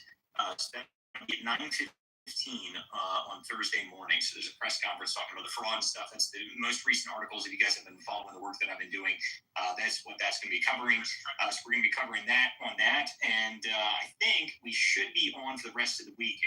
I don't know. I got to double check some travel stuff because I might be going down to DC Friday. Someone invited me to an event. They want me to go, and I'm going to try and make it. So we'll see.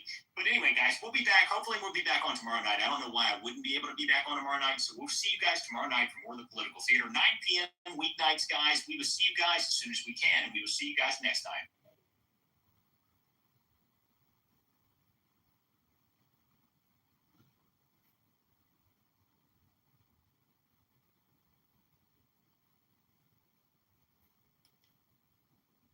I didn't come. I mean, I had a little bit of experience, but I didn't have a whole lot.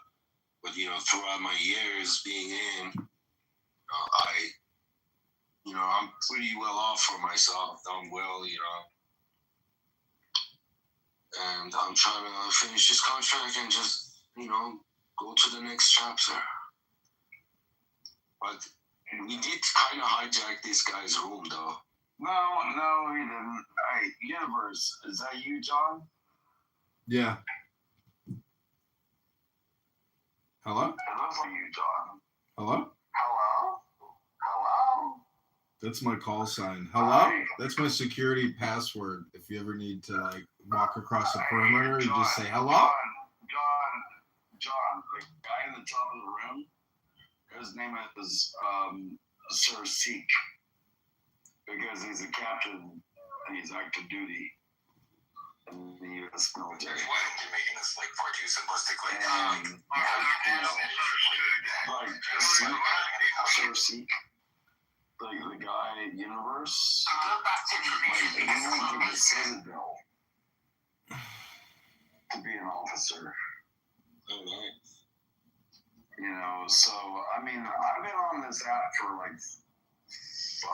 5 years ish. But dude, I think you and John would actually be coming cohorts in crime. Oh yeah. Yeah, because like I said, you went to the Citadel. Well, I don't participate in crime anymore. I'm strictly involved in politics now.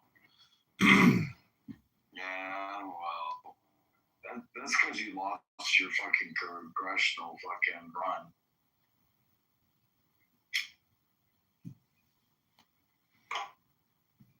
So you need ROTC or you need OCS? I did Razzi. No, he went to the Citadel. Oh, okay. Yeah, you do ROTC at the Citadel. Everybody does ROTC. Yeah, military university, yeah. Yeah, that's John. That's who you're talking to. You're talking about a commission. What do you think would happen if a black man ran for president? See other veterans out here, man. I'm not there yet. The result would be a landslide, and he would be under it. Slavy, what do you expect to do about unemployment? Same thing I've always done. Go down every Tuesday and sign up.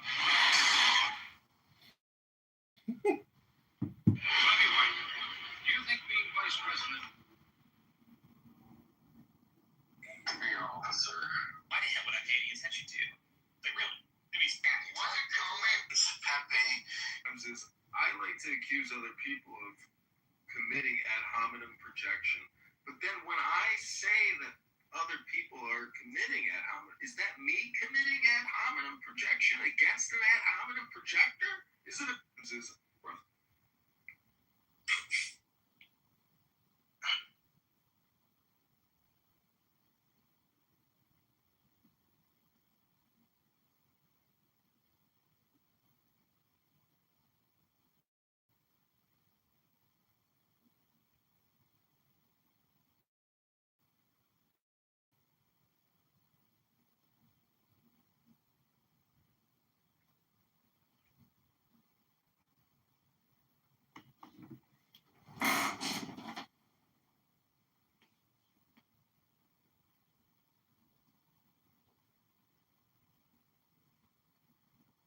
that we have together. My pussy's damaged.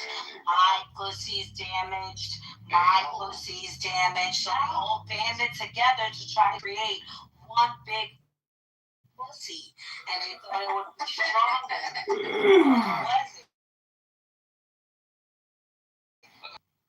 No activity again. Don't go after this. Make it substantive. Make it stick. Make it matter.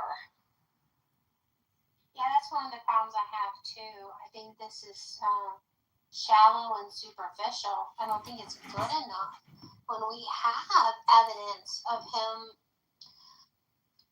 doing seditiony things.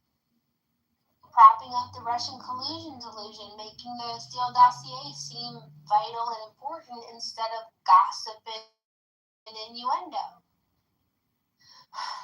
It's very frustrating. Hey, Edie. I think it was a crime when he opened the investigation against Michael Flynn. Me too. It's very hard to swallow. Roger Stone, Michael Flynn, Sidney Powell, all the people that supported Trump were targeted in Lafayette.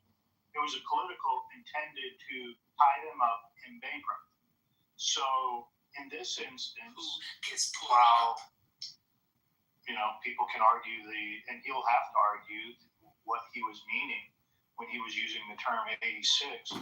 What's wrong with him taking his own medicine? Like, I don't see it is politics. It's not like the Democrats are going to, they would have eased up on their lawfare until this indictment came out. They were literally promising to go after every Trump official when the House gets back in office and investigate, or when Democrats take majority in the House, and they're going to investigate every single Trump official.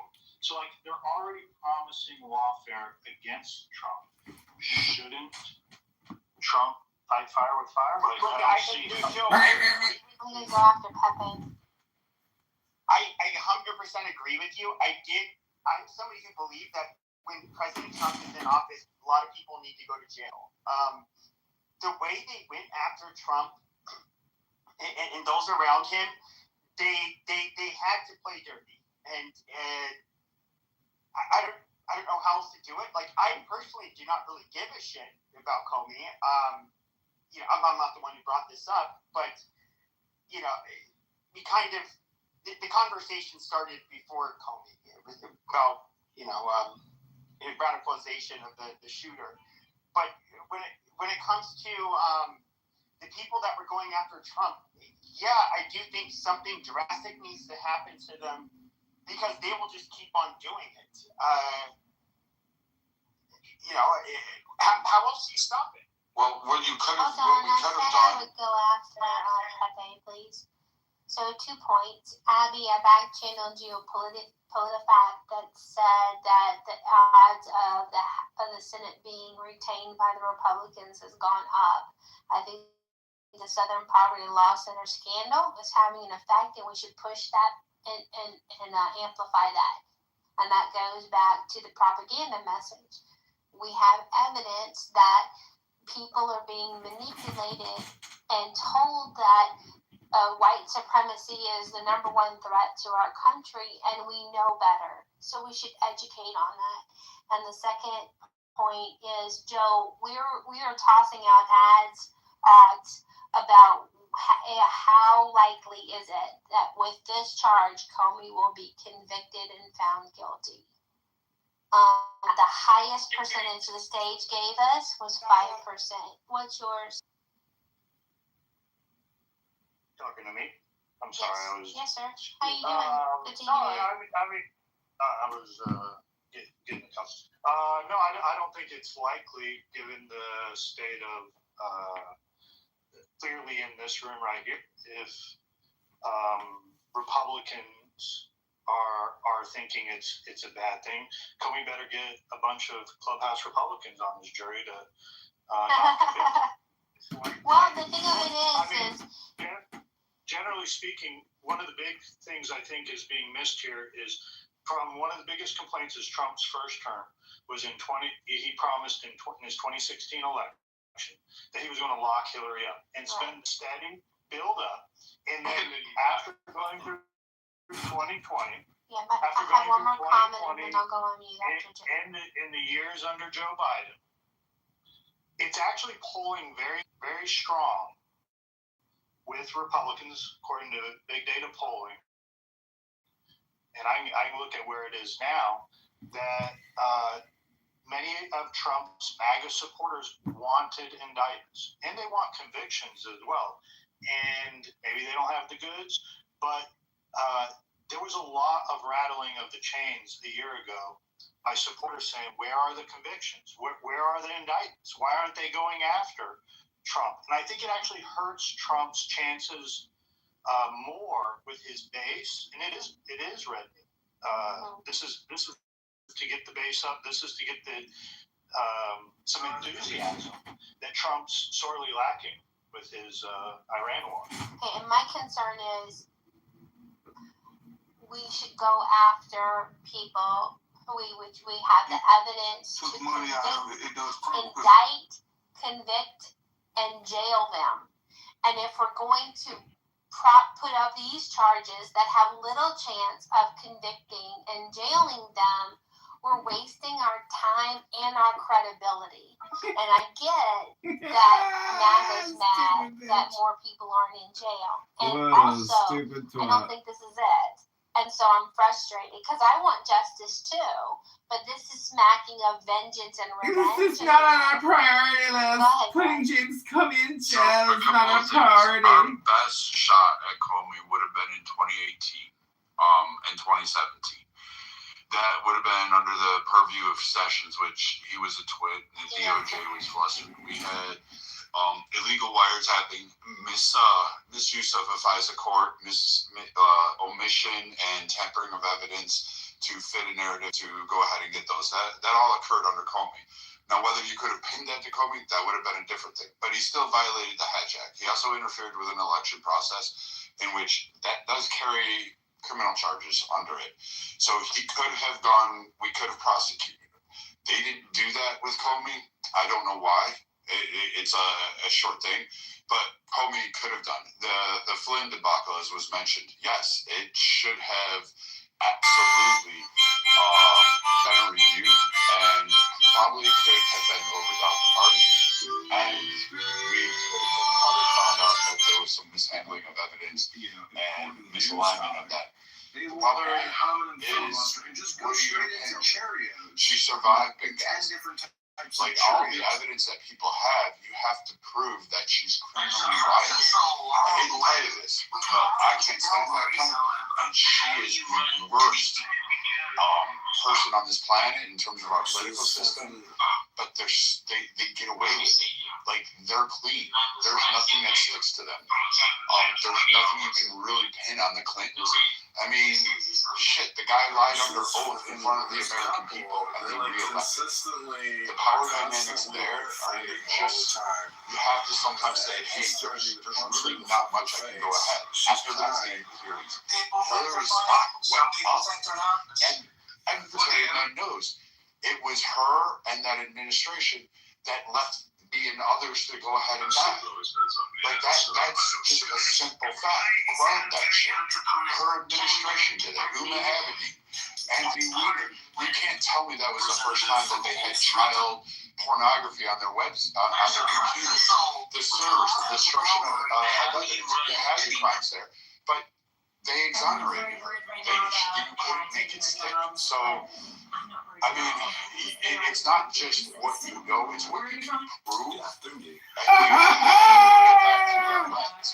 And if you're going to go down that pathway, we better go. And if we are going to do that, then we better find some fucking damn good prosecutors. We better find some Republican lawyers that can go on there and not just do CNN or Fox News sound bites and sound good on TV, but they have to be fucking dead on. And if we can't do that, then we don't have anybody to blame but ourselves. And Trump made a mistake. Sessions was the worst person to pick. That fucked him up from the beginning. He should have picked somebody a lot better. I don't know who it should have been, but I would have probably put Ted Cruz in. I would have gave it to him and said, here you go, unleash it. And Ted Cruz would have been a dog with a bone at that time, especially because he wanted blood and he wanted vengeance. And he would have went and got it. He would have found a law. But you know what? We didn't do that. Our side wasn't smart in that area. The Democrats threw everything they could at Trump. And he didn't get unscathed. But the man came back more powerful and destroyed the blue wall, destroyed every swing fucking district there we had. He took it over, and we have the power right now. This is just a distraction. We had the narrative for like 2 seconds, and now this is going to blanket it, Everybody's going to be cheering it, and it just gave leverage to the Democrats when we should say, hey, the political violence, your voice is being silenced. We could have rolled with that. We didn't have to do this. This shit was stupid. That AG just dropped the ball on us, and there was so many more fish we could have gone after, so many others, and we're letting them slip through our fingers over stupid shit. Yeah, no one in this room, but we live in a world where we talk to people outside of this room on Clubhouse where they believe an impeachment of a president means it kicks them out of office. They're not even familiar with that the Senate has to convict them. I think we live in a world today in America where these headlines and these buzz lines play a factor and make effect. It's a momentum game. And I think it was hurting Trump more to not have anything. I don't think a trial on Comey will even be heard prior to the midterm election. I'd like to see a series of indictments come out over the next 6 months, regardless if they hold any water or not. These people in the DOJ work for us. This was one of the biggest complaints against Bondi, was why was nothing moving forward? Well, some of this stuff was working forward. I think now it's just starting to actually come to the news cycle, because I believe they were working on this grand jury for quite a while prior to this, even when Bondi was still in office. So I don't know. This is the machinations of what has occurred over the last year from some of the base demanding some of this stuff. Well, the guy from Rasmussen Reports, he went right into Trump and told him back in the fall, Mark Mitchell's his name, and said, look, your base wants indictments. Your base wants convictions. And at least according to his account, he's like, oh, okay, they want indictments. They want convictions. So we'll see. We'll see. It, was doing nothing better in putting us in a better position than doing something about it. And I'm on the side that says do something about it regardless of the outcome. All right, if that was the case, so take a look at the impeachments against Trump, the prosecutions from New York City, the release of his tax returns, creating fucking new state laws, manipulating a law to turn a misdemeanor into a federal crime, and then charge him 31 times with the same fucking crime. Then you go, all right, we've got this. Then you got the Georgia, what was her name? Stacey Abrams? Not Abrams. The girl that Willis, Vandy. She's in a hotbed of water right now, and she's like trying to survive the next day. They tried to do it in Florida, and the Democrats lost on it, which gave power to Trump. I'm not necessarily saying we shouldn't have done anything. I'm saying we didn't have the people that were really going to go after it. We put the wrong people in play, and I'm kind of grateful to Trump right now that front page, and it would have been a failure. It would have been a failure, another failure. And who knows how this election cycle that just passed would have turned out if Trump, under 2016 with COVID shit that was happening, started prosecuting everybody and that would have been an epic loss on our side, and it would have hurt us much more down ticket, and we wouldn't have had the powers to basically shift a lot of things. And I still don't like Mitch McConnell, but hats off to him for securing the courts and making sure a lot of provisions down ticket, down ballot actually worked in our favor to help propel up and to help us have that streak of a victory. And, played it right. He set us up. Now it's up to our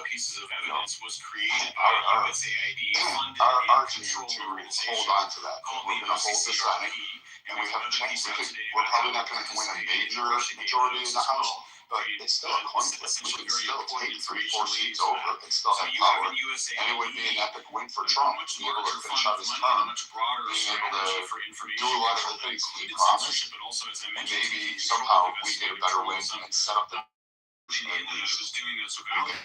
at 12, and you could be a shot for it, a good shot, not just like some imagination, but an actual good shot. I just don't to use against us. That's a good point. It did.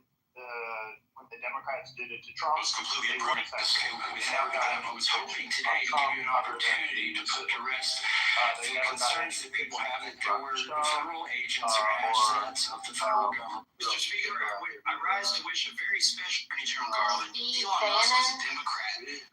For They whatever got says the conviction, gentleman. Steve Bannon. Oh, they did. That's right. They did get a conviction.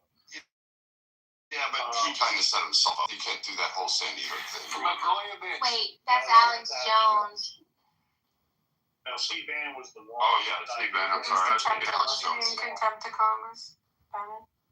Oh, he was contempt of Congress. That's right. Yeah, Bannon was contempt of Congress. But I mean, that's a nothing. Like, that's not a big win. Did what? 5 months? They were also going after him a while back for raising private funds to build the wall back in the first term. That's Do you remember that? Yeah. Shit, I don't. Man, there's been so many of them. I can't. He's kind of. I didn't But you're right. I mean, right. It's, you know, it wasn't effective for the Democrats. Why do we think it was effective? And I don't know. That's the bad part of it. You know, cases in. They're demanding revenge. And it didn't work for the Democrats, at least for winning the presidency. So, yeah, how effective is it really in the long run other than costing a shit ton of money and time and effort and things to it? Maybe going after a Comey satisfies the base. You're not going after a figure like Barack Obama. You know, that would really rally the base of the left.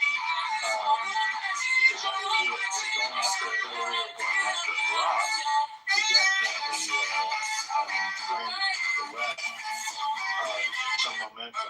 So That's a fancy piece of wood.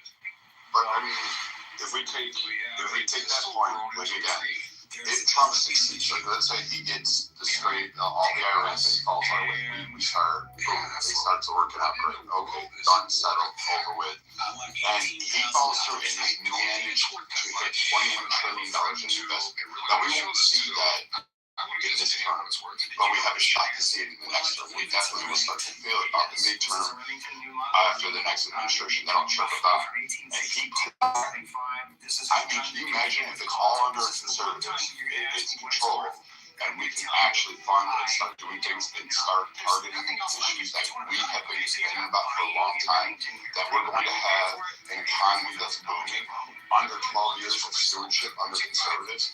It would take literally 50 years for the Democrats to break that shit. And not that they won't spend us into oblivion, but we really could hold something there, and Trump can walk away with something that will last, I don't know, to another 250 years. He'll be able to support this country with those investments. Again, to me, that economic boom for the U.S. will cement us for 150 years. That's a lot of power to give to a guy and give it to the next administration and hand it off. And the American economy is steamrolling along. We're all doing a lot better. And the work he's conquered out, you know, a bunch of bullshit. Venezuela's cured. Cuba looks like it'll be cured. Iran's going to be cured. Kim Jong-un is, I don't even know what's going on with it. Nobody does because he's been quiet. The only thing left is Russia and Ukraine, and quite frankly, no one gives a fuck about either of those two countries in reality. It's just a political oppo. We really do. And Europe is finally starting to pay up a little bit more. And he may take Greenland, who knows? But I mean, fuck, if he does it, hats off to him. He'll be one of his presidents, if not top 3 of all time.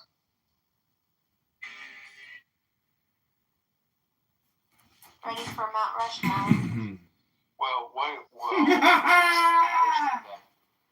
18 to $21 trillion investment. Like, what is it? It's AI. So part of that is going to be AI transition because there's, you know, obviously they're going to take over some of the workforce and everything else. So there's going to be, you know, and I remember Elon was saying something about universal basic income, which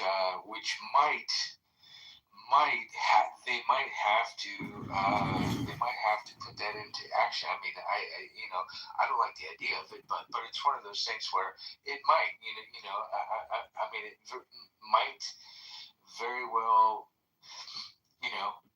mean that we go to that,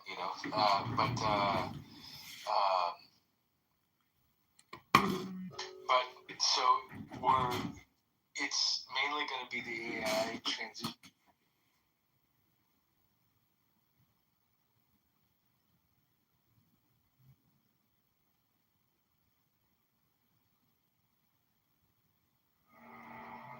Mine is the head of the man, and thy insight is keen as the hawk's. By my head I invoke